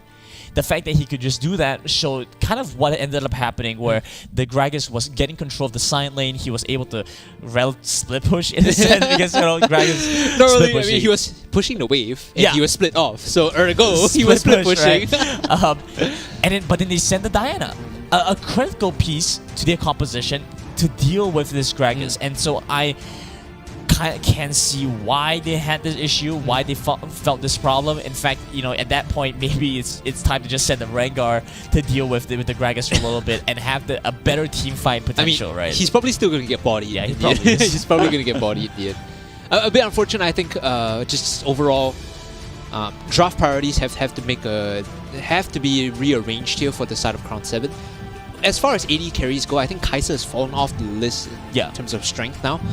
Your top 3 in my head are Xayah, Lucian, and Senna. And even Senna's fasting Senna is still okay. Otherwise, I'll put Varus on top. Corki is good to a certain extent. What's the value of Corki, right? He just doesn't have an out timer, so he's always ready to fight. That's the value of the Corki. If you're an aggressive team, always feels good to have a Corki, right? But the other 3 AD carries that I mentioned have very nice out timers that also scale well, that also contribute to their team and provide some substance, right? Not so much like the Kai'Sa who just has to wait for her Q evolve spike to even feel impactful. The Kai'Sa has fallen so far from grace, going from the #1 maximum pick of every game down to way below, and I think that's something that's caught off guard a lot of these teams. You look at the composition they had, the way they were playing, very reminiscent of early summer, right? And there's been a lot of advance that's happened since then. Another big issue also is that the support pool has shifted from tank engage to enchanter supports. Kai'Sa excels when there's an Alistair setting up, when there's a Leona, when there's a Galio who can apply the plasma stacks very quickly. Your current pool of Nami, Janna, doesn't really cut it. Even Lulu to a certain extent doesn't cut it because you don't have the aggression that you need for the Kai'Sa to really present any kill pressure. Ergo, she doesn't snowball. Ergo, she doesn't get any items. Oh, it sounds like it's Fizzy Fish's time to shine. Nami is now... It's her meta. Fully in the meta. You're ready to go way at it. So hoping to see some sort of adaptation. I know that we kind of harped on the idea of the Malphite being a good pickup. Malphite does have some decent situations where it can play off well against your opponents. This one was one where they kind of missed the window where Malphite was supposed to. Where Malphite is supposed to join the team fight, he did not. I think it was the first Herald where they hit the 4-man Moonfall. Yeah. It would have been nice to have a Malphite there. Where he was supposed to join the team fight, he was not. And where he was supposed to be dealing with the split push, he was not. And so you have this kind of double whammy situation.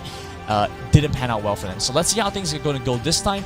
Immediately removing the Galio. Good choice to get rid of this semi-global, kind of ever-present team fighting champion here. The Gragas ban signals to me that Crown 7 really respect this. They know that it's a threat coming in from Rossetti, and rightly so. It can also be flexed into mid or support, but as far as I know, Fizzy Fish does not play Gragas, so just removing that from the pool. I just want to run through the list again. Lee Sin is open. Kali's going to be banned here. Lee Sin is open. Camille is open. And Ziggs is open. So I think these are the 3 that need to be removed before we move into the pick phase. Lee Sin could slip its way through. I think that judging from how these teams have been prioritizing, they have given away Lee Sin kind of, especially because I don't think they believe the opponents are going to play a very good one. It feels like maybe. Yeah, because we do still see a lot of priority around things like Wukong, around Vi, things that are still very much early summer picks, things that I feel like are not as powerful now, but they still are quite relevant to them. I did appreciate the attempt from Loi to bring in the Rengar. Yeah. Because that's a very nice adaptation. That's something that we've been trying to talk about more on the broadcast because it's been pioneered by other regions, and now it's about us being able to catch up and adapt to using it. I mean, Shinsekai did play Rengar during SSC. True. Yeah. So it's a pick that, again, requires a lot of teamwork and coordination. You need to set up your fights very carefully, right? Fighting near a bush versus not near a bush is make or break for Rengar, and teams need to understand that.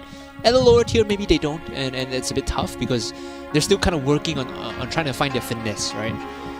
Diana's going to be banned out. This means that Lee Sin is going to be open, and so will Camille. The final ban here for Crown 7. Fiora. Okay. Astro already have their pick up delivered. They can take literally whatever they want. I think Lee Sin here is going to be good. Lee Sin could definitely be nice. Otherwise, Ziggs could be something decent as well.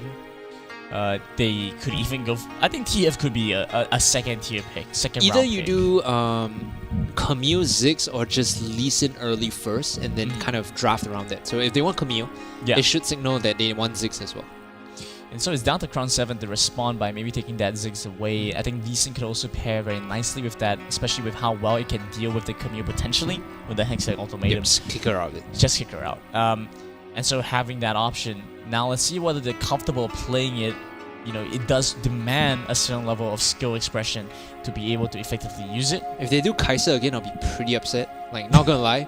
I don't see the value of the. I didn't see the value of the pick in game 1. I don't see the value of the pick in game 2 here, especially against Camille. So, Lee Sin is the right choice. If we grab the Lee Sin, still perhaps looking for this one again. The Kai'Sa hover for Crown 7. I would like Xayah here actually. If you wanted to Xayah Rakan here with Lee Sin, you have that invulnerability against Camille. It allows you to reset. Even if she pops you with like Hextech Ultimatum, you just pop Featherstorm and just walk away. So I think that would have been fine, but they go for the Kai'Sa again. Now if they do Kai'Sa here, it cannot be a Janna support. It has to be aggressive support. I mean, we've still seen a decent amount of Braum being played. Braum has provided a decent amount of... I was thinking Alistar actually. Alistar? Yeah. Really? Interesting. Well, actually going to go for the Janna pickup this time around, not going to stick with the Nami. They could do Lucian here, or Corki was good for them too, yeah, but both similar, kind of very lane dominant champions that don't really rely on the out timer. Like, yes, the culling is good and all, but their basic kit is enough that even without the outs, they just feel very impactful. There's a lot of spell base, heavy rotation, needs a lot of resets. Especially to get the mana to keep going for these extended fights. Resets a lot, and so these reset timers, these windows where you have to go and recall, get back into the go from base back to the objective. These windows are very specific, very important. I think Aphrodite have played it well, especially around the package timing. The packages have been quite impactful in the last game. Wukong here, so double knockups. And there should be a Wukong in the Baron lane, which in my opinion is a really tough matchup against the Camille, unless you cheese her. Unless you cheese her level 1 and like take Ignite, then maybe you come out a hit. Zed being locked in here, okay. Alright, we're But back they do to have this. a player called Zed, so it's kind of fitting. We're down to this, right? They've exhausted their options. They said, you know what? The training weights are off. We're going for the Zed pickup. Well, this is tough here because there are a few picks that can do very well into the Zed. Like, if you really wanted to man fight him, just do like Pantheon mid or something. You'll be fine. Otherwise, if you're Riven is also an old school counter against Zed in the mid lane. Pioneered by Faker, of course. It's gonna be an interesting one for sure. The Living Shadow.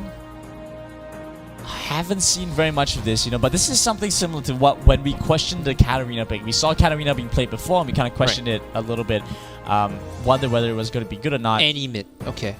Interesting. Yeah. Outrange him. You outrange him, and also you poke him. Like, so the outranging equals to poking, and also you have more instantaneous fight starting tools compared to the Zed, right? If you pop him with the Tibbers first, he will never be in a position to use Death Mark on you because he's too low. Yeah. So as long as you're able to maintain a health advantage and then threaten him with Tibbers, he cannot Death Mark you. So they're going to bring the Riven to the top side. Camille jungle. Is this going to be a Lee Sin jungle or an Wukong jungle? It has to be Lee Sin jungle, right? There's no point Lane playing Lee Lee Sin? Sin if you put him in the lane, dude. Lane Lee Sin though? Maybe? No! Okay. The reason Lee Sin is so good in the jungle is because he can dash through every wall. on like a sub 10-second cooldown. You put him in the lane, he's just like the safeguard doesn't even do anything, dude. Well, he just needs the crippling strike wave clear. Against Riven, she doesn't care about crippling Oh, strike. that's true. Yeah. She will actually destroy the Lee Sin. I think the Wukong is a little bit skill based. Yeah, you still do have a bit of a chance to deal with the Wukong, but this is, I think, our first look at Riven in a competitive setting. It is. It's Right. very difficult to execute because there's a lot of animation cancelling required, so I'll point them out as we go along, but the basic one you can do is her stun, her second skill, her stun. Yeah. She does this animation where she raises the sword in the air. You can animation cancel that into a Q to reduce like what's the term? Animation lock? I don't know. There's it's the frames. frame right? lock. Yeah. So, Remove the frame lock. yeah, it does give a couple. It cuts a couple of frames off, so you can auto attack a little bit faster. So you can weave in the auto attacks, and it's like. All the Riven players are doing. All the cool Riven players are Hey doing man, it. I play Riven sometimes. I play Riven sometimes. It's tough to do on mobile. I'll be honest. I was watching Yeah. Shinsekai trying to like replicate it a few times. He messed up. It was like, oh, you know, even if he's Yeah. messing it up, then it's gonna be tough for everyone else. For sure, for sure. So we'll have to see how much of Riven they can unlock and bring to the table here, because this is like one of those situations where it's like, how much of your brain can you unlock, Ooh, right? what if you you use 100% of yeah, our what brain? if you use Right? 100% of your brain? So what if you use 100% of Riven in Wild Rift? What kind of impact can you have? I think Wukong in this lane specific should spell a pretty good lane matchup for the Riven, provided you know how to play it out. It's very small windows that the Wukong really has to punish the Riven here. If I'm not wrong, level 2, Wukong has the all-in advantage if he takes Ignite. If it's Ignite versus Ignite, Yeah. Wukong has the all-in advantage. He Yeah. does win the 1v1. So that's what I mean by you have to cheese him early on. Like, this happens all the time in solo queue, where you think, oh, this is going to be easy lane, and then the Wukong is sitting in a brush, hits level 2, and then jumps you with Ignite, and you die, and then he just controls the way from there. It's really easy for the Riven to deal with, to be honest, because the Riven just really has to take her E second, her dash, and she gets the It's like, shield. don't she handshake just, the fight, right? Yeah, just walks out. She's like, okay, I'll just wait for you to push the wave to me. It's fine. And it's even better now because you still get gold and EXP True. from Yeah. the minions here, and it's a short distance, so you don't really have to worry all that much. So really down to the Wukong to punish in this You level really do 2. have to get something going. Because if you don't, the Riven is going to outscale you and take you down, bring you to school. You have to be pretty worried about that. Curious what the default build for Riven is. I'm assuming Black Cleaver into Death's Dance or Sterix Gauge, right? Because This game should see Sterix. it should be a Sterix. It should be a Black Cleaver into Sterix. You want as much ability haste as possible and also like pseudo tankiness, right? So it's wow. Never thought the day would come that I get to Cast Riven on Wild Rift. yeah. It's always been interesting because I think even in the even for as long as League has been out, there are only a handful of players that actually play Riven professionally. I think one of them's Adrian. Is Adrian a Riven player? Yeah. Well, I don't recall Adrian. I know Broken Blade. Yeah, Broken Blade. Yeah. Broken Blade definitely did. Very interesting to see. Very interesting to see. It's very much, and I think he pulled it out in a recent game of the LEC. Okay. Yeah, very interesting to see that they focus so heavily on the way that your playstyle is. It's very team fight based. So I think it's going to be similar here. So as you can think of the Riven in this game similar to something like I don't know. Budget Renekton. Yeah, kind of like a Renekton, as opposed to like a Fiora. It's more team fight based. In that sense, I was talking to you about this, right? I feel like the Riven, if executed well, has a lot of team fight power. Like she's able to full combo into a Wind Slash and just like kind of melt squishies if you know the sequencing. Very, very strong in that sense. For sure. And then you pan it up with the Yanni, with the Ooh, that sounds scary, Now that I'm thinking about it, yeah. It's actually very easy to punish mistakes from your opponents. And so I don't think Aphrodite can afford to make any. The thing too is that with the Zed, Wukong and Lee Sin, the composition is very heavy AD based, right? So again, scaling becomes a problem. They need to pick up early Last Whispers, otherwise they just fall off. So I'm kind of worried. I mean, yes, Kai'Sa does do some magic damage, but otherwise they are very one-directional in terms of what they bring to the table.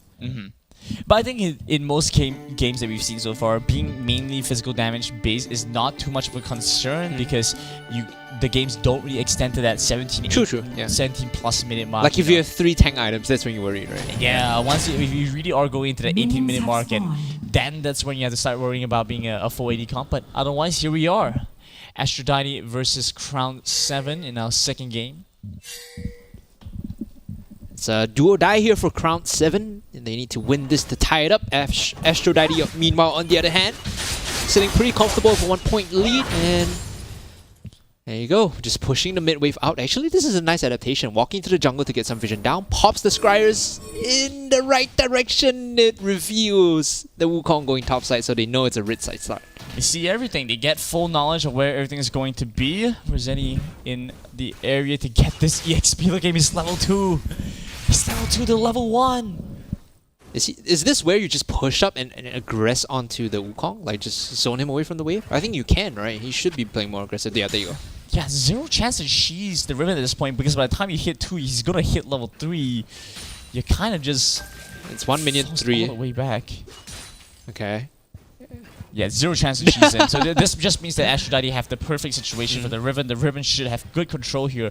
Take a look back towards his summoner spells, as well as the keystone choices as well. Rossetti going for the barrier, going for the Conqueror, whereas Eero with the barrier as well as the Grasp grasping and dying. The thing about Grasp is you don't get value unless you're actively trading, which he's doing now with a fat minion wave slamming back on him, so it's not the ideal trade. Yeah, we have to deal with a minion wave crashing in. He gets a cheater recall too. Yeah, fast little one. Scuttlecraft being traded on both sides. It's a nice little exchange. Decent damage on the Fizzy Fish. Has to be... You know, you bring Nami against the Nami Master here. Oh, mid lane. Can see the jumping in onto the Annie. They move in, the tactical stream should find the damage they need to get the Lee Sin, the lockdown. It's first blood over the Hiraya.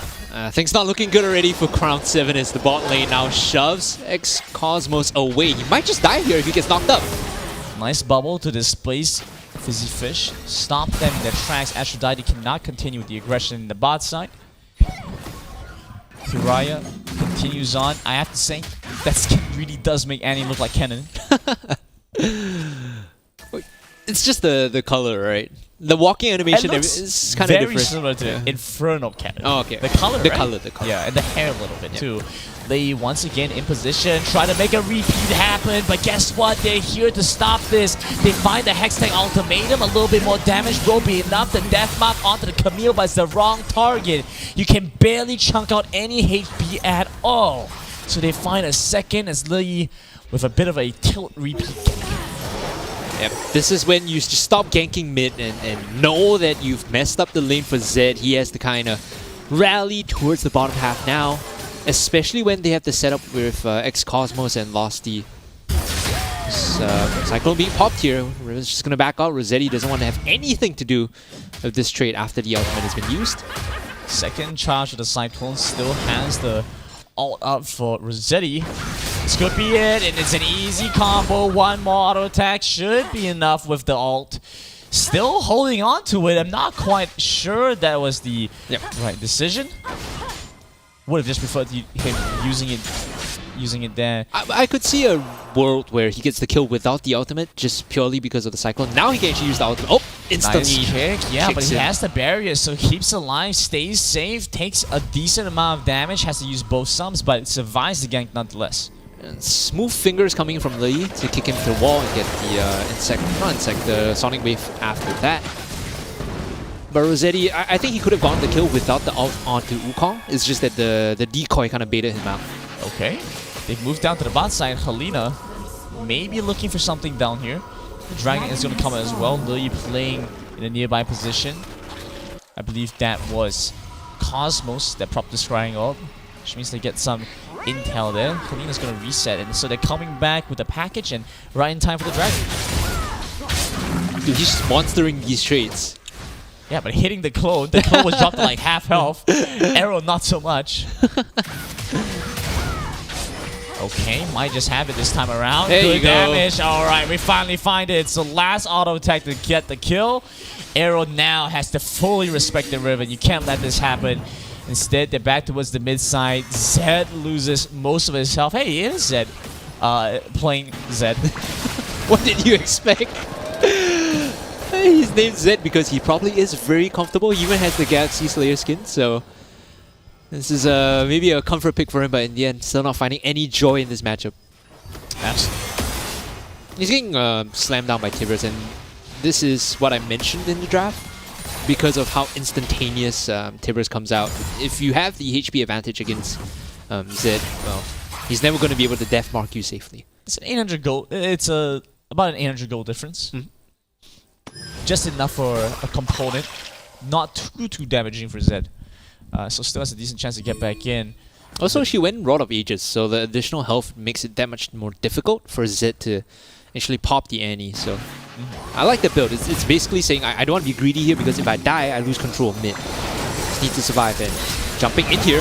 Forces the flash away from Nami instantaneously. Good reaction time for Crown 7 to back away. Helena had her focus. Eyes on the prize. Wanted to go for the dive there. Decides to back out. Ashidani instead pick up first turret in the top lane. They secure this and now they can move to the Herald. And look at the left side of your screen. Haraya has Tibbers up again and everyone on the side of Ashidani actually have the ultimates. Whereas you don't have Kill Instinct or Tidal Wave. So you can't really fight here. Crown 7 just have to kind of give this one up. If they walk in and they get caught by a flash Tibbers, they just lose the fight. Very nice conversion. They go from the dragon, they go up to get the turret in the top side, and now they go into the Baron pit to pick up the Rift Tower. It's a simple 1-2-3 execution. Rossetti continues to hold pressure down towards the dragon lane, getting some good damage onto the Zed. Holy. Yeah, this is what they have to be concerned about. Lee Sin will be coming in there. Does not get the Dragon's Rage. He finally finds it with a flash kick. Should have the damage to kill him off. They convert that into 1 at least. So that's a way to get on the scoreboard. But that's a very heavy commitment coming in. They use the Death Mark and the Dragon's Rage, and now the Tibbers into the bottom side. Cyclone out already coming in from Crown 7. Arrow trying to respond by bringing in the Cyclone to maybe take down Fizzy Fish, but it's not going to be enough because BDG continues on 700 with the push up in the top side with the Rift Herald. They should be able to break open one more. Not sure they can get one more charge off there. He's probably going to be killed off here as Aphrodite Helena is trying to get something done. She might find a solo kill here if Iral is overextended. They're just playing all sides of the map for the tier 1s, right? Get as much as you can with this window here. They will finish off this mid tier 1 as well and just reset here for their buys. So painful for Crown 7 to lose this tempo, and you can see the goal difference surmounting, well, growing, and it's looking unsurmountable for Crown 7. Wait, is Camille going for Play of the Ranking? That's so greedy though. Well, I mean, I would prefer a Sterix Gauge here. I'm just going to state my opinion. I would prefer a Sterix Gauge. honestly, Sterix Gauge, Hourglass, any form of defensive items would be pretty nice here. They dodges away. Okay. Has the rocket belt, didn't even realize that the death mark gonna be used, trying to take down Haraya. He should be going down there, and he's dead. He flashes to the edge of the cage, but still gonna go down. Lost D, tries to trade back against Fizzy Fish. The Captain Rain coming through. Bubble not able to connect the flash forward. The last couple auto attacks from Helena will be enough, and should still see the chains coming forward soon. Hochai will not be up, tries to go for the tactical sweep, barely misses out, doesn't manage to clip it. Now jumping in is going to be 700, trading back against Eero, forces away his barrier. A couple more hits should be enough, flashes forward, should have the Valkyrie as well, misses the first rocket, still chasing forward. And the clone will be there, so he gets out to safety, but only barely, and losing the fight against the Dragon Lane. 700 used both his summer spells there, so he's a lot more vulnerable in this next fight for the Dragon, especially with Death Mark coming up for Zed, so he needs to be careful about his spacing. If I was Crown 7 here, this is your best chance to fight. You need to 50-50 this as much as you can. Zeddy zones them out. Uriah's holding on to their stun charge, means they don't have quite much they can do. Helena repositions to the other side of the wall, eyeing down on anyone he can find. Crown 7 are sticking together as a group, clustering together. And Astrodine cannot find anything to fault them for. Taking so much away from Crown 7's jungle, this is going to hurt the economy as Lost D tries to scale up. I like the lane assignments here. They're sending the Riven to deal with the Zed, knowing that in a one-on-one isolated fight, it's impossible to solo kill him, right? In fact, Rossetti is the one that's bullying Zed out. Forces the Raw to rotate down. And this frees up space. It frees up space for them to take the top half of the jungle. Frees up space for Haraya to push. Aphrodite, they just collect and accumulate more gold. 8,000 now. Or 9,000 rather. Baron Nashor has spawned. With a 9,000 gold lead, Baron, definitely a very reasonable choice for Aphrodite, and so I think they should be starting positioning around that. Crown 7 are looking for any way to kind of respond to this, stall them out, but it's a little bit difficult. Now you see them get some decent control. They're trying to lock down on the Wukong. Good damage on the hero. He's going down pretty quickly. 700 finally finds that kill. May have taken him a while, but he gets it. Wukong goes down. That is going to be the Baron later gone, but they still have to smite that. Aphrodite start up the Baron. Lily's hovering by the flanks. I don't quite have vision of him, but yeah, there we go. Rossetti's there. He's blocking them out. Looking for the stun coming through. It's going to be Eddie instead. The Ignite burns him 100-0 right off the get-go. There's nothing left of Lily now, and they're looking to chase on in. Rossetti still has the Blade of the Exile. He's jumping in. He's going to get knocked up. And Crown 7, they try their best to disengage with the Killer Instinct off and the Monsoon, but he is just trapped in the middle between a rock, a hard place, and the Hextech Ultimatum. They break open the mid side too, and with nobody left on Crown 7 to really try and defend this, to block this, to stop this, they're just going to keep going forward. That's the Ribbon. He's a threat and a menace. Crown 7 losing everything in the mid side. Baron buff here allows them to just speedy recall and reset the waves. There is still one outer turret in the Dragon lane left for Crown 7, but there are a couple more nails in the coffin left to be hammered. Crown 7, though, it's starting to look very dim for them. Not much they can do to come back into this game, especially with a composition that, you know, kind of needs to get a hit early. They need to snowball. Yeah. Just no joy found in that endeavor. Same position the Kai'Sa was in last game. 0-2 right now.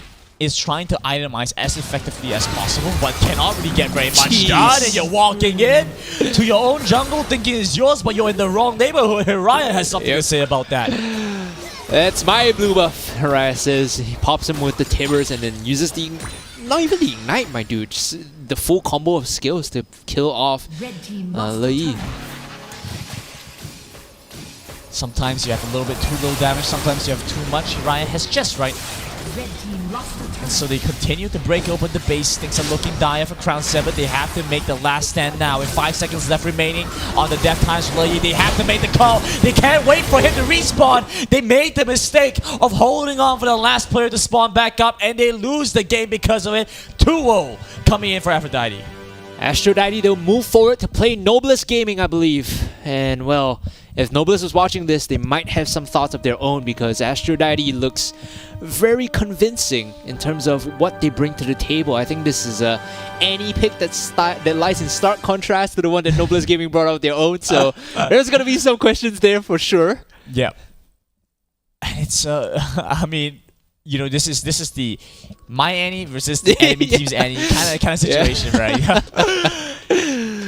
Unfortunate, but I think they understand how to use it a lot better. Right? When I look at how Haraya and Helena play together, they have a lot more... the jungle mid duo is a lot more formidable than everyone else in the tournament so far. Let's take a quick look back on some of the plays that made all this happen, and take a look at this Annie that managed to single-handedly take down Lee Sin time and time again in these quick highlights. Break out. They get it. The Thrill of the Hunt gonna be popped, but it doesn't mean anything because Aphrodite has that number. Not if the Moonfall comes through like that. What is happening? Crown 7, they find the fight to start things off, but they're now routed as Aphrodite on the chase. They had the numbers advantage. No Malphite means no chance against Aphrodite. That Helena now jumps back in, willing to sacrifice his life. The Ignite taking down, but they've already found 2. They get the 3-man knockup, but it's too little, too late. They still should end up losing the Kai'Sa. Still trying. Malphite couldn't quite find the engage. The package comes through. It's a little bit discoordinated. It's a big knockup, but the Monsoon assists the enemy team. Aphrodite gets pushed to safety. They try and jump back in. It's a desperate attempt for the Diana, but it's not going to be enough. Eru goes down, and the orb connecting. They toast and low. There's only so much as Rengar can do. He's getting chopped down. A few more hours will find it. Even with the flash-aways, the fade-away auto-attack, Aphrodite take the first win. Yeah. Even realized that the death bomb going to be used, trying to take down Haraya. He should be going down there, and he's dead. He flashed the edge of the cage, but still going to go down. Lost D, tries to trade back against Fizzy Fish. The Captain Rain coming through. Bubble not able to connect. The flash forward. The last couple auto attacks from Helena will be enough, and should still see the chains coming forward soon. 2, and with nobody left on Crown 7 to really try and defend this, to block this, to stop this, they're just gonna keep going forward. That's the Riven. He's a threat and a menace. Crown 7 losing everything in the midst. Have to make the call. They can't wait for him to respawn. They made the mistake of holding on for the last player to spawn back up, and they lose the game because of it. 2-0 coming in for... Wow. Yikes. Just waited a bit too long. Riven plays, Annie plays. I mean, that was exciting. And Aphrodite bringing in some very new, interesting tech into the meta. Yeah. That's some interesting stuff. I think when you look at the progression of the the fall qualifiers rather, the introduction of these new picks, we saw Lucian today, we saw Senna today. Finally, we see the Riven. Yeah, I'm waiting, fingers crossed, for the Irelia. That would pretty much just complete my bucket list for today.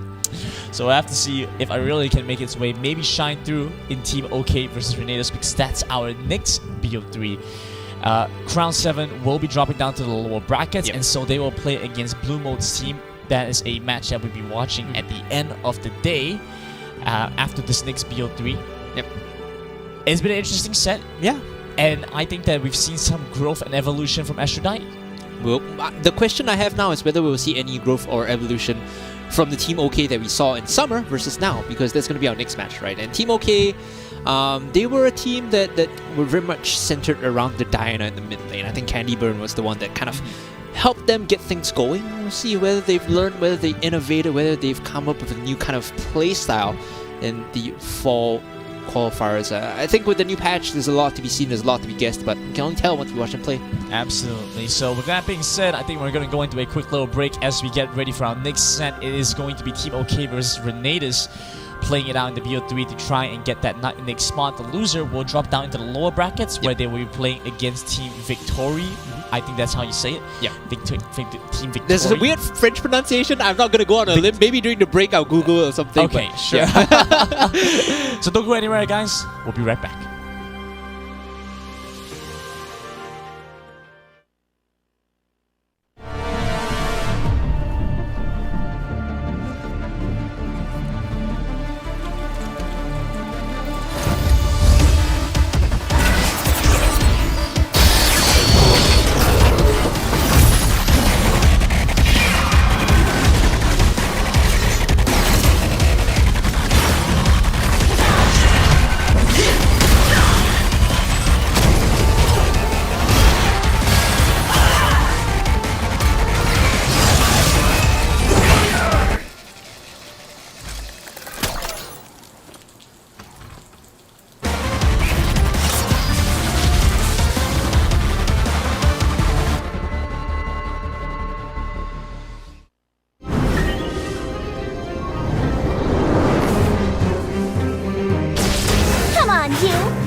Time to strike! You think you can outshoot me?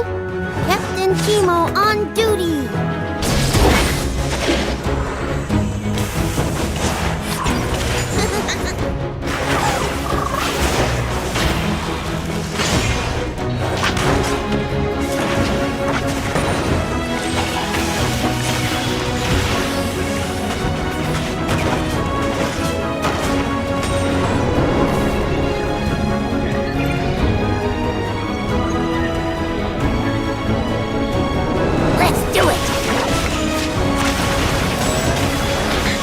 Sierra at 12 o'clock. Dust 'em, Pix.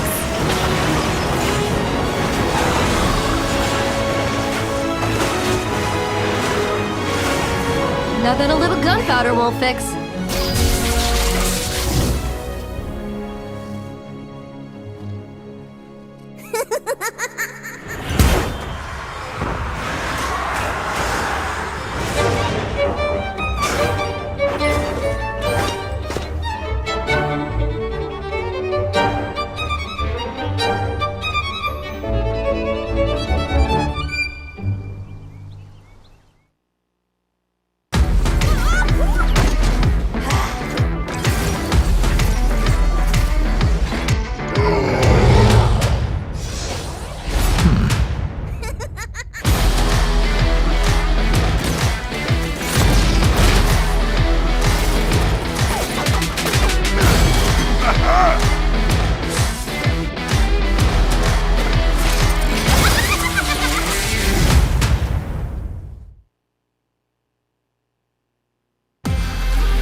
It's the last BO3 for the day. It is Team OK versus Team Renatus. As we jump back into the Wild Rift Sea Icon Series Singapore Fall Qualifiers, I'm Gimenez, and with me is Hungry Cass as we take a look at this BO3 set for the 2 BO1s to wrap up today. We still have more games tomorrow, same time, same place, so check that out if you guys are ready for some more Wild Rift action. Team OK and Renatus, both teams we've kind of seen before in the summer split.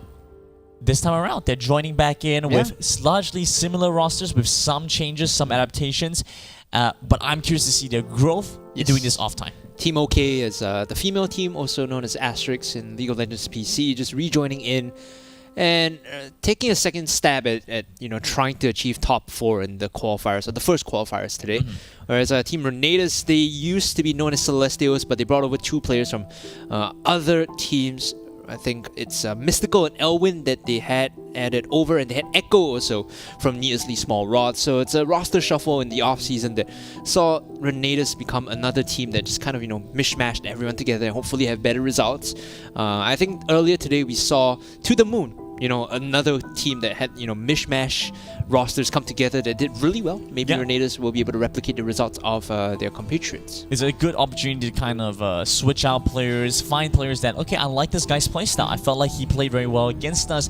And, you have this opportunity to kind of move around. And that's what the offseason is really about. And so, coming back into fall, teams are looking stronger. Teams look like they have a better understanding of what they need to do. That being said, though, they can only be the top few to make it through this qualifier. They'll have a second chance in Q2. Which is next week, I believe. Yes, next Saturday and Sunday as well. So even if they don't make it today, they still have one more chance to make it through. I believe we saw a couple of teams. Off the top of my head, I'm drawing a bit of a blank here. I believe Impunity was one team that managed to make their way in through Q2 instead.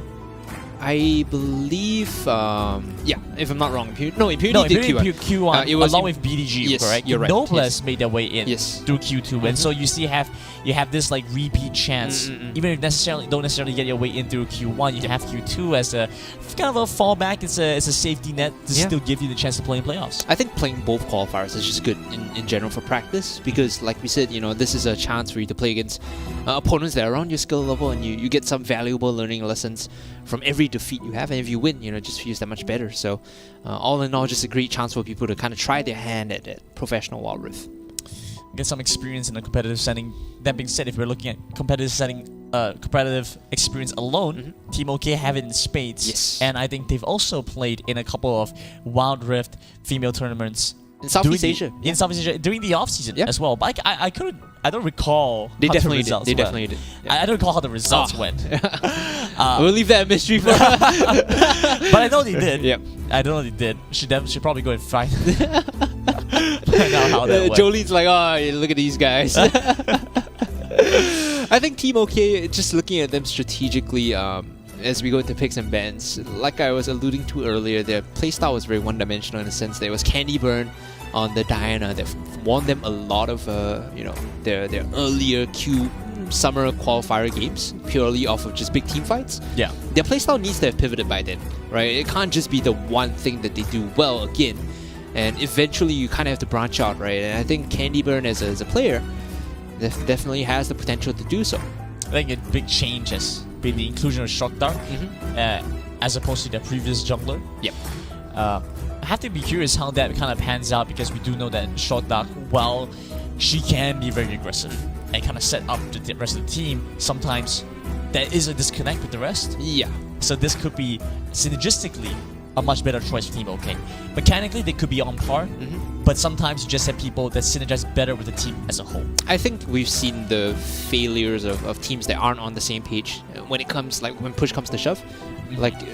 Harken your mind back to the first game where there was an oversight on the Jarvan engaging without Mega Inferno Bomb from his Ziggs, and it just cost his team the game, right? So, exact same thing. And speaking of Mega Inferno Bomb, Ziggs is going to be instantly locked in here for Candy Bird.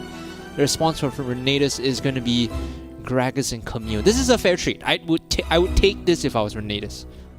Yeah, it's definitely something worthwhile to grab. And then you get the Renekton response. This is fair, as fair as it can be right now in terms of the opening 2 picks on both sides. 2 and 2. Both sides get a decent selection. Now let's have to see what they want to go for. Okay, prioritizing the Janna. A couple of jungle options still left up, so I don't think they had to rush it. You know, you could go and trade away the Lee Sin for something else like the Sinjai, but still be acceptable. I think you want Jarvan here if you are Team OK. Oh, there we go. The Varus finally coming out. They realized that they need some layer up CC. In addition to the Moonfall and the Hextech Ultimatum, so I do like this coming in. That's a lot of CC. There's a lot of CC. And the damage is good too, because Varus excels at executing low health members, and between Diana and Camille, like, the trouble is killing people. You can get them to like a quarter health, but then killing them is the big issue, because your crowd control usually wears off by that point. So Piercing Arrow amplified with W is going to be even better for Renatus here. There you go, the Jarvan, like I said. If you're wondering how I got to that conclusion, it's because of the Ziggs, and since Camille is taken out, you want some sort of area control, and Jarvan is the best kind of open pick in the jungle that synergizes with Ziggs here. And that does mean the Renatus, they go for the Alistar to round off their comp and gives them even more frontline. Safety to the Varus gives him a very easy time to unload his full kit, his full rotation on any crowd control target. Both sides actually look to have a very cohesive composition. The question really just comes down to which one is able to execute it better and bring about the full effects of the team. This is one of those games where I think Varus Senna would have been a bit weaker than Varus Alistar, just because Senna does not have that on-demand CC that Alistar has. So it takes a while for the last embrace to come into effect. And when you're setting up for these plays with the Gragas, with the Diana, you want that snap engage. You don't want something too telegraphed to allow Team OK to respond. So the Alistar here is probably going to be like one of two primary engages. It should be Camille and Alistar in first, followed by Diana and Gragas. And we've talked about this, about Renatus before. You know, before they came with the name switch, I believe they were Celestials. And we've talked so much about it before. They are a team that really understands how to draft very well. Mechanically, they are decent. They're not exceptional. Where they falter is definitely on team coordination. And they've had some time to renew this, to review this, to work on it as a team. Again, they come in here, their team drafting is on point, feels absolutely spot on. So now they just have to go into the game and perform to the level we expect from a team that's able to understand the game so well. The execution is going to be the question here. Both teams have very good drafts, very equal. In terms of win conditions, they are sort of similar in a sense, but again, it's the execution. When both teams have similar win conditions, it's how you play out the composition that matters. If Renatus is able to find, get the drop on Team OK, then they'll be the ones in control. But I think if Team OK are able to deflect that and just, use the Wombo combo to counter-engage between Cataclysm and Mega Inferno Bomb, then things look a lot better for them there. One point I want to talk about Renatus, formerly known as Celestials, was that they are a team that learns and improves very quickly. We talked about them a lot during summer qualifiers, about how with each game they got better and better, and their rate of improvement was just so drastic that I was kind of like waiting for them to show up in fall just to see how much they improved, and this is going to be like the matchup that I'm looking forward to.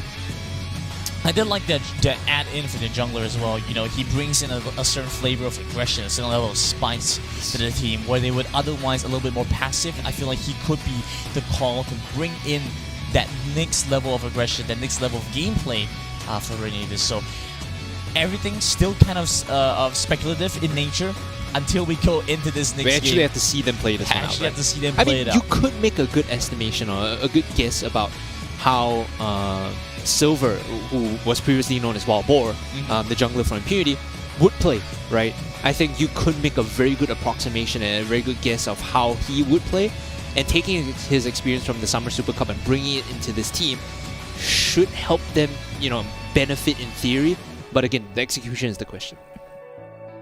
We did see them play a 2-0 against their previous opponents. I think G Sports was the players they played, was the team they played against. I think they dropped to Blue Mote's team in the lower bracket, so we don't get quite clear indication from Renatus there. Whereas Team OK played it out against Blue Mote's team, came ahead 2-1, and Blue Mote's team was the one ahead. So at least we have a little bit more indication to where things are going to go. Right. So it's not going to be Silver, it's not going to be Wild Boar on the jungle this time. In fact, it is Cape. So that does set things a bit differently and a bit more apart, rather. Silver is going to be, or Wild Boar is going to be in the support role. And now looking at this Baron lane, Early advantage actually going towards Nico here on this Camille. Beautiful timing on the shield. Blocks the culling damage, blocks the auto attack damage. Honestly, just perfect timing. Of course, you do have the fleet footwork, so a lot more sustain on his Renekton, so it's a lot easier. Yeah, look at this once again. Even with the stun coming through, Nico should be able to get level 2 quickly and respond quite well as well. Want to very quickly touch upon this because fleet footwork versus the Grasp of the Undying is quite different from a matchup with both players playing Conqueror. Yeah, so going for the fleet footwork, a lot more sustained, but the Camille being able to duel and trade well with the Grasp of the Undying means that this matchup actually can become a lot more even. And so it's down to the jungle pressure and how well both sides between Cape and Shokda are going to be able to make their presence known towards the top side that's going to impact this lane. With Grasp of the Undying, you do scale a lot better because you just get the additional stacking health. So going even is actually coming out ahead in this case for Nico. And Shasha's getting pressured out right now. She's already taken the honey fruit, so she's not sure where the enemy jungler is. They're making a good guess. There's a ping right now. They notice where Cape is, so they have an approximation, which is why she's able to walk up and take the CS. If Gragas was not shown on the map, if they did not know where Cape was, Shasha would have to just pretty much just back off from tier 1. Nico is here. They do get some information. The tactical sweep will find it. Shokda forces the flash away from Nico. The hook shot gets over the wall. Nico gets the safety. He has to burn flash though. Without that summoner spell, and with this wave being frozen here, there's actually an opportunity for a regang. They do have one ward in the river. And they will spot the rotation out from Shokda. Shasha has the flash. She could jump on this, but just baiting it out is going to be Nico. They know this is happening. Very nice damage coming through and perfectly times it. Realizes that Nico, you have to get the hit off in order to make something happen down towards the bot side. That gets away from death as Renatus finds fall to the bot side.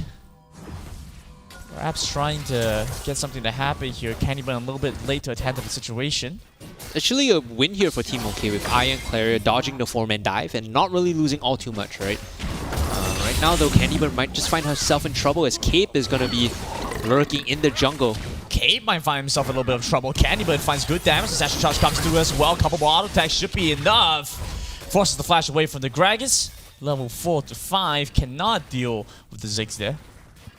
And again, that is Renatus trying to dive on the bot side and getting punished. They lose a lot, and now Shasha holding on to the pressure from the gank earlier from Shokda because she has the flash advantage. She can play super aggressive, knowing that Nico doesn't really have the kill potential.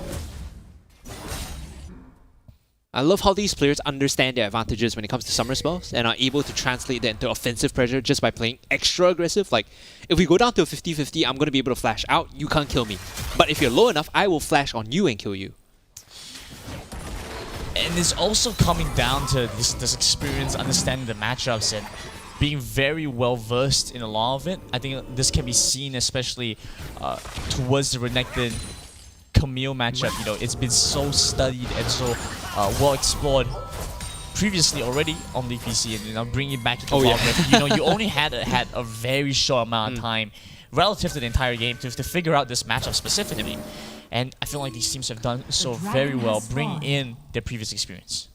Ultimate's available on both sides for everyone, so this is going to be explosive dragon fight. Renatus with the mid prio means that they will be rotating it down first. They need to push out bot first too. So once they get mid and bot pushed out, they will have control over this area. Now everyone is rotating down, including Nico. So a 5-on-5 bound to happen. Unless they find this pick here. It's getting zoned a little bit by Shasha. Looks like they just intend to give this one up. I don't think they quite see the potential to start this dragon. Nico will force the rotate down towards the dragon side.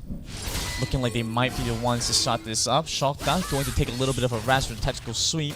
What needs to happen here is if Team OK are going to sacrifice this Ocean Dragon, which they are, push, take top tier 1, and then back off and stop contesting this. Go and take your opponent's top side of the jungle and swap power on the map. Right now you're just standing around doing nothing, hoping to steal. This is time wasted that they could have taken the red buff, the Krugs, and this tier 1 as well. They might not even get the tier 1 here. Well, I think Shasha should be able to find it, but like you said, they could have been farming up multiple camps, getting some vision control, gets the information on where the opponent's going to be. They do manage to stop Nico's recall for a little bit longer. That does delay them long enough, so they did confirm that first turret. It's first turret for Dragon, but it's all localized gold for the Renekton. Yep. So This means now, yes, Shasha's going to be able to fight better against a lane opponent, but it's so difficult to give space to the Renekton to purely work on the side lane. You want to be able to contest together as a team. When you're playing for the Ziggs Jarvan combo, you want the Renekton kind of there to act as a pseudo frontline. But Renekton getting gold isn't the worst thing in the world, because in these 5-on-5s, he's going to be the frontline anchor. With Dominus as well as the gold lead, he should be able to play enough deterrence so that Candy Burn gets damage out. The goal here for the Renekton is not to kill people, it's just to stop people from killing Candy Burn so that she can just throw spells out. Man, I have to wonder, where's the gold difference coming in from the Ezreal and the Varus? Huge chunk of change difference.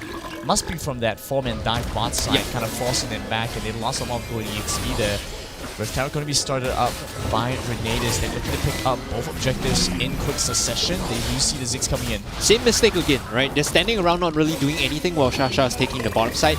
This should be time spent taking enemy blue and enemy gromp and reinforcing. Oh, good catch in the mid lane. They're forcing this engage. They found it. Candy Burn looking pretty low here, jumping in with the Cataclysm. They lock down Silver. Pain has to flash away. Now they look back towards Nico. They manage to find a double kill. Takes down Shockdown quickly soon after.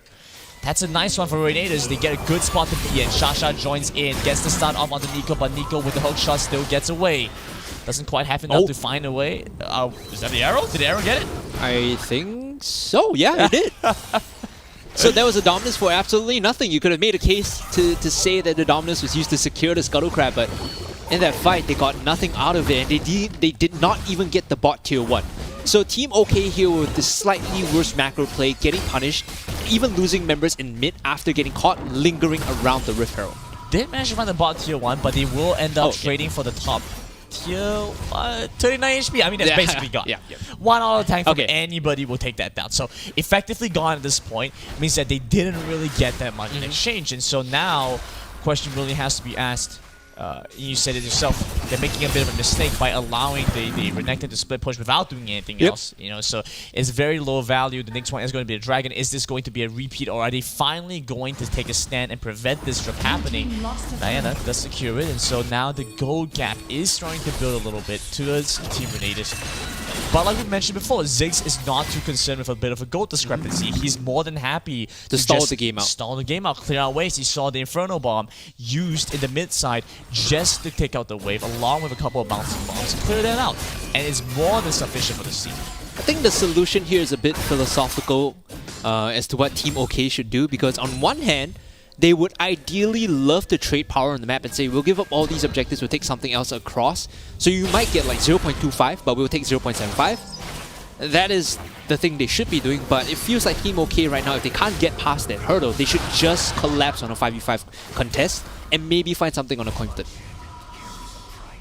It's better than giving your opponents like a free objective and getting barely nothing in return. Right, so Team OK trying to bring the Renekton to deal with the Camille, hold Camille in lane. Now looking to try and reset, position towards the dragon quickly. It's about 3 seconds to its up, but Renatus a much closer proximity to the Drake. He can rotate there first. Nico might just die here. He's getting chunked out to a third of his health, so he has the full recall. And again, Renatus are on this objective, and Team OK are just sitting around, but this time they might actually handshake this fight. You can see that they're walking in very aggressively. They definitely want to knock back from the Alistar. They're zoning away Shockdown. The Jarvan cannot quite get in. Red team picks up the Drake. That's the second one of the game. The Inferno heads over to Renatus. The teleport coming through as Nico trying to join into the fight. He's back up to full. He comes in. Isn't quite able to do much. Shashalala will join into the fight as well, but it's a little bit late. Can he get anything off this play? A good flash in, catches two. Gets a double knockoff. That's the Chains of Corruption. Locking down the Janna as well. Claria will go down to the Piercing Arrow. They get the Satchel Charge to displace Renatus, but not much more after that. Ayaya loses a lot of health here as well, and so now they're just back towards a stalemate, but Renatus finding incremental advantages. I think these have been largely the misplays from Team OK, just giving up too much. Every time they see Renatus on the objective, they just let him take it and then handshake the fight after, and they keep losing small leads that way to Renatus. Right now the goal lead is what, slightly more than 2k. It's by no means, you know, monumental. That's because of the misplays on the map from Team OK. As the fights go on, though, we saw Pain already complete the Last Whisper, and if this name looks familiar, he used to be one of the substitutes on Impurity, so now playing as the AD carry. Well, like you said, it's these small mistakes that are costing a lot. And I was gonna say, Pain is also the name for the noblest AD carry, I believe. All these AD carries love to dish. They like to think they dish Pain, but the thing is, they're just taking Pain. Why else would you play Ideally not, right? You have to be a bit masochistic to play ADC sometimes. Right? Yeah. So relish people charging you down trying to kill you. But decent position for Renatus so far. We're starting to see the Varus really come ahead. Last Whisper, Yomu's, and Manamune almost done. So this is a scary point. Plus that Rocket Belt. Yep. The Rocket Belt is just a get out of jail free card in my opinion. I feel like it goes both ways, right? It's more flexible. It's not as hard and safe as the Zhonya's enchantment, but it goes both ways. You're right. Exactly. And so we're starting to see the value of the Varus really shine through right now. Cape looking a little bit low here. Redemption going to come through. That should be enough damage to Ignite ticking down to get a Hex to ultimate and flash away from Shasha, but he's just stuck in between the cage and the wall. Cannot walk anywhere. Just getting clipped left and right over by the back. Claria looking low. Gets taken down. Shockdot can only do so much to keep her alive. She's dead. So Janna's gone.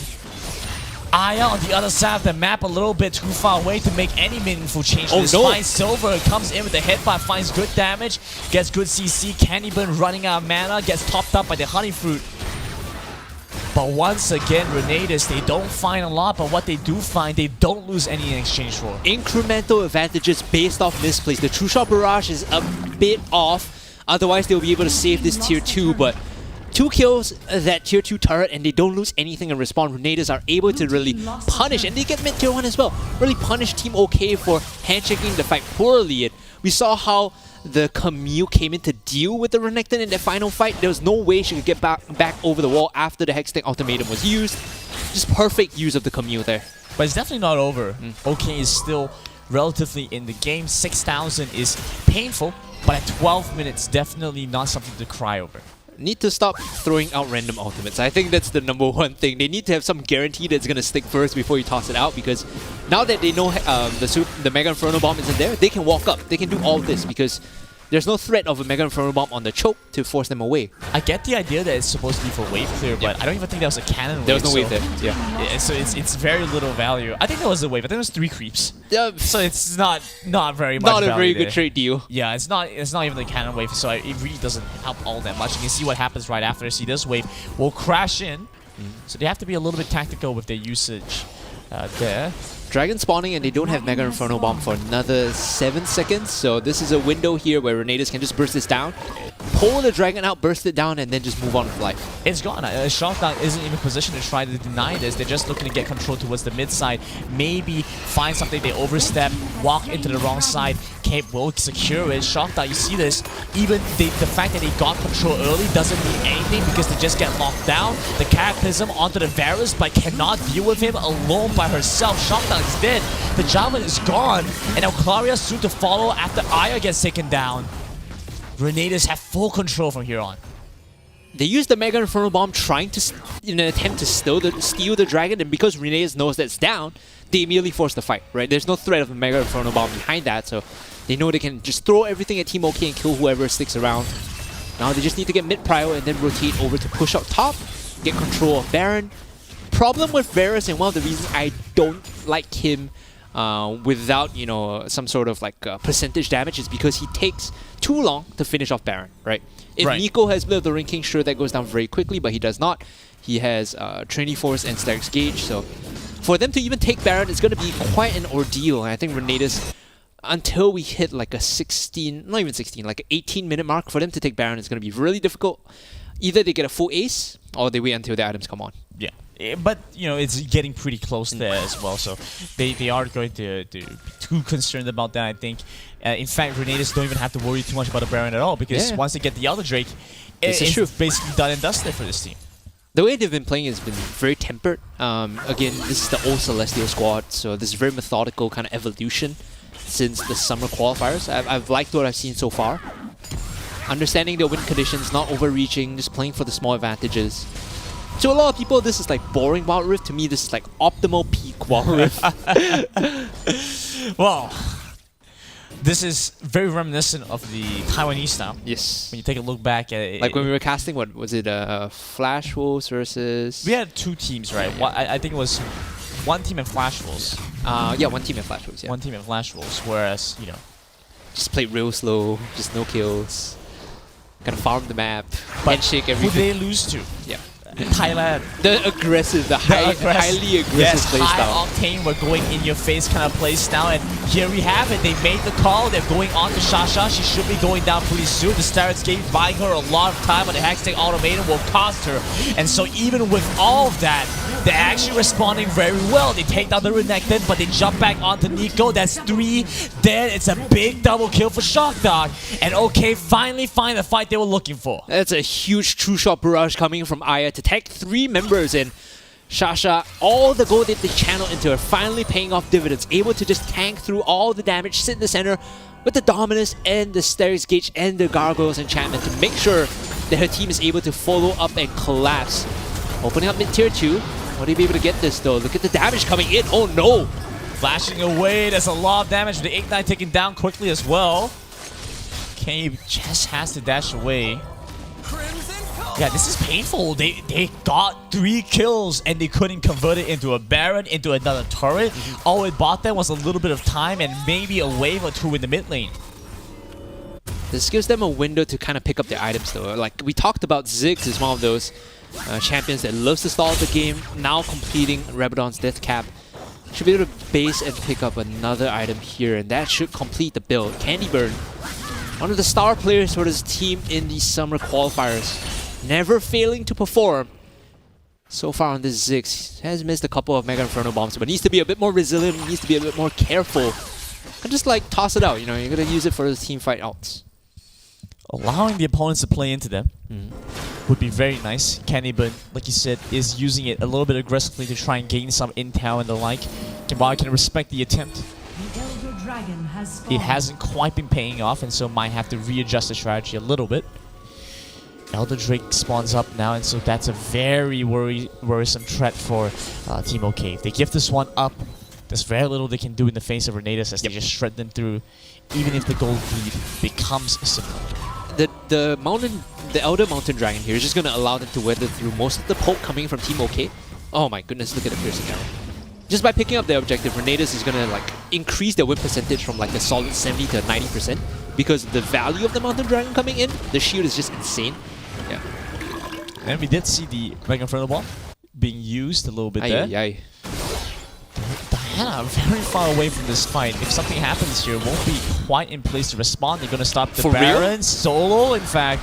Just going to give some time for the Varus to make their way over. You can see Kame still trying to zone them out, Nico as well, and they don't have any way to respond to this 5,000 HP. You talked about how they needed 18 minutes to do it, and they have that time. It's going to happen. They have to be wondering where the missing members for Renatus. They're on the Baron. They picked it up, giving it over to the enemy team. This is when the Inferno Bomb would have been used to have. It would have been nice if they could just throw it over to the Baron Pit to check, especially because Cape wasn't there, so there was no smite. Right? You definitely out DPS the Varus there. So again, Candy Burn just being a bit too liberal with the use of the Mega Inferno Bomb.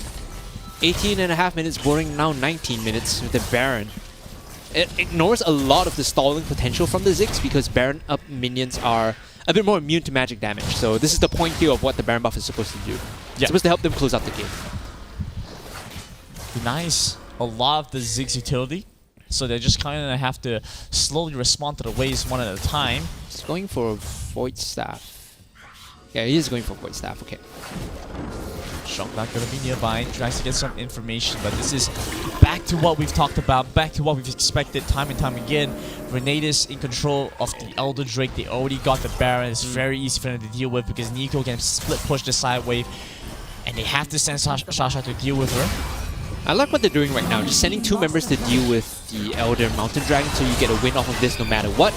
And in the meantime, just collapsing on the bottom side, immediately killing Shockdar. Yeah, how does this go for you? What do you feel like was going to happen? It just doesn't seem like that was going to be enough. Renatus, they pick up that, and they're still going on further to get the Elder Drake. Sasha had to run away just to survive. So lose a decent amount of HP towards the Baron lane in Hip as well. You can see what the Proto does, dude. 100 to 0 so quick. I mean, that's the latest model. That's the tech that we're talking about. Paid, he's actually going to walk back into the turret. Question mark pig. Interesting. It looked like he walked out. Yep. It looked like he walked out. Well, that's going to maybe beat them a little bit. They still have wave crashing in. Delusion is going to come in as well. They're just going to start sieging this one up slowly. It's a difficult time for Baron's Ziggs wearing to out really deal with this wave. They should get the other turret towards the Baron lane as well, and so they have Fall looking to try and end things off right here and now. Nexus looking pretty low. It's down to 2,500, but they still manage to trade back. Shasha's going to go down. They just ran a little bit shot down can do. No consistent damage. Things are going to end off as Renatus pick up the first win. Very clean play coming in from them. Apart from that one sort of botched dive at the bottom tier 2, they were able to secure most of the control on the map. And I wanted to highlight, you know, in that final fight around the bottom half, they were very smart in terms of how they assigned their lanes. So they make sure all 3 lanes were pushing, and then they sent Varus and Alistair to secure the Elder Mountain Dragon. So what that means essentially is that at the end of this Baron buff, we will at least get Elder Mountain Dragon. Yeah. If we get any inhibitors, it's just, you know, a bonus on top of that. I have to say, I think Renatus literally had close to a perfect game. They got the Rift Herald, they got all the turrets. Okay, well, I think they gave a couple of turrets. Yeah, they ended up giving a couple of turrets. So it wasn't as close as I had first initially thought. Right. You know, but apart from those last kills, that one rogue kill on the Varus and then the few kills that they had towards the bot side dive, you know, Still very controlled and tempered. yeah, very little that OK could do.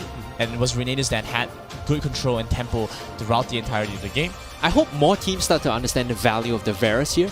It's one of those picks that allow you to set things up so quickly, and there's very...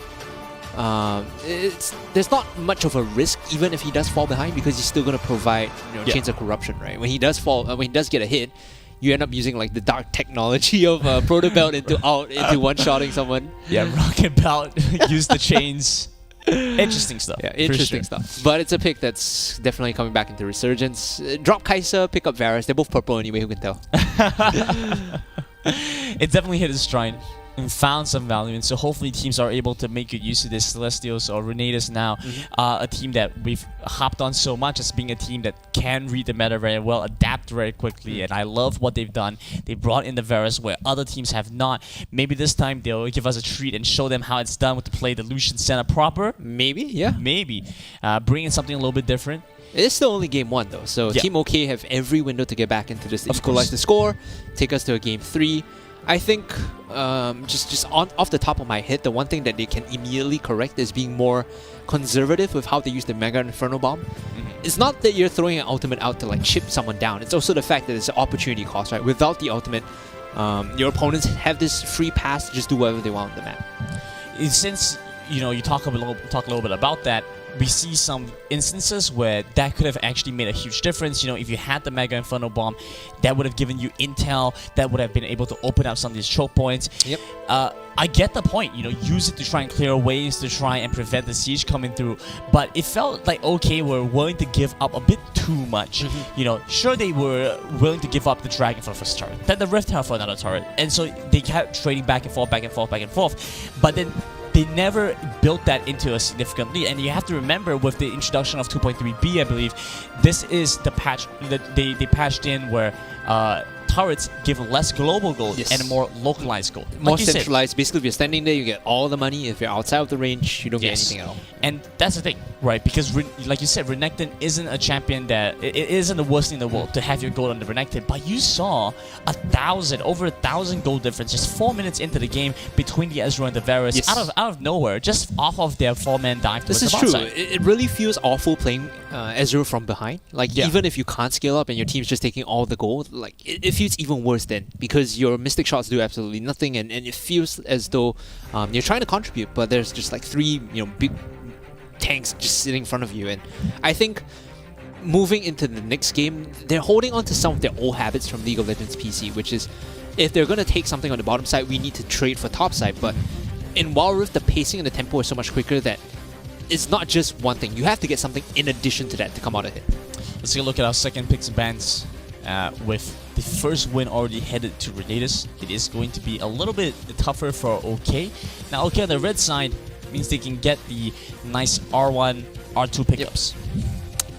Lee Sin was left completely uncontested the previous pick ban, so expect to see the same thing here. Jarvan was fine, I think. Yeah, Jarvan was great. Jarvan I think was- Jarvan was okay. was They not the actually banned issue. out the Lee Sin this time. Okay. Yeah. Get sort of that, especially since they will not be the ones that play it in all likelihood. Didn't feel like Jarvan was the issue. You know, at the end of the day, the Ezreal just couldn't get much done at that point. Ezreal in a similar branch can also work with low economy and still be able to hit things from a distance. But like That you build said, was really a low economy build. yeah. But that being said, it's so easy to itemize against it, reduce a lot of the damage that the Ezreal has, and at that point you're just hitting nothing. You know, it's a pea shooter, right? Whereas the Varus was getting ahead and was scaling so quickly.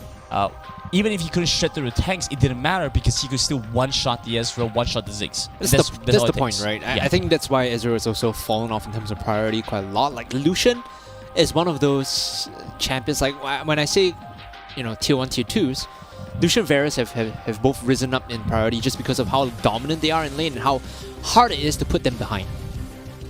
Okay, we see the Akali and Fiora bans from Renatus. Gragas Now there's the might have to Ziggs be the ban. last ban. Camille could be an option as well. Senna, actually, okay. So they want everything open. It seems to be Team OK's plan here to leave everything open, right? They're banning out Lee Sin, Ziggs, and Senna. These are the picks that have risen to popularity after summer. But if you're defaulting back to a composition that you played a lot in summer, you want the Camille, you want the Gragas, you want the Galio, you want the Diana, right? So these are... it could be Team OK defaulting back to like winning strategies just because they're not very confident about what their meta read is right now. But this does leave the Camille back over to Nico. And Nico did so incredibly well with it the last game. Renekton was able to respond quite decently from Team OK, but it wasn't exceptionally well. Yep. And so that could be something they want to Oh, be concerned Xayah, about. great response. Whenever I see Camille, I think Xayah is always the answer. Hextech Ultimatum locks you down. You can't leave the Octagon, but what you can do is buy a lot of time and have your support peel for you. In this case, Xayah Rakan does that perfectly, right? You create so much space, and by the time Camille realizes she's overcommitted, she's dead. Galio will be the thing paired together with the Camille, gives them a lot of... plus the Gragas, a lot of damage as well as a lot of crowd control within that tiny space. You know what would rip, like this composition alone is really insane from Renatus. You know what would rip Team OK apart? If they did like Lucian TF here, the game is just over then. Team OK have to try and respond to this. Probably find some kind of disengage that can respond to what we're looking at from Renatus. It's pretty awkward to have all this coming against you. I was going to say, you know, okay, Xin Zhao is not bad. fine. Yeah. I was going to say a Braum would be nice, but the Rakan's already been locked in. You don't really want to see anything else regarding that. Renekton's also a good follow-up. If it's not broken, don't fix it. So now we have this strong Baron jungle duo in the form of Xin Zhao, Renekton. Whoever is going to be playing into the Renekton is going to have a tough time, assuming it's Camille top, Camille Baron lane. I do like this, but they're leaning too much towards physical. So their last pick here, like the mage, has to be very, very strong. It has to be someone that's like overwhelmingly, you know, wow, damage heavy. Okay, still sticking to the Jarvan, and now they're looking to maybe a quirky. This is very interesting. Renatus. Yes, okay. AP Gragas perhaps. It has to be AP Gragas at this point, right? It's probably going to be support Gragas or support Galio, one of the other. So either way, both of them are AP based. Yeah. Very interesting. Very, very good team fighting. Very good lockdown. The objective fights are going to be phenomenal. Okay, Diana, they default back again to like a composition that they're very comfortable with, or Ahri in this case, right? Again, overwhelmingly high magic damage, but compared to Diana, Ahri is one of those champions that need to hit her. She needs to hit her skill shots. Without charm, connecting, you don't feel like a champion. And interestingly enough, I don't really see how many targets Candyboy can really go for. It feels like it's a situation where you're only really going for either the Corki. You can charm Camille out of a dash, and you can charm Galio out of Justice Punch, and Gragas out of Body Slam, if I'm not wrong. And also Jarvan out of Flag and Drag. So they're technically, every one of the Renatus members have like some animation that you can charm them out of, even Corki, Valkyrie. So I could see the tech here, but there are so many frontliners, so many beefy frontliners that the Ahri does not have space to even jump in. Yeah, exactly. That's the thing. It only really seems to me like you have one good target to go for. You could make an argument for Nico on the Camille, but even then, I don't really see. It's not the best person to hit with the charm. Yeah, I don't really see Ahri being able to assassinate her, right? And so it really does feel like a situation where they are. If you remove the damage source from the side of, well, suddenly it's drawing a blank. If you It's been a long day. It's okay, buddy. If you manage to remove the damage source, then you can respond very well there. You know, you only really have to deal with maybe perhaps the Gragas coming through as a full AP Gragas. Of course, at a Nico, you just have to get Shasha to go respond in turn there. I think Shasha was one of the standout performers in Game 1. Like, they donated a lot of gold to her. It was not surprising that she was able to hold on to her own in the late game. The problem is, like, the rest of the team, like, after they give all the gold to Shasha, they're like kind of waiting for her to carry the team, whereas they need to be proactive on the map too. They're like, you know, just like, hey, take this gold, win us the late game. Whereas what they should be doing is, if enemy is taking Dragon, Shasha, you take this part of the map. We'll take this part, and then we'll let someone collect the farm here. And then we're winning on all three sides while they commit people to taking the Dragon. Instead, it was not like that. They just like shoved all the gold in her face and like, please carry us, right? So that doesn't work out. It wasn't well. even that much gold. Yeah, it's like It's like this, maybe. I don't It's know. like carry us, please. Yeah, it's unfortunate, but I think more teams need to understand how to split the map. And when enemies commit for objectives, you need to punish them for it. Yeah. So could see something very similar happen again, because this is a composition that excels. Renetas have a composition that excels when you're playing together as a team, playing together as a big unit. And so they're going to be able to come in, unite together, and put up a very strong front. Whereas for the side of Team OK, they can easily go and split up their lane matchups. They have very strong individual duelists. You know, between the Xin Zhao, Renekton, and the Ahri, you can very easily go and start. Even Xayah to a certain extent. Yeah, even Xayah to an extent. Of course, you have to be concerned about the dive potential. But then when all you have to have is your teammates somewhat close around you, and you can start playing towards a very... I was talking to TJ about this. Like, out of all the AD carries in Wild Rift right now, Xayah is the only marksman that you feel okay just leaving in a long lane alone and knowing that you might not die.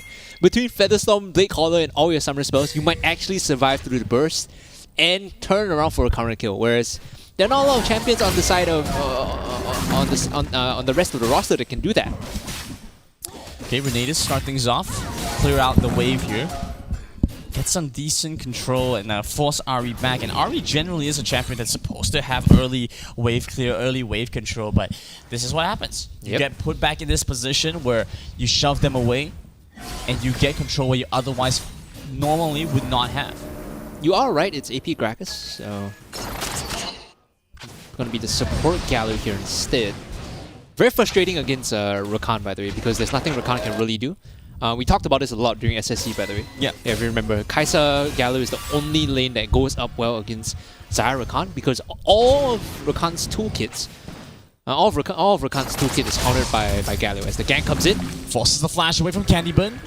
Takes a good chunk of HP away as well, and that's a pretty bad spot to be in if you're the Ahri. Nico now pushing Shasha out of this matchup. This time it's Nico that's coming out ahead. The Ignite versus the barrier of Shasha. I mean, he has more information this time around. He knows how Shasha plays. And so they're going to make use of that cape.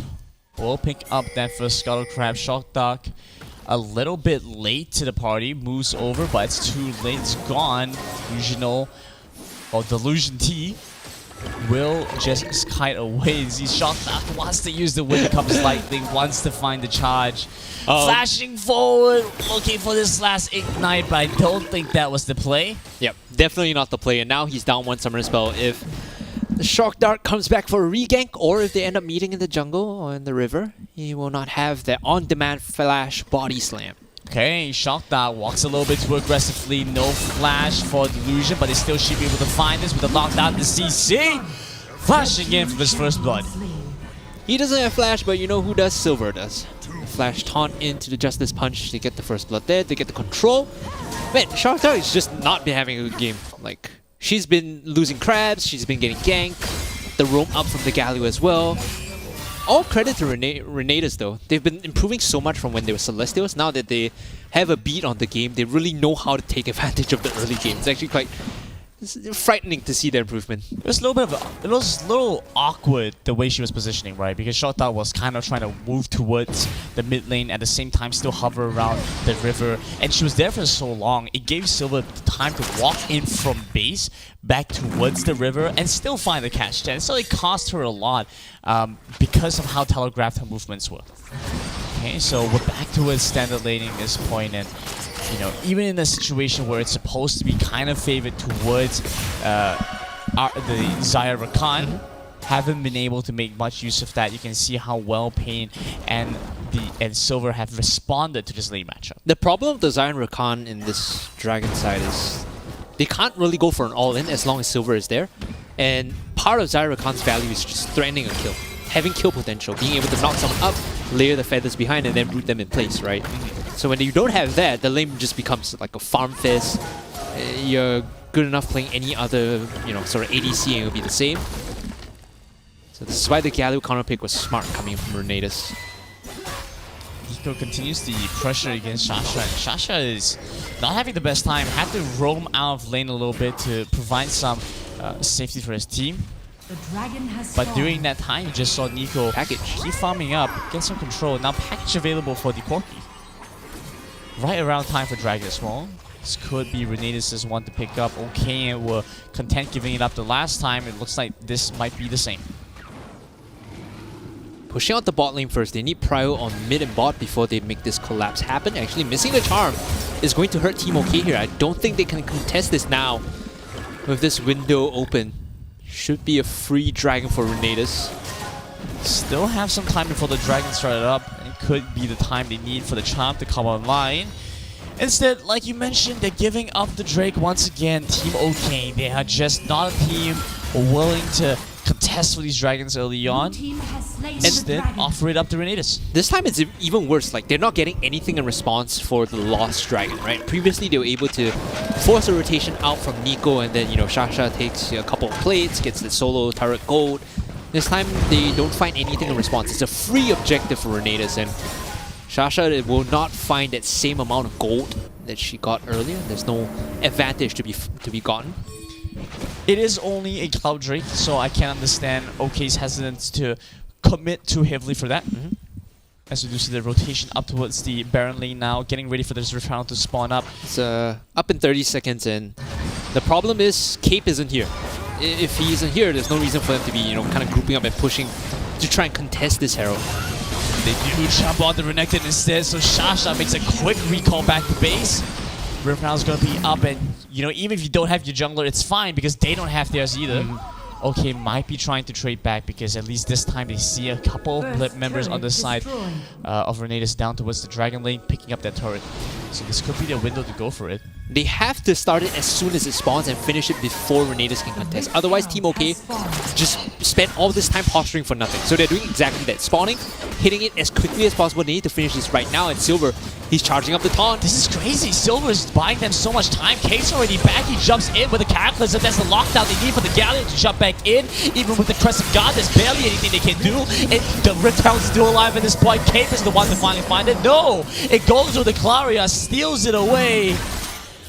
And Renatus barely managed to take away an extra kill there, but Shota loses her life in exchange. So they make the right play there, right? Even though it was contested, because they started as soon as it spawns, they have the drop on it, they have control of the area, and they're able to 50-50 take the Herald away. Now they could use this to open up the map even more, ideally mid-tier 1.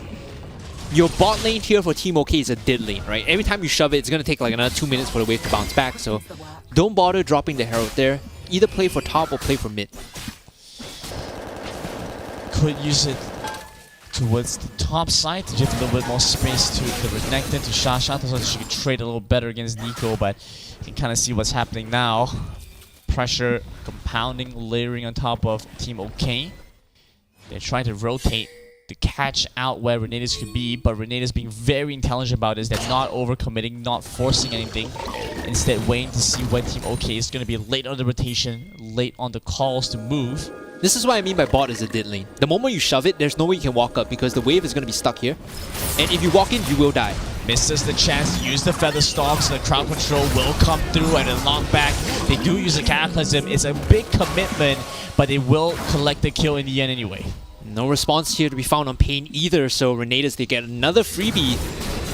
And not understanding the map deployment there, not understanding the waves, cost Team OK. The moment you shove that wave, you just have to back off and let someone else collect it because that dead lane is just impossible to farm. It has to be someone else. Maybe Ari, perhaps, or Spirit Rush would be more suited to farm that lane. No flash. The Feather Storm was not going to do all that much to save her. So ultimately didn't matter all that much. It does look like they're trying to rotate back towards the Baron side to maybe delay this, but you can see at this point how little damage Shasha is able to do to Nico. They comment with the taunt, axing all the main. Spirit Rush cannot save you from that. Pain moves towards Shasha and then jumping back in the big boy package. They want this next kill. They get the flag and drag with the knock on the dominant is going to be used. Silver tanks up for as long as he can. Nico going low, but not low enough to stop them from this dive. They trade the aggro so beautifully. Renatus take it all. That was perfect aggro juggling under the tier 1 and they get the kill and they pick up that tier 1 like you said. The response here for TOK is to just drop the Herald and hopefully find something, scramble, get whatever they can off the floor and, you know, hopefully pick up this Ocean Dragon as well to kind of soften the blow, but the damage has already been done by Renatus. Right now, they're 7k ahead. They've all regrouped and come back in to contest this Ocean Dragon. This doesn't look great for Team OK. They haven't quite managed to find the reset before going into this fight. It's a huge taunt for the Galio. The Crescent God comes through. They get a good Feather Storm plus Blade Recall to find some decent damage, but Shasha late to join in means they can barely get anything done. The grand entrance, the heroic entrance out for the Galio, as well as the lockdown, the Hextech automated from Nico means they secure another kill. It's 3-2. Team OK lose 3. At least they get some kills in response, but it's not over. Delusion has to be careful of the charm here. The dragon is still up. Ocean is available for both teams to take, and take a look at the side of your screens right now. Ultimates that are up. Shasha has Dominus. Delusion has Explosive Cast. Everything else not available. So this next fight, when both teams come to collapse, power actually belongs to Team OK because their Dominus means so much more compared to a single-use Explosive Cast. That's why Nico is just moving to the top side, and they should just completely give up this Ocean Dragon and take mid-tier 1 instead. Team OK are the ones to posture back to the dragon. They want to start this one up, especially since they know Nico is still pretty far away. The whip comes like it was used. They just have to commit to this quickly, try and pick it up before they get anything done. But it's a war on two fronts. Both sides getting collapsed. The crowd control is too much for them to deal with. One by one, they're all going down to the crowd control. Pump pastry, layer after layer. The crowd control will take them down. They're back onto the Renekton, and it's down to just Candyburn left alive. Renatus lose none in that exchange. What a decisive trigger pull on that collapse of the Ocean Dragon. You called it right, Granite. War on two fronts. It doesn't matter if you have a very big Dominus standing on one side. They're just going to come and flank you from the other and pick you up. They split it up. 4 members on the Baron and 1 person on the Ocean Dragon. There is nothing left for Team OK here on this map. Everything is taken. Nothing is going to remain. And man, that's Max Greedy just going straight for the dragon and still up at this point. You can see that Team OK didn't even bother walking towards it to try and face check it. It's not worth the risk for them. Probably didn't expect them to just pick up the dragon with the Soul Dragons, but that's what happens when you have 5 still left alive after a big team fight like that.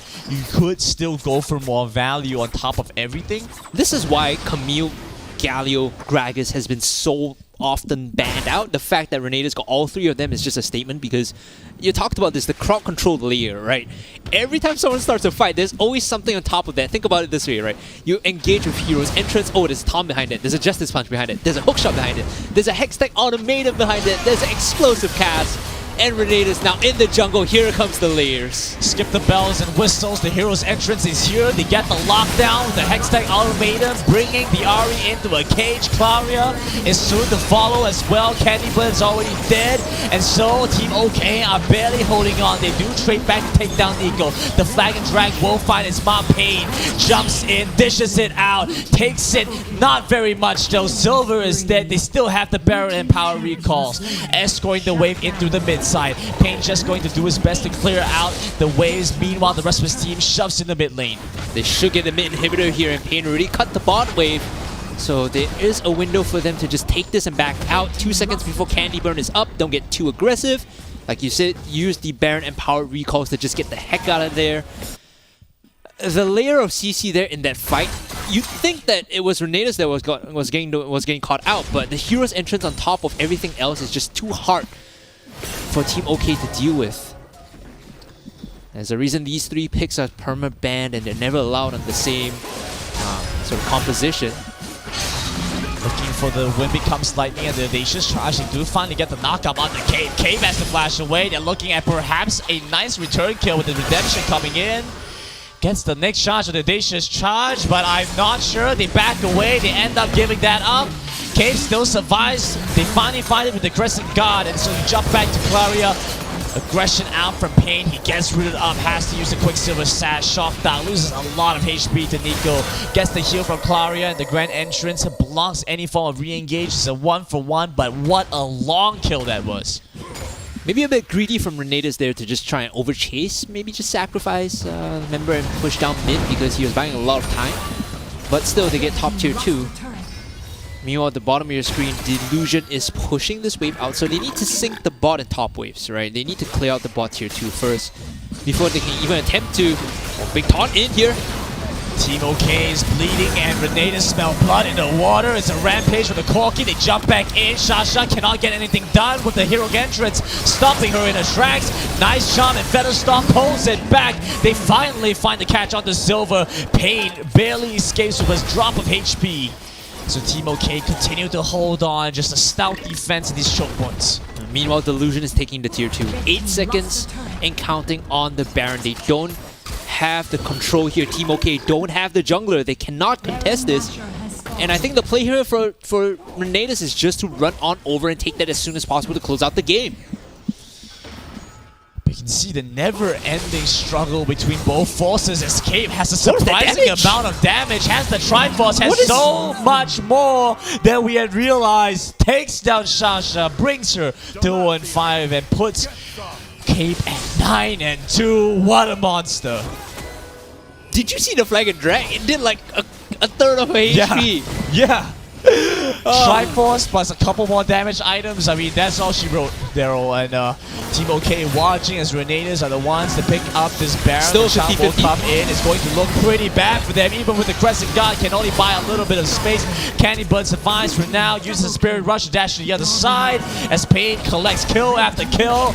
Brings them back to the base. It's 4 dead on the side of Team OK. And they try to use the Redemption to save the Ahri, but they're already in the base. And Shasha cannot stop this. They're ending it here. They're ending it right now. Props to Dominus. But the Nexus looking low and the last 2 attacks. Team Renatus take the wins. And commiserations, but Team OK will be knocked down into the lower bracket there. And a quick 2-0 by Renatus. Formerly Celestial is just coming in with massive improvement. I am honestly just shocked to see how quickly they've improved in terms of their macro as well as their shot calling. And this is a different team than what we saw during the summer qualifiers. Absolutely. They've grown a lot. They've developed themselves into something bigger, something better. And the way they were able to play it out, I think the inclusion of a new jungler has been phenomenal for this team. They've developed themselves greatly since the last time we've seen them. Well, I believe Cape was on the original roster. The new addition here is the support Silver, who is formerly Wildboar. Yeah. Okay, so bring in... I feel like it is Wildboar helping with the shot calling as someone who is always engaging, like, you know, the Galio.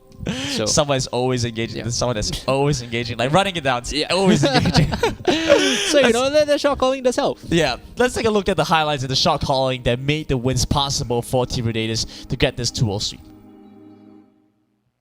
For a lot of time, but the Hextech Automated will cost her, and so even with all of that, they're actually responding very well. They take down the Renekton, but they jump back onto Nico. That's 3 dead. It's a big double kill for Shockdog, and OK finally find the fight they were looking for. That's a... you can see what the Proto Belt does, dude. 100 to 0 so quick. I mean, that's the latest model. That's the tech that we're talking about. Paid, he's actually going to walk back into the turret. Okay, they haven't quite managed to find the reset before going into this fight. It's a huge taunt for the Galio. The Crescent God comes through. They get a good Feather Storm plus Blade Recall to find some decent damage. But Shasha late to join Good in taunt. means they can barely get anything done. The grand entrance, the heroic entrance out for the Galio, as well as the lockdown. The Hextech automated from Nico means they secure another kill. It's 3-2. Team OK lose 3. Collapse the crowd control. It's too much for them to deal with. One by one, they're all going down to the crowd control. Pump pastry, layer after layer. The crowd control will take them down. They're back onto the Renekton, and it's down to just Candy Blend left alive. Renatus lose none in that exchange. What? Team OK are barely holding on. They do trade back to take down Nico. The Flag and Drag will find its Mop Pain. Jumps in, dishes it out, takes it. Not very much though. Silver is dead. They still have the Baron. Let's pick up our Renatus. This means that Team OK dropped down to the lower bracket, but they will be playing against Victory, which I think is also another all-female team. There we go. That's interesting. I have to admit, I was a little bit interested to see this matchup happen. with more steps. I was interested to see this turn of events if they did end up losing, to see how this one would pan out. Otherwise, we also have Crown 7 versus Blue Notes being played as our other BO1 in the lower brackets. Yep, and I believe that is all going to be happening as we close out the day. But for now, guys, we will be going for a short break. When we come back, we'll have Crown 7 versus Blue Notes, and then Victory versus Team OK. Don't go anywhere. We'll be right back.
Time to strike! You think you can outshoot me? Captain Chemo on duty!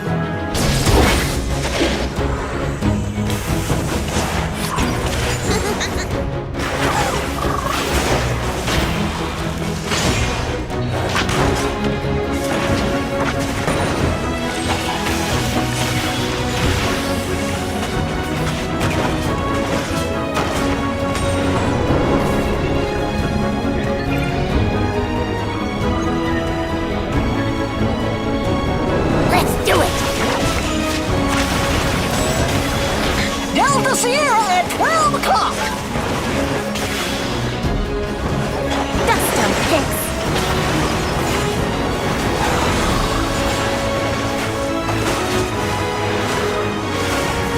Nothing a little gunpowder won't fix.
It's the Wild Rift C Icon Series Singapore 2021 fall season as we take a look at our final BO1s for today to wrap up qualifier ones. Well, first day. We still have a second day tomorrow and more. It's like, oh, hold on to your horses, buddy. Yeah, we gotta get ready for tomorrow as well. That being said, I'm Gaminism. With me is Hungry Gas. Let's take a quick look and take a quick take a quick look at our lower brackets and recap what we've gone through today, because we've had a pretty interesting start. 16 teams to kickstart everything off, and now we're down to our lower brackets as we have Crown 7 versus Blue Modes, as well as Team Victory versus OK. And like I kind of mentioned earlier, Victory versus OK should be an all-female team, and that's something that I was quite interested to see plan out. Yeah, I mean, we kind of have an idea of who they're going to be playing already tomorrow, so however this progresses down, there's going to be Team Pepega as well as To The Moon lying in wait for these teams respectively. And again, we're looking for the top 4 from the qualifiers 1, so 2 from the lower bracket and 2 from the upper bracket, I believe. And that is all going to be determined tomorrow, but for now, we have to see whose journey continues and whose journey ends. Is it going to be Crown 7 or Blue Modes, or Victory or OK? We'll have to see as the next match is going to be underway soon. As we get ready for our games between Crown 7 and Blue Modes.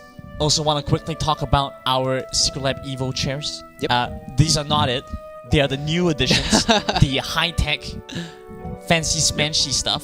Fancy smanchy stuff. You know, you gotta try saying that 5 times fast. I'm not even gonna bother trying. You know, it's I think they're releasing a Ruination set. Okay. You know, even more. I think it was Pike, Viego, and Misfortune. Okay, that's the pretty next set. cool. And when I saw it, the promotion material was pretty cool. Right. They had like the seat was like glow in the dark. Oh, okay. I'm not sure if it's actually glow in the dark. Okay. I haven't been able to. It just looks like It looked color like scheme. it, and Right. it was pretty cool. Okay. Like they used to have the whole Ruination colors and everything. I want the Viego one. You're telling me, do I look like Father Christmas? Like, what do you look like to you? No, I'm saying that, you know, if I had any, I want the Viego one. I mean, let's take a look at the Titan Evo 2022. I think these are the new chairs that are kind of all the rage right now, and we talked about some of the features that they have, right? I mean, one being the sort of like the armrest being adjustable, it's magnetic, you can kind of like replace them with whatever material you want. Right. That and the lumbar support knob, I would say. Yeah, there are 2 knobs on both sides, and you get to adjust all your armors and stuff, right? Okay. With how adjustable this is a mini game. Yes. Like when you're done playing your game, you will sit there and you just start adjusting your chair. That is the next mini game. Like in between when you're waiting for your next queue, right? Yes. Just like Pretty soon, Secretlab's gonna add like a program on your desktop, and you can earn like you can customize your chair seats. right. I don't know about earning something, sitting points. Yeah, I was about to say, you earn like cryptocurrency or something by finding the best optimization and sending it to people or something. I don't know, man. Goodness, yo, oh my goodness. I might be onto something. Wait. Hungry, you might be onto something. Yeah. What if? Okay, hear me out, right? We already get data from like all the FPS players, right? We have their mouse sense, their key binds, right? Okay. What if you get their chair sense? The best chair configuration. Yes, their chair sense. Okay. Like what is the ideal height distance from hand that's to... right. That's right. We might be onto something. Okay, so here's what we're gonna do, right? After we're done today, we're going to go set up like a Google survey for. We are going to set up a new service where we're going to teach pro players their customized chair heights. Okay, we're going to pioneer customized chair heights as the new meta. So when you say what's your gaming chair, bro, don't ask me about gaming chair, ask me what's my gaming chair sets, bro. That's right. You know, you joke about this, but there are pro players, like I've been watching a lot of like VCT and stuff. They bring like tape measures to competitions, and then they measure the distance like from the screen, the keyboard, mice, right? Everything. Stands to reason that you could do it with the gaming chair as well. Like how much, what angle of inversion do you want your kind of like armrest to be like? How high do you want it? Do you want your back to be reclined like 45 degrees? Is like 47 optimal? You know, this kind of thing. I could see that. And of course, a big part of this entire broadcast was also brought to us by 100+. We talked so much about having our chair sense. What about your hydration sense? You know, you need a tracker to tell you how much to drink. Sometimes you go through the entire gaming session, you don't get a sip of water. That's a fuse bad. You need I have an alert on my phone reminding me to up my hydration game every like 30 minutes. Yeah. Is it by 100 plus? I mean, it could come out with a custom one, but you know, I'm just saying it's just a reminder. Yeah, right? for sure. It's always something. Are we like just that. selling like ideas here? Is this broadcast like 50% Shark Tank? Like, hey, 100 plus, we have an idea for you. We just like pitch. We just keep pitching. Okay, so now this is the next thing, right? So you're going to wear a hat, right? You know those kind of like hats where you have the drinks on the side, right? So you're gonna put it there, and it's going to automatically pump fluid into your mouth, right? How based on lazy could the you cycle. be? So like, Do you want like a thing to help you swallow as well? yes, it's And like then just, like- massages the esophagus, the throat, like flushes Get me the out. fluids. This guy. Like you're sitting there, you know, and it has to be intelligent, right? It syncs up your game, so like when you're in a clutch moment, like, you know, you'll stop, and then like once the clutch moment is over, you'll pump your little fluids, so you're like, got the sugar, the glucose is there, and you can like make your clutch plays again. This is Shark Tank, huh? This is fully Shark Tank at this point. I don't think I'm ever gonna come up with ideas as good as this ever again. Well, yeah, there you go. I mean, if anyone's watching, you want to rip Granite off, by all means. I will testify that, you know, he came onto the stream and made this, but there's no patent right now. Yeah, there's no patent rights. I do think we are just about to get into our picks and bans. We've delayed long enough. Let's take a look at Crowd 7 versus Blue Modes, our lower brackets BO1. Blue Modes will take the blue side, and that is a very interesting name for their mid later. Yeah. Not only is it difficult to read, but It's difficult to say yeah, out it's loud. difficult to say out loud as well, right?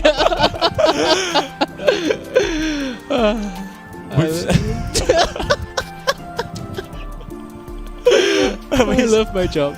We've seen a lot of priority bans towards Lee Sin. We see what happens when you give away Galio, Camille, and Gragas all at once. You know, so you have to get rid of that. Yeah. You need to ban out. I think at least the Camille and Gragas. The Galio was like a 50-50 because they've nerfed this ultimate enough to the point where like if you get a bad hero's entrance off, it just takes too long to come back up. So it's quite forgivable to leave the Galio open. Right now we'll see the Darius and the Gragas ban, but Camille is still open and so is Renekton. And well, Ziggs is open as well. Renekton looks like it's an acceptable pick to let go, especially if you can get the Camille and we see what's happened. Is it more acceptable to ban out Pantheon though? I think this is a target ban. It has to be a target ban. Probably is a target ban, and so you could go for the Camille early on. The Gragas instead going to be that priority focus, and I think this is fine as well. Getting the early Galio here also opens up Ziggs if you really want to, because you normally play Galio support now. And having Ziggs with Galio gives you very reliable wave clear. It also gives you some control in teamfights.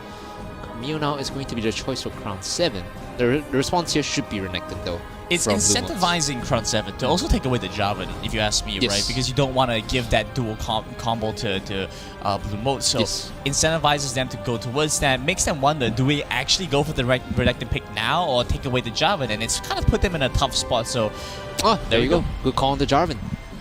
The Blue Mode's response here should be Ziggs or Renekton, in my opinion. If they want to do Olaf, they have to pivot into playing like somewhat Enchanters.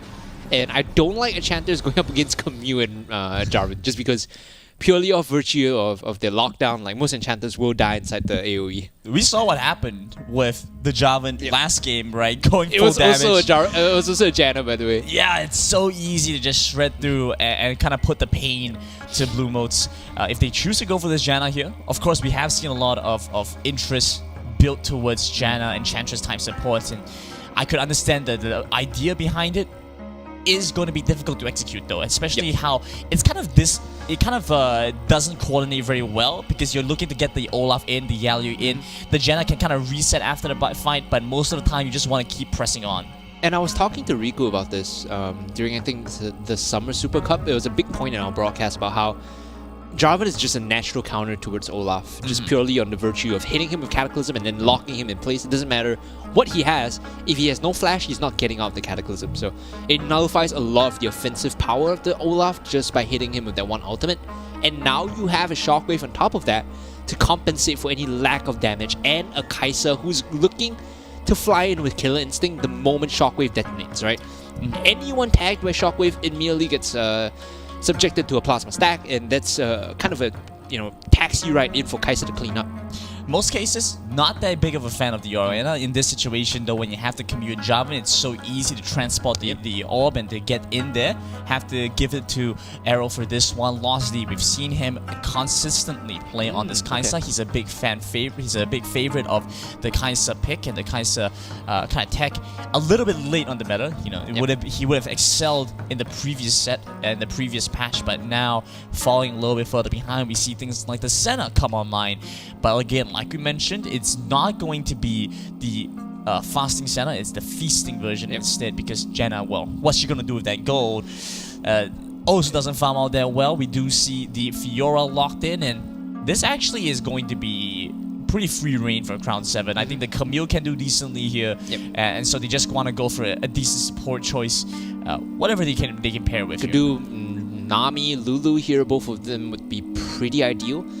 You don't need any more hard engage. You don't need any more tankiness. You just need someone to like beef them up. So there you go. Lulu is going to be the choice.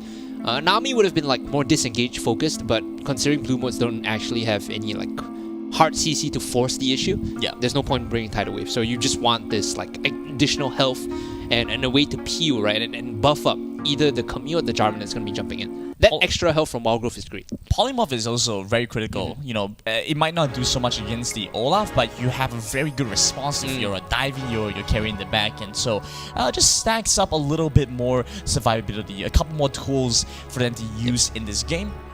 The thing about Senna Janna here in this bot lane is it's very low damage. I don't know if you realize this, but you cannot trade, right, against the Kai'Sa.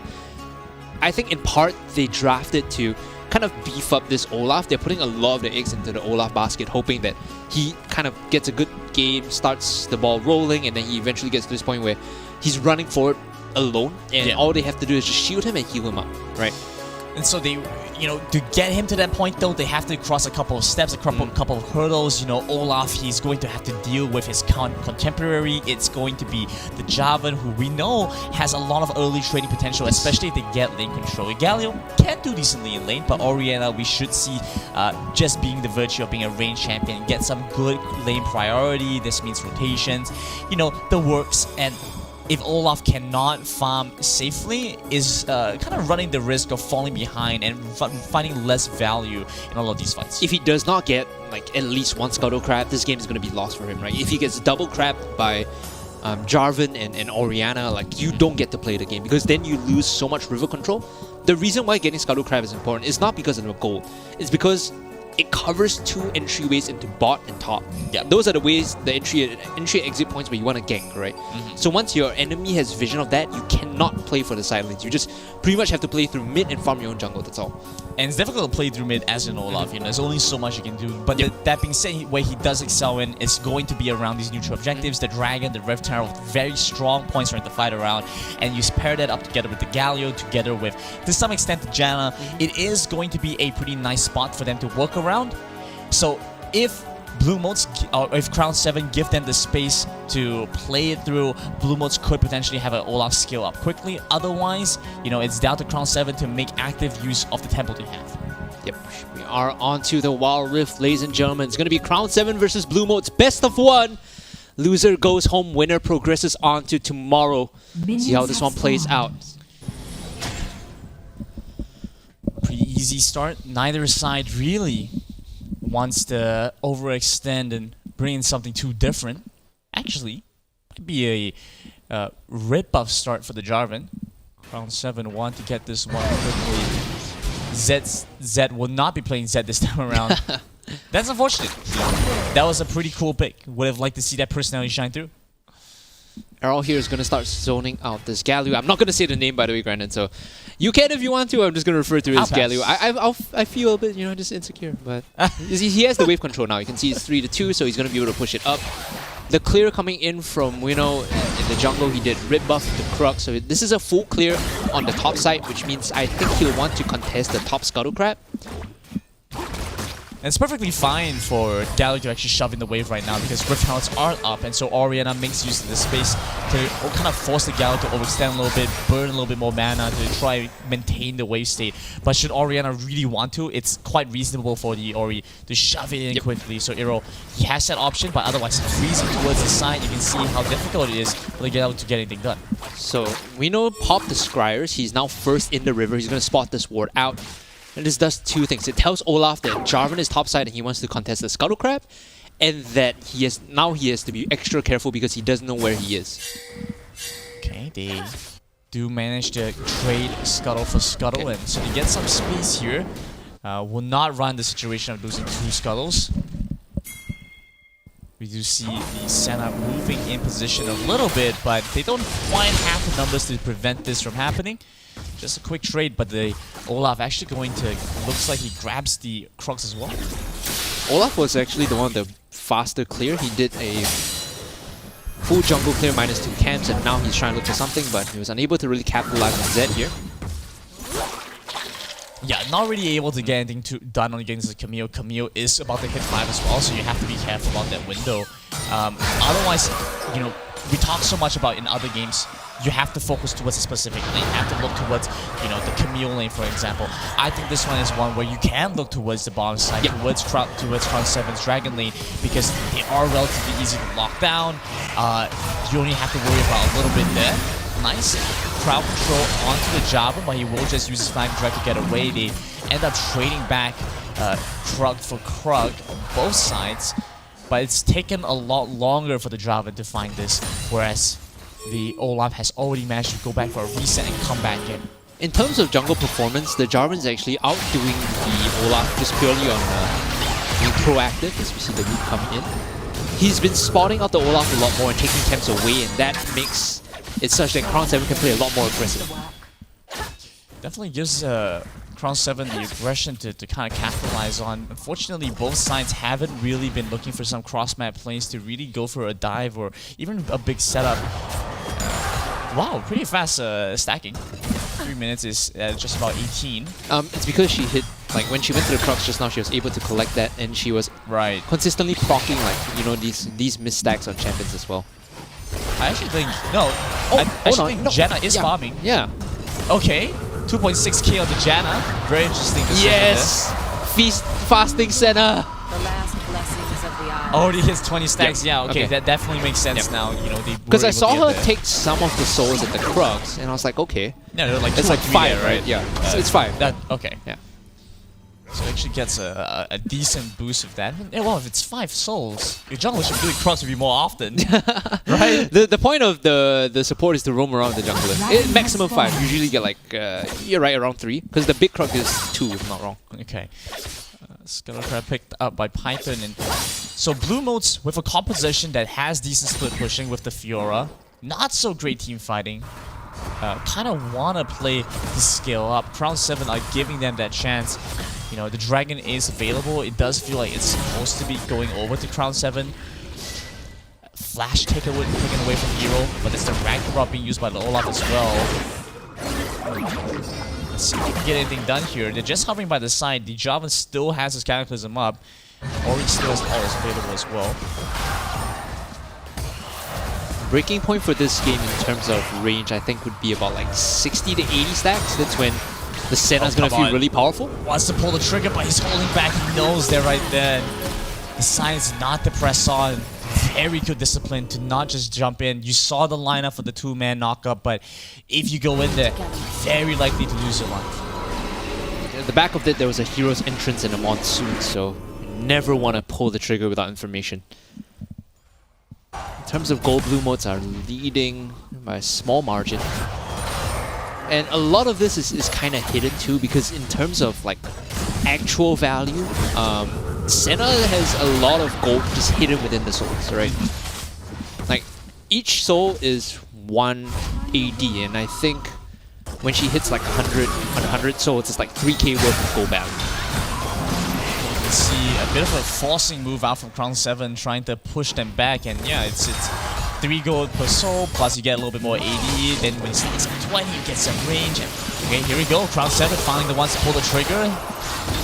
The rotate coming out from Python gonna take a little longer. They do manage to get the stun. It's a two-man group, but they don't have the follow-up to go through with this. Takes some time. You can see Zed still very far away. Don't really have any way to stop this. Python loses a lot of HP. He's going to almost go down. Heroic Entrance sets up the domain for the fight. The Rank Rock has gone for long enough. It's come back with the resets. Nice shockwave. Python should die here. The Galleon soon to follow. Good damage out from Lost Knee. Kaiser over on the back end, trying to provide some safety. He flashes towards his turret. Lost is just in between three, trying to do the best that he can to take them down. They can't get ready. Will finally manage to take down the enemy. As 3 dead on the side, Blue Motes crown 7, lose 2. But during that whole period, you can see that Zed is just pushing and almost able to pick up the top tier 1.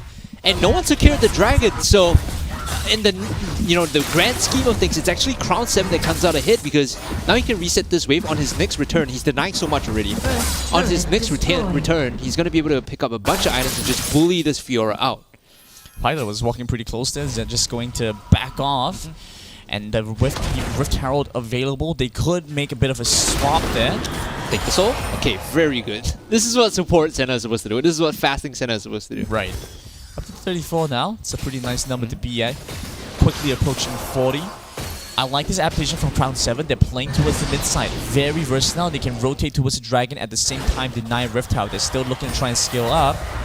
But Blue Motes feels like they have what it takes to scale.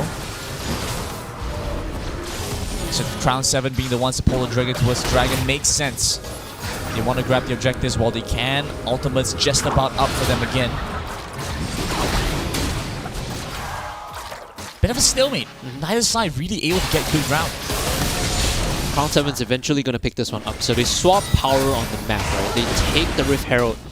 Blue Motes won this objective, whereas they give up the Cloud Dragon. I think this is better for Blue Motes. Yeah. As long as they can secure this without losing the fight afterwards, they get the souls too from the Herald, and now they can just disengage. Just don't fight, just don't get caught. Okay, Shockwave comes through, Haxing ultimatum. They're looking for the lockdown onto the Ragnarok Olaf, but he will ultimately go down. It's a trade back though, as a Javan is also dead. They've already lost the Lulu. A little bit too over-aggressive. They tried to force a fight, but it didn't pan out in their favor.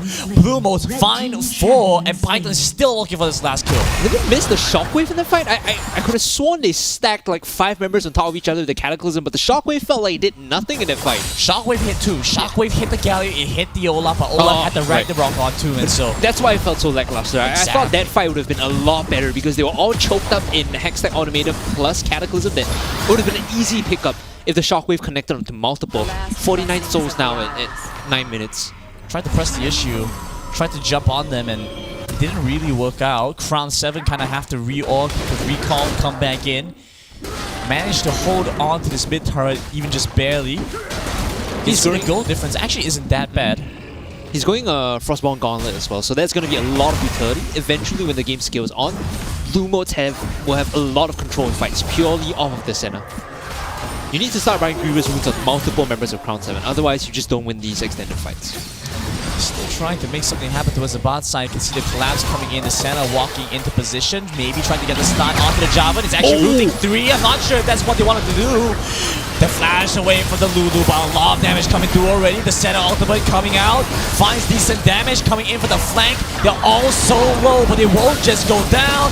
Big shockwave on the 2, they turn things around. Blue Motes lose another 2 members.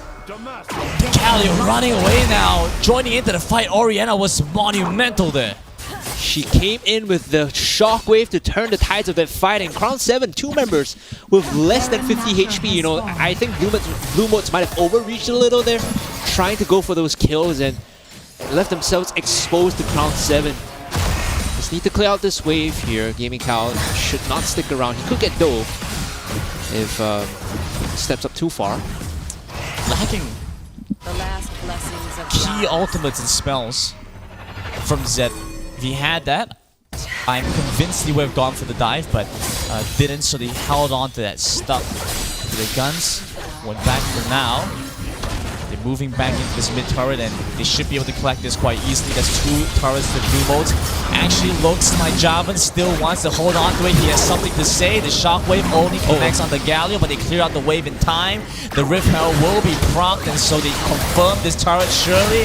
Wow, look at the shred. They're holding on still, refusing to give up this objective. Now they don't have the shockwave, so Crown 7, even though they want to press the issue, they need to recognize that they can't stick around for too much. The poke from Senna is starting to pile up, and the sustain is there too, so they just need to respect that, okay, we kept this mid tier 1, but if they want to force it even more, we have to give it over. Shockwave should be up in another 15 seconds, that's the next window for them to fight, but look towards that ultimate for Crown 7 to even make anything happen. It's a strong wave clear from the Orianna, stops them in their tracks. The Dragon's gonna spawn up in 30 seconds. So both teams should be looking to reset, come back in even stronger because they want to contest this Drake. It's a very nice addition for whichever team gets it. Crown 7 definitely want to use this Dragon to kind of stem the bleeding. 60 stacks, so this is the third kind of checkpoint where you have additional 60 range and you're feeling very confident in Senna. One thing they're doing here is that they're actually splitting the farm. They're not just purely giving it to the Janna anymore. See how fast the Senna has been able to get it while fasting. Already up to 60 at 12 minutes, a little bit above 60 at 12 minutes, whereas in previous games we were looking at 17, 18-minute games where the Senna was barely looking at 40, the high 40s to 50s.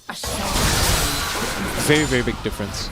And now, like I said, they're not purely giving the farm over to the Janna because she's completed a lot of her big items. She's got Harmonic Echo as well as the Enchant, the Redemption Enchant. So by giving some of the gold over to the Senna, it allows her to pick up her next item. She's moved into the Frozen Fist and the Muramana. Now, hold on, Iral might just die here. In a bad spot, has to flash away, tries to use the orb to get a little bit of control, but already losing a lot of HP and no summoner spells. I believe that was the Ghost expanded as well. Turret should be going down here if they can just get this last hits off. Actually uses the smite there, still has a second charge, so can still try to prevent this from going down. They're moving into position, Redemption comes through, sends the domain for the fight. The Java jumps in, but gets blocked by the Tornado. The Howling Gale will stop them in their tracks. They finally jump in, it will go to the Olaf, and the fight looking incredibly messy. Lost D in a bad spot, he cannot get any more damage down, has to flash over the wall. They finally find the last hits. They take down the Galio, but they still have to deal with the Fiora, who's jumped in, taken down the Kai'Sa, and they're now moving back on to Camille. It's an easy fight from Blue Modes on from this point, because they still have the Senna, 2 left and none left for Crown 7. That was the perfect fight for Crown 7 at the start. All 5 members caught by the Shockwave and the Cataclysm, but the response from Gaming Cow is to just launch the Dawning Shadow, shoot everyone up, and then heal them through all the damage that came in at the start. And because they were not able to burst down the Senna, she's able to keep everyone topped up, and by this point, the Fiora, by extension, to win that fight. So critical because Crown 7 lost jumped over the wall behind the Dragon Pit. He had to flash over. He had to flash back in. If he was in the pit and was able to offload the Acathian Rain, the auto attack damage, that 1 or 2 seconds more of consistent damage, it wasn't even 1 or 2 seconds, so that was a solid 4 seconds. And the flash as well. If he had the flash on the final fight, he would have been able to at least, I think, outplay Fiora to a certain extent. Yes. Or just flash on the Senna kill and then just escape the fight. It could have meant his teammates were alive and could have body blocked against the Fiora, so all these kind of compounded. It was so good for a second. They were good until it wasn't. Rapid fire cannon done for the Senna now. The Grievous Wounds check, only 2 completed, 1 on the Orianna, 1 on the Kai'Sa. You need a lot more. You need Bramble Vest, you need whatever you can take. The Senna's going to be a big problem now. We're approaching 15 minutes. Look at how insane her range is. Just watch this as she walks up. Absolutely nuts.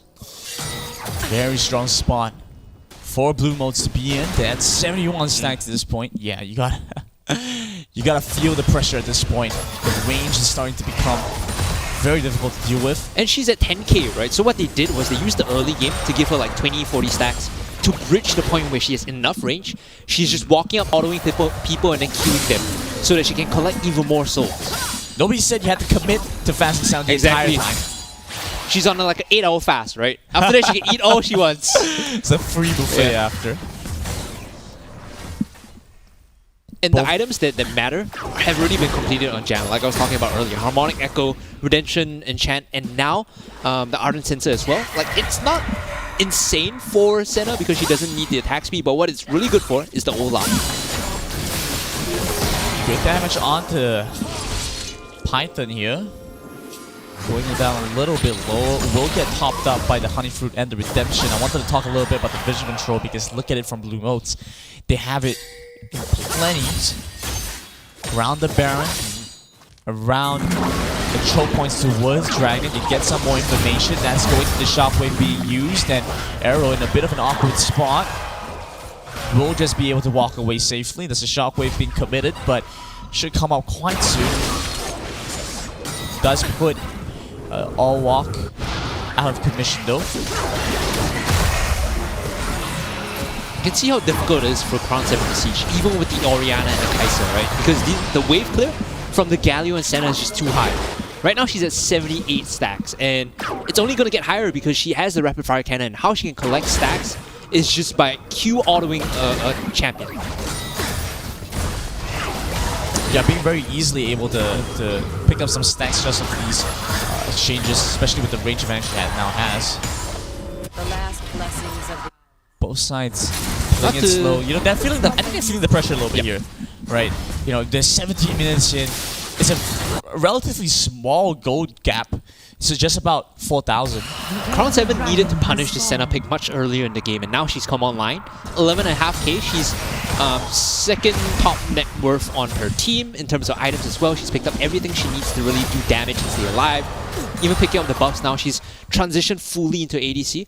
And the point where they could have punished her was in the lane when she was fast. Yeah. Now she's pretty much had her fair share of food, and she's coming online 81 stacks on those souls. Look at the auto as well. Look at how far she hits them. Yeah, out of range even for the Shockwave. You can see it's only down to Altwall. Was the one to face a little bit of harass. Even the Q as well. Totally out of the Orianna's range at this point. You can't even harass the gaming cow. And it keeps going on, right? It stacks indefinitely, and with each 20 stacks, she gets 20 range, 20 AD, 15% crit chance. Once it exceeds 100%, it's converted into lifesteal. Alright, let's see if we can make something happen. Python hovering by the side there, trying to get some control around this Elder Drake. Blue Motes have a very nice Infernal to pair along with it. Offense and defense, Crown 7 definitely should be looking to get this one for themselves. Stepping forward. Lostly has finally managed to pick up a couple of powerful items. He's had a few games where he hasn't really been able to come online as a Kai'Sa. This time he will be able to get a couple. They managed to pick up the mid-tier one. This is the Elder Mountain Dragon now. If you're Crown 7, you need to like expand literally your full arsenal to blow up the Senna first. Kill the Senna and then move on to the rest of them, right? Fiora is not really a big issue because you can lock her down. Oh my goodness! Wow! What a repulse! The damage comes through, dodges away from the Hextech Automate and puts Zed to sleep. And now they get topped up by the Redemption. It's such a great spot for Blue Motes to be in. They're going to force the recall back to the Camille. Camille should have his teleport. And is looking for a chance to join back in. Decides he can just walk. That was actually insane. Yeah. Reposting the Hextech Automatum, yes, you know, it forces him into the GA, but it could have very easily been a kill from Python, just outplaying his lane opponent. Baron available as well, but neither of his teams really trying to go for it. We're hitting They can do this. 20-minute mark. This is way beyond our average game length. Senna needs like Last Whisper, I feel. Okay, she's got it now. So she's gonna move into the Immortal Reminder to like feel very impactful. She's at 89 stacks. 100 is again the breaking point where like no one touches her. It's right around the corner for this team. Python keeps up the aggression, still chasing after the Camille, but he might have overextended a little bit too far to get information. But there we go. The flash is going to get him to safety, and no Baron call for Blue Motes. They decide to still hold on. That's a misplay. When you see 4 people rotate down to the bottom side, you need to move to the Baron. You need to either punish the Orianna by just straight up running at her, or move to the Baron. And Blue Motes, this is the inexperience, I guess, coming through. Like, they understand how to play the game on a fundamental level, how to make use and min-max things, but they missed the opportunity to punish the Baron there. That's a big mistake.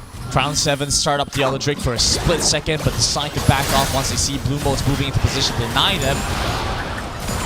And a big stalemate from both these teams. Neither one really knowing how to end the game. Eventually, Fiora and Senna are just gonna overpower you. So Crown 7, you need to do something now, otherwise you're gonna have to take the L. Looks like they are building towards that L. With the previous skirmish, we already saw how Fiora just outclasses the Camille. We're at a 20-minute point in Wild Rift, by the way, where Fiora just has everything to do against the Camille, and there's no response coming from Zed. Last blessings of the Isles. Lots of vision control for blue modes around the Baron, around the Elder Drake. That's what you want to see, but usually this should translate into something more. Because as they start to position around the Baron, around the Drake, Try they again. can go for these big fights, get control around these objectives. Instead, they're playing passively, allowing time for the opponents to keep scaling up. Kai'Sa is at 13,000, almost up to 14. Looking for a mortal reminder on the Kai'Sa now. Athene's Unholy Grail on the Janna is actually a really good buy. It's even more healing, right? And if we do a Grievous Wounds check, it's only 3 out of 5. So still not at the point where, you know, anyone you're hitting or anyone that's doing damage to you is going to be reducing the healing coming in. Should be close to 100 stacks on the center right now. Maybe about 95?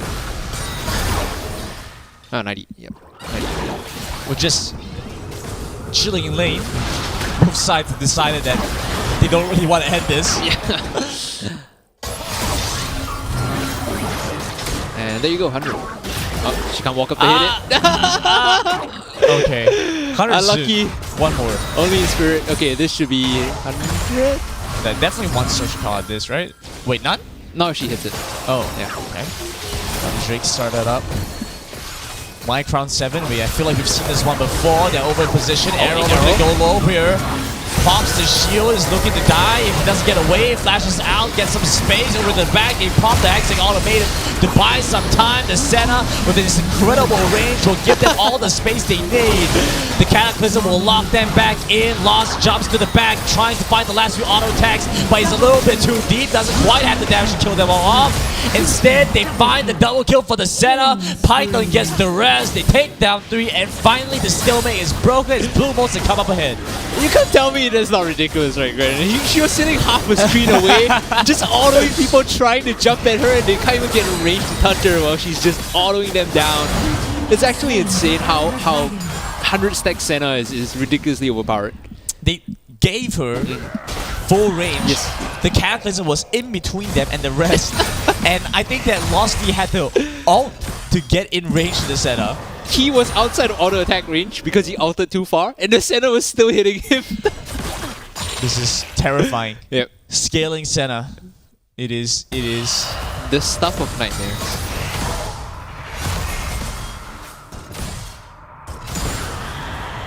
Round 7 have to Blessings of the Isles. make a more concise play, I think. They went for that fight a little bit disconjointed. Yeah. They went with the idea that we can scale up, and as a scaling comp, we are going to be better.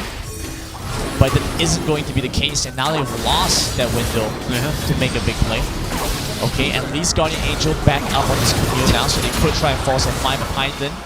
Just walks in, the position shows so strongly.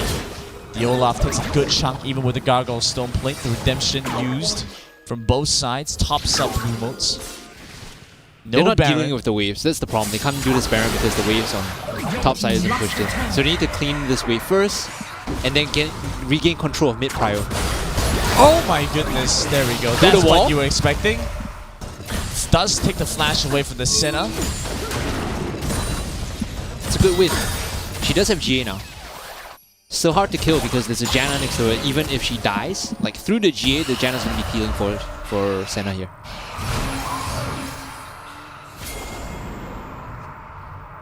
Starting to feel a little bit sloppy.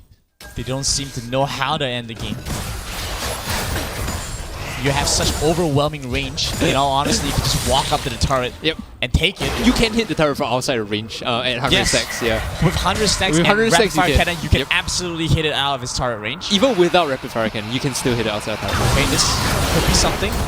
Decent amount of damage on the Senna, but the rest of the team in position to block them off, so they back away. Crown 7 still buying their time. When one person on the Crown 7 side goes to deal with the bot wave, this should be the window to do Baron. So once Camille shows, you need to do Baron right now. onto the Baron. Started it up. Orianna in base, still too far away. Need to finish this. You can't 50-50. Has to be done. Sets it up quick, and now it's going to be Jarvan by the side. Maybe looking to try and jump in here. It's looking pretty low. He goes in, cannot steal it away, and so they lock him down. He's going to die here as the rest of the team jumps over the wall. They flash out. They should be able to grab this. Python tries to use the Rocket Belt to close the distance between him and Arrow. But it will not amount to much as Losty is under the turret. He's going to get locked down. It's a big two-man taunt with the final remaining members of Crown 7 forced to run away to try and survive. But look at the auto-attack range with the damage coming through. It's just one more hit. One more. We're taking down Arrow from across the screen. And now they're finally on to the Nexus. 26 minutes in. They're trying to make the longest game happen. And Blue Motes will finally take the win. Thankfully, that was a game that they picked Senna. A 26-minute game without that pick would probably lose them the best of one. And I think the only reason they succeeded is because of the infinite scaling, as well as the understanding of like last minute, a very obvious clear sign of how to take the Baron, right? It's kind of what I talked about, you know, what I alluded to, the moment 1% shows on the bot side. The Baron goes down very quickly, especially 26 minutes in. There's enough items, there's enough damage for him to pick it up and close out the game. They managed to scale up, and I think this is the first time we've been able to see a full build Senna with over 100 stacks playing at max scaling. It's pretty insane. Yep. Pretty insane. Kind of satisfying to watch, not gonna lie. But it takes 25 minutes to get there. Not something I want to see every game. And I don't think it's something that teams were allowed to get there. This was exactly, it did feel like a bit of a misstep by Crowd 7 to play so passively to allow them, even if you lost the game off of some bad engages and whatnot, right? It's better to have lost the game playing to your win con, trying to deny the Senna from getting hit, than to lose the game by playing to your enemy's win con. So what they did there was just like hold the game out, and eventually they forgot they were going to get outscaled. They weren't in a position, and when I say they, I mean you know, the unfortunate losers of the game were not able to pull the trigger with the Jarvan and the Orianna. You had an idea, you had a composition that was supposed to work, and you had, you know, you could play around the objectives, you could go work around the Dragon choke points, the Baron choke points, but they didn't do Baron. They weren't doing Dragon. You saw him start up Elder Drake for like a second, and then they backed off. Right? You're not playing to your win con at that point. I have to wonder exactly, you know, what was the idea they were trying to go for. And I'm being a bit critical here because it did seem very strange, especially with how prolonged they got. It started to become more and more evident. Yep. Whereas if it was a much tighter game, a much faster game, even if they tried to pull the trigger, or if they I got definitely know what you mean. Because towards the end, they were just kind of like just holding about, waiting for, you know, something to happen. And while they were just meandering about, Senna was collecting stacks, she was buying items, she was coming online. She got past the point where she feels weak and she's become like super oppressive already. So this ended up costing them the game, but that's fine.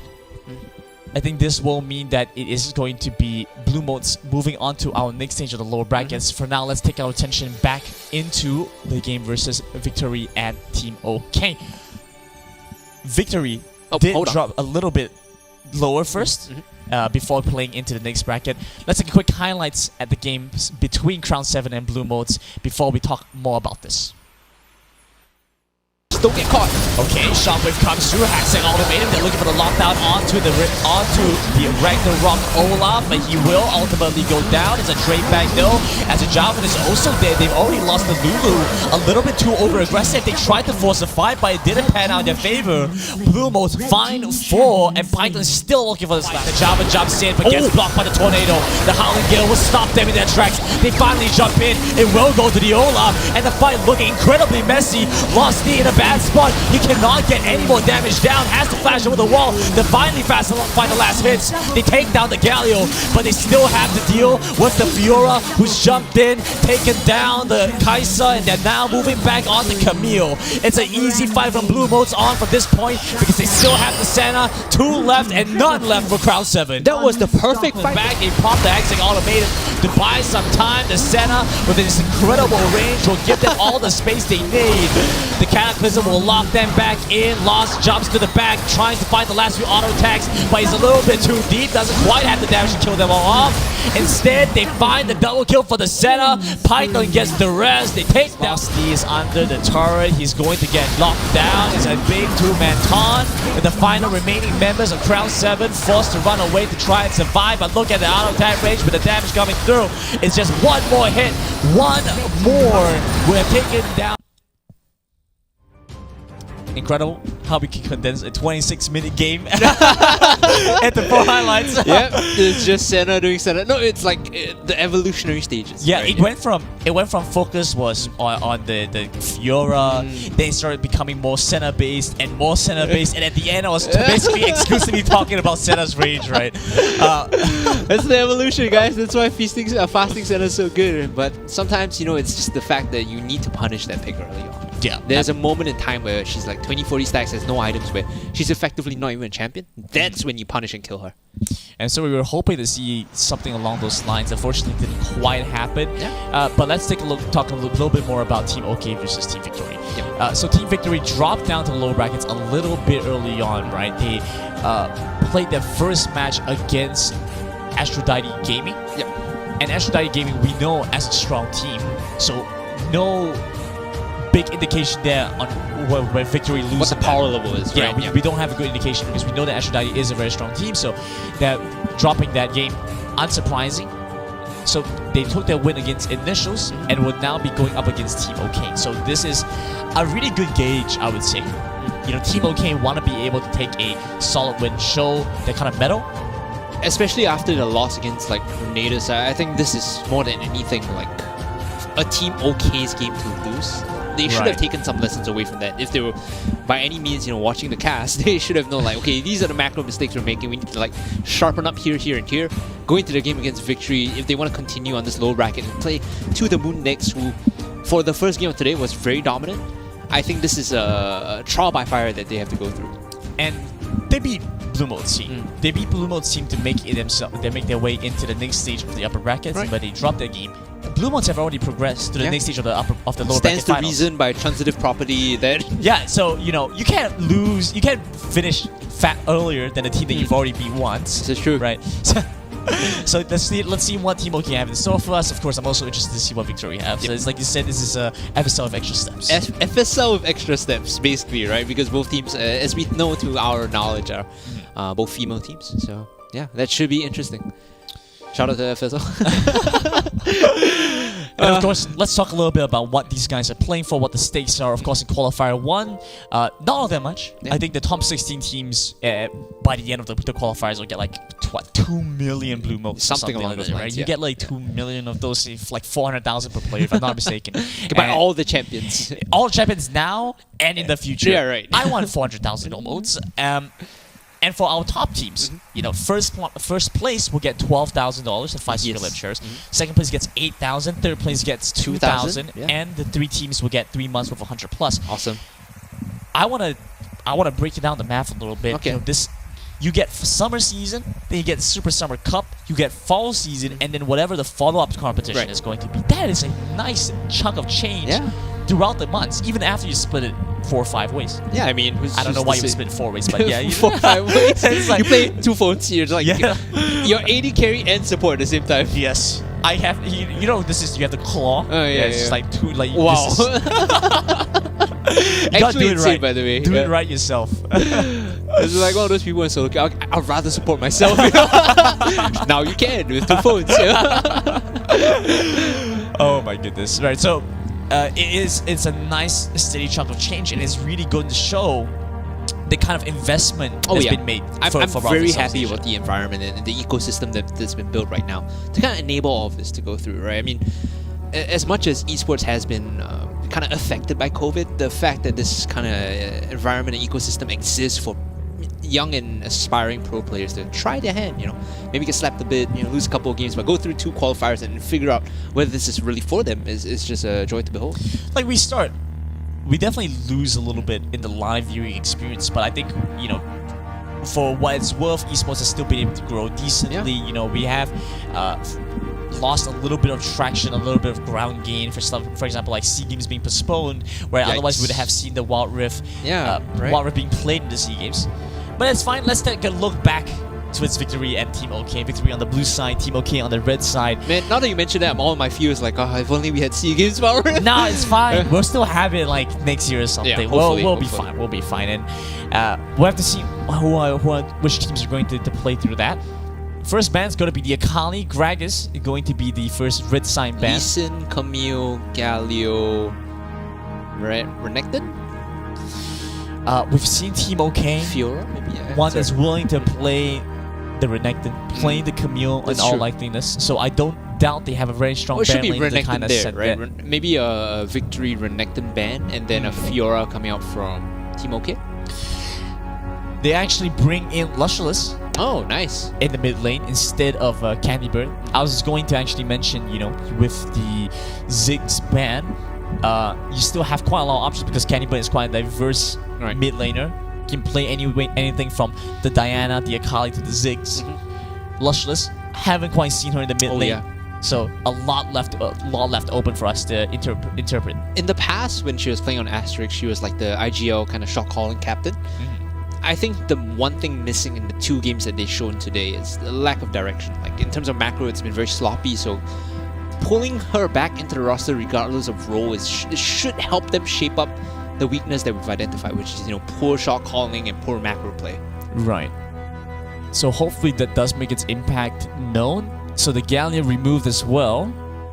Interesting choice. It is a solid ban, but could have wondered about the Renekton. Does leave the question open, are they going to go for it themselves? Lee Sin is also an option. But judging from how Team OK have been playing, seem a little bit more favored towards tankier junglers, not really looking for the Lee Sin. I think you can remove the Renekton here if you're worried about them picking it up on blue 1, but it's going to be the Senna ban. This was actually their last spin in game 2 earlier today, so Senna seems fine here. Teams are getting a bit worried about the Senna, I think rightly so. Even if the game doesn't go to 25 minutes, I think she still brings a lot to the table, especially if you draft properly around the Senna. Like, that was Senna plus Enchanter support. That's not even the ideal situation. You want Senna plus like a tank or Senna plus a bruiser. And so Senna being removed here means that Victory have free reign for this first pick. You know, you could go from the Lee Sin, maybe go for something like the Renekton, get a strong pick early to start. We saw in our first games of the day, Ziggs and TF were heavily in contention. And so Team OK, having banned away the Camille, now don't have as good of a response against the Renekton, I feel like. Lucian top. I'm going to call it Lucian barely. It's actually doable. Yeah. Sure. Or if you really wanted to just play a tank into this, play like Renekton, Garen, and just kind of like take the L. Or you could just play Malphite into the Renekton and also take the L. Prioritizing Xayah Rakan is an adaptation that we've seen as well. You know, give away the strong first pick and say you go for the Xayah Rakan right after. Good one too. And it kind of leaves a lot still open. You know, you don't really have all that much information to what Team OK are trying to go for, what they're drafting for. And because Galio was banned out, this Rakan has no real counter pick in lane. If you're picking an ADC here, you're very worried about picking someone that is immobile. So you can't play your Varus, you can't play your Ashe. You're pretty much defaulted to, I guess, playing either something with an insanely long range, like Jinx, or Ezreal. Like, these are the only 2 options now that Rakan is open. So they're going to look to lock in the Java and maybe pair it up with the Orianna. So they can maybe play for that long range like you mentioned. You know, one of the ways that you can mitigate the effects of having a long range AD carry on the enemy side they play together. is you get the crowd control down, and so your own ADC can walk out a little bit closer. Honestly, Varus could be nice here too. Depending on how they want to pair this together. The problem is it will be the Ezreal. It's tough to really play Varus in lane into Rakan. This is what I mean, right? It's really difficult because the setup plus with a jungler that can all in you. If you get caught by the Grand Entrance, like, there's just no way out for Varus, whereas if you're playing Ezreal, at least you have Arcane Chip. At least it seemed, if you had the Varus, you know, if you had the Galio, sorry. Yep. If you had the Galio, some form of counter yep. against the Rakan, you can still get something done. Okay, so they will end up locking in the Nami, and so very straightforward call from both sides, ultimately choosing to go for the Ahri Lee Sin kind of pair, the mid-jungle duo for Team OK.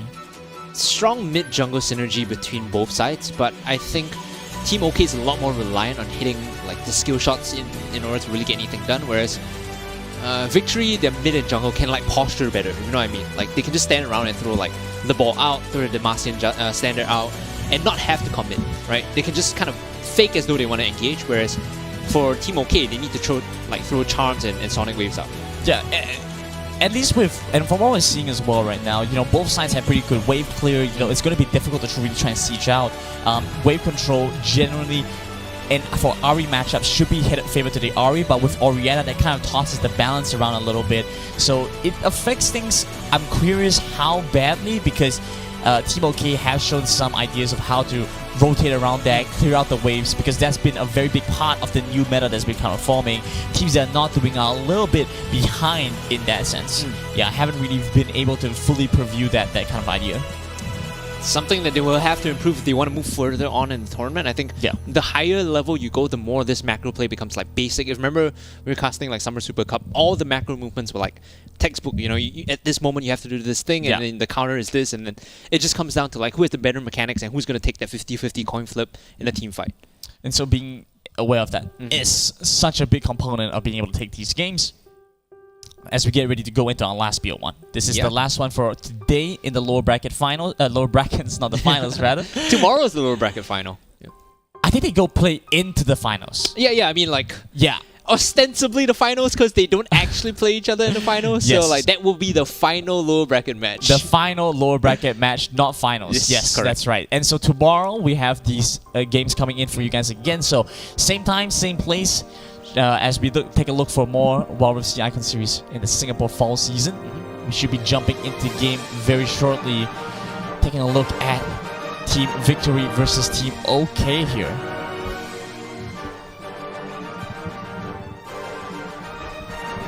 It's a slow start. They're not really trying to push all too much here. We do see, interestingly enough, the rip buff start for the Garen for the Lee Sin as well. Not too punishing. Mostly been seeing this, both the red buff start for both sides, so they can kind of trade Scuttle Crabs more effectively. Not have to worry about the opponent on the other side waiting. Basically, you end up trading portions of the map, so you don't have to contest the first Scuttle Crab. You don't have to 50-50 it, as we saw earlier, Lustreless in this matchup against Tom. So able to just shove and hit her with the charm. One thing I want to point out is that this is like an old school counter to Ahri, to Orianna. Ahri has always been like considered a very good matchup, but in more recent years, with like wave management and how people play the jungle out, it's actually become pretty even. I think if you know how to space and know how to make use of jungle pressure, the Orianna holds her own very well against the Ahri. So it's a pretty big skill matchup, but we'll have to see how the inclusion of Lustrous is going to change things, as the Ignite is going to take Lloyd down pretty low here. Walks towards the fruit, but the last auto attack connects and takes him down. Meanwhile, Shockdown continues with the aggression. The Lee Sin looking pretty low here. Finally finds the damage, get the kill. The charm delays the Orianna from joining in. That's going to mean a lot there. The bot side, the fight isn't over either. Everybody in the side Team OK trying to fight the counterparts. It's the coordinated aggression coming in, and over there in their bot trade, if they had laid the feathers out before the grand entrance came in, I think that Team OK would have found another kill. Complete the three-peat here as another charm connects onto the Orianna. Taking him down pretty low. Tom is going to lose a lot of HP. Doesn't have the honey fruit either to sustain, so going to have to make a quick recall, top up, come back into lane. They're being punished pretty heavily during that time. Do see Shockdown make a quick recall, already has that level 5. You can see Tom still holding on in lane. Doesn't want to make a recall just yet. Lustreless low on mana herself. Won't be able to find all that much more as well. They need to reset the waves here, and the best way to do that is to have the jungler show up and apply pressure so that... Oh, good kick! Easy kick. The charm is going to connect as well. Charm is dead. He's felled, and kill credit over to Team OK. Well, they can make the rotation here, but they're still looking for a bit more in the jungle. They might just find another kill. The Ignite taking down. Grilling the fish. He's gone, and now they still might want to jump on the Java, but on the turret a little bit too tricky. They get more on their way out. well, way out, but they're making their way into the enemy side. Red buff, trying to take that away from the job, and it's not even a matter about being like 3 buffed or whatever. You just see Shothok is ignoring her buffs at this point. Literally just walking and taking whatever she wants, and bot side is going to be in a bit of trouble right now. Dark Raider has to be careful. You can see there's a 3-man collapse coming in. Depending on how big the wave is, they could dive the Ezreal. They're moving their focus onto the Nami instead. Ultimate not up on the Lee Sin makes it a little bit tricky without the consistent crowd control. Instead, they bring the Ahri down towards bot side. Lushless has the chop. He dashes in, but that's the wrong spot to be in. Chomp connects, and an easy kill heads over to Team OK. This is why I wonder how big the wave is, because if it is a cannon minion under that tier 1, it tanks for 6-7 hits. You're just able to walk in, apply pressure, and just get the kill onto the Ezreal, but they lose Shasha on the top side. So 1-for-1. Dragon now spawning means that Team OK should be able to pick this one up. Yeah, I was gonna say I don't think they might, because it's a Chrono Drake they might lose first turret, they might lose a kill up towards the Baron lane, but ultimately they get the Chrono Drake. No way to contest this with the jungler towards the top side. Don't aim me, please. Such metal names. That kill in that tier 1 actually expedites the Renekton's gold curve. So remember how Shasha was able to solo kill Renekton earlier? That shouldn't happen anymore now that she's picked up, you know, all these items. Curious to see what Shasha is going to try to optimize for.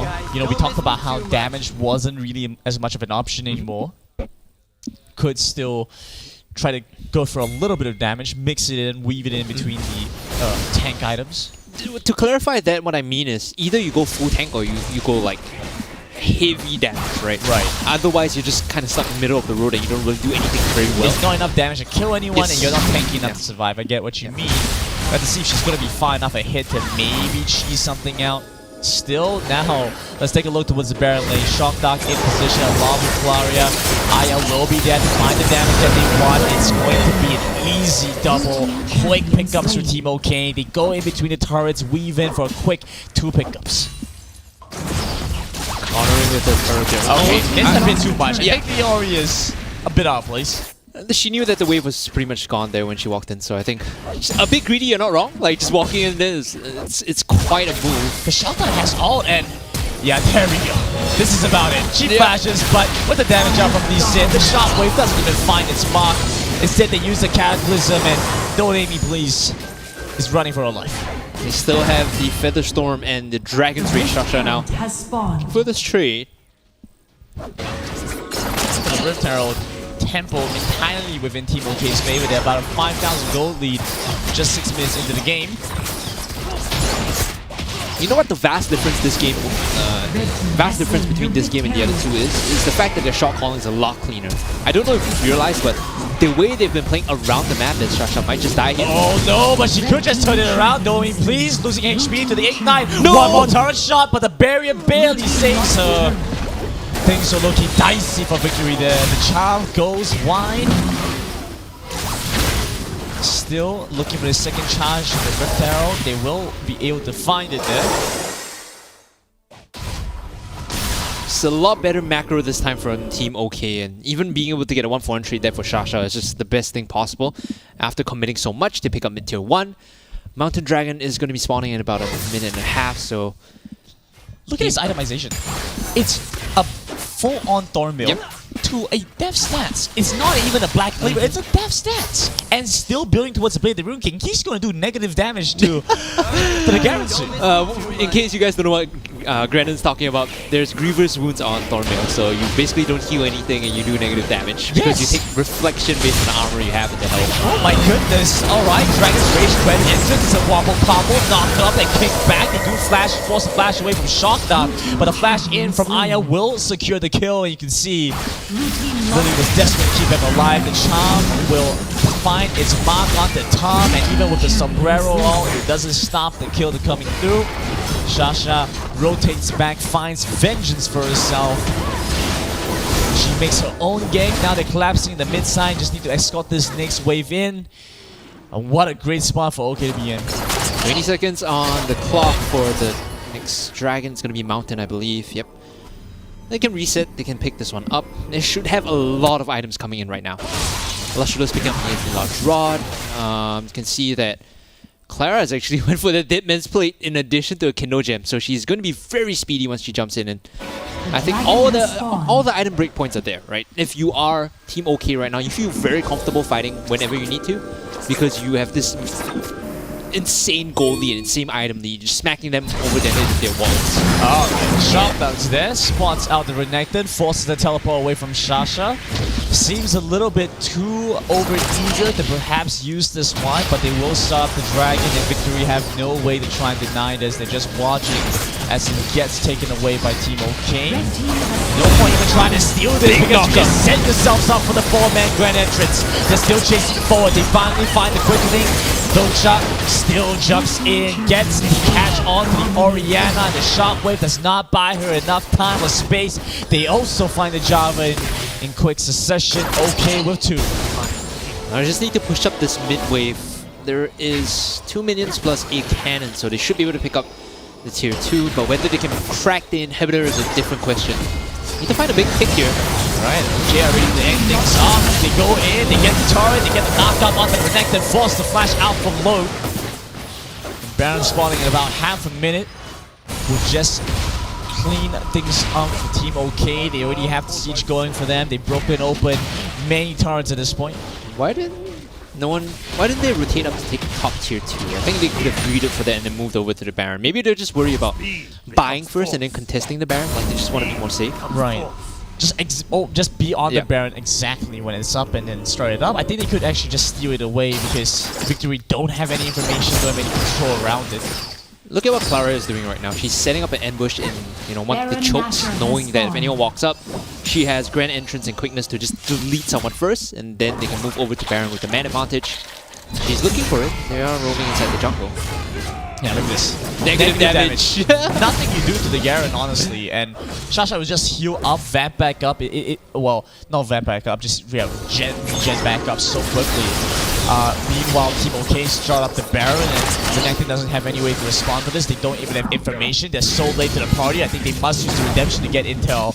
Let's take a look back. Shelving Panaz on the Lustreless. She's going to go down to the Essence Barrage, maybe. Turns out that's not going to be the case. Shockdown does manage to secure the Baron. The Javan will not be able to steal that away from Team OK. Victory. They only lose 1. Now make that a second because Shasha, she joins into the fight. Still puts off the spin. Gets some decent damage back onto the Ezreal with the Ignite taking down. One more should find it. Could almost find the triple. And things are looking very dire for Victory. Aya in prime position to just take down the Renekton. It's a double. Back for the Xayah. And Ace coming in, Team OK marching down the mid lane with the Baron buff. That's the inhibitor cracked, and well, Nami and Jarvan spawning. Maybe they could put up a defense, maybe they could hold on, but this is a big wave. The Nexus is going down, granted, and Team OK, can they finish this game? I don't see a way for them to stop it. The Redemption's going to come through as well. OK ready to hold on and press for the Nexus. They take it all. And it's a nice win for Team OK. A lot cleaner this time in terms of macro play. I love how they were very detailed when it came down to timings, even to the point where I pointed out they could have gone for top tier 2, but instead they make the safe play, recall, come back for Baron when it's on point, and spawn, and just take the fight afterwards. So I do like this Xayah Rakan. It's a color that looks very good for Team OK. Exactly. Giving away the first pick Renekton, instead going for the Xayah Rakan has paid off very well for them and has transformed them as a team. That being said though, one of the additional components has also been the swap to Lustreless, and we have to wonder how much it has done for the team on both ends. 007 is kind of like a 007. Yeah, I mean, it speaks volumes about what she kind of contributes to the team, right? She's not flashy, she's not there to just like pop off, but what she contributes is in reliable shot calling, as well as the ability to make sure that her charms connect, especially on RE this time. So I think Lustreless brings this like kind of captainship to the team. So it's a good pickup for Team OK to grab themselves this win in the lower brackets. Let's take a quick look at the highlights on how they were able to get this quick win, and a quick look at the gameplay and the changes that Team OK have made with this inclusion of a different player. Yes. Between this game and the other two is the fact that their shot calling is a lot cleaner. I don't know if you realize, but the way they've been playing around the map, that Shasha might just die here. Oh no, but she could just turn it around, knowing we have no way to try and deny this. They're just watching as he gets taken away by Team OK. No point even trying to steal this because you just set yourselves up for the 4-man grand entrance. They're still chasing forward. They finally find the quickening. Docha still jumps in, gets the catch on the Orianna. The shockwave does not buy her enough time. OK start up the Baron, and Renekton doesn't have any way to respond to this. They don't even have information. They're so late to the party. I think they must use the redemption to get intel. Let's take a look back. Shockwave Panaz on the Mashina. She's gonna go down to the Essence Barrage, maybe. Turns out that's not gonna be the case. Shockdown does manage to secure the Baron. The Javan will not be able to steal that away from her. She joins into the fight. Still puts off the spin. Gets some decent damage back onto the Ezreal with the Ignite taking down. One more should find it. Could almost find the triple. And things are looking very dire for victory. Aya in prime position to just take down the Renekton. Okay, can they finish this game? I don't see a way for them to stop it. The redemption's gonna come through as well. Okay, ready to hold on and press for the Nexus. They take it all. And a solid win for Team OK to grab themselves this position in the lower brackets and continuing their run up till tomorrow, where we have more games in the Fall Qualifier 1. Yeah, it's gonna be 2 weeks of qualifiers, plenty of Wild Rift action, and I'm really impressed by what I've seen today. Tomorrow's just gonna be even more bangers coming out. Once again, I've been Hungry Cast. Alongside me has been Gamernism. I think the broadcast is gonna be here same time, same place tomorrow. If you guys have enjoyed today, please tune in tomorrow to see how, or rather who qualifies as the top 4 from Qualifiers 1. Before that, let's take a look at the brackets for tomorrow. We've had a pretty good run so far, but we will be down to our 4 teams in the lower brackets. They are going to be Blue Motes, Team Pepega, To The Moon, and Team OK. Interesting set from them so far. Yep. And I think that's going to be, 50% of them kind of called out by the end of tomorrow. So kind of identify who's going to be your favorite team. Maybe if you have friends there, just start rooting for them. And, it's been an interesting day to say the least. I think I was very interested to see, let's take a look at the upper bracket, sorry. Yep. I was very interested to see how this new patch will play out. And I've been very happy with the results. Teams have been picking up things very quickly as well. Renatus will play against Banana. Noblesse Gaming will play against Aphrodite, and Banana is a team that we have not seen on broadcast just yet, and so still relatively unknown for Renatus, but I can tell you for a fact that they are a team to be reckoned with. They have their money cut out for them there. As yeah, that's going to be all we have planned for tomorrow. A bunch of games set and ready as we take a look. And once again, a big thank you to our sponsors for making all this happen. After my Shark Tank pitch, I'm just about done. I'm asking for 50% equity now. I'm just messing around, man. 50% equity. I will give 10% equity. Ooh, this is a big equity. shark. Oh yeah. But a big thank you once again to our sponsors Secretlab and 100 Plus for making all of this happen, as well as our event organizers Elephant, as well as Riot Games for making the game. Yeah, making the game, balancing the game. 100 Plus has been a great addition to the esports scene. It's not exactly fully endemic. We've always seen beverages somewhat part in there, but 100 Plus has taken a leap into supporting God bless them. League of Legends Wild Rift, and it has been a great journey working with them so far. Yeah, thank you guys so much at Over 100 Plus for making sure that we are consistently rehydrated so we can keep going at this today, tomorrow, next week, forever to the end of time. With that, guys, we will be calling it a day. Thank you so much for tuning in. We still have one more. Hold on. Yeah, we still have one more. We still have Secretlab to take a look at. Oh, right, of course. We forget because we have this right behind us, right? So you're like, do we even need to say anything about that, because they already get to see everything right here. Got a curve, yeah. But this is the old one. They have the new line, the Titan Evolve, the new. Yeah. The Titan Evolve 2022, and you see it's the all new Secretlab Titan 2022. And I know this isn't even part of the screen right now, but one thing that does make me very happy is that the Secretlab table is in Singapore. A lot of other regions do not have it. A lot of people are asking, when can we get it? Yeah. We actually get to have it in Singapore, so that's something that does make me quite happy. Can you just check that one out? Let me know how it goes. I feel like you could do some content about that, like unboxing Secretlab table, that kind of thing. Oh boy. Yep.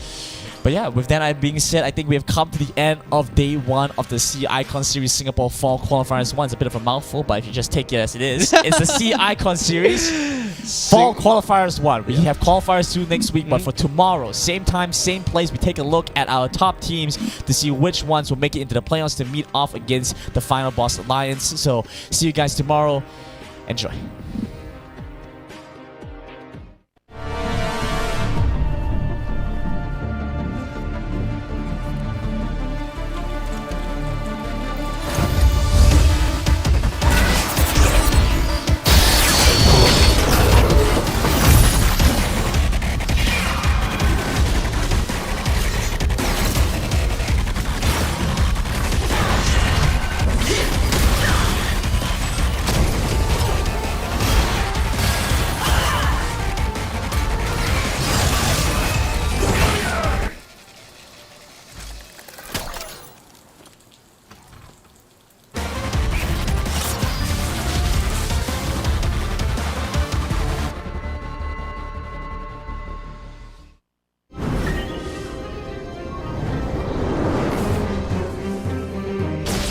Come on, you.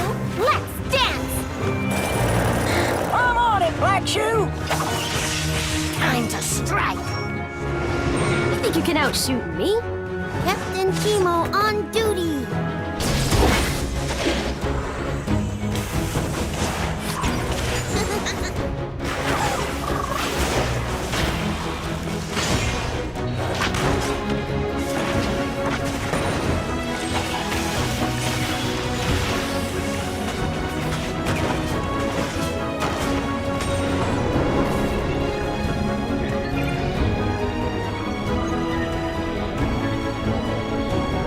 Let's do it.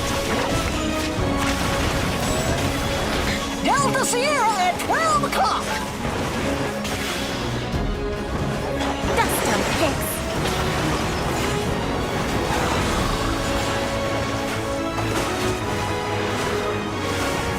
Nothing a little gunpowder won't fix.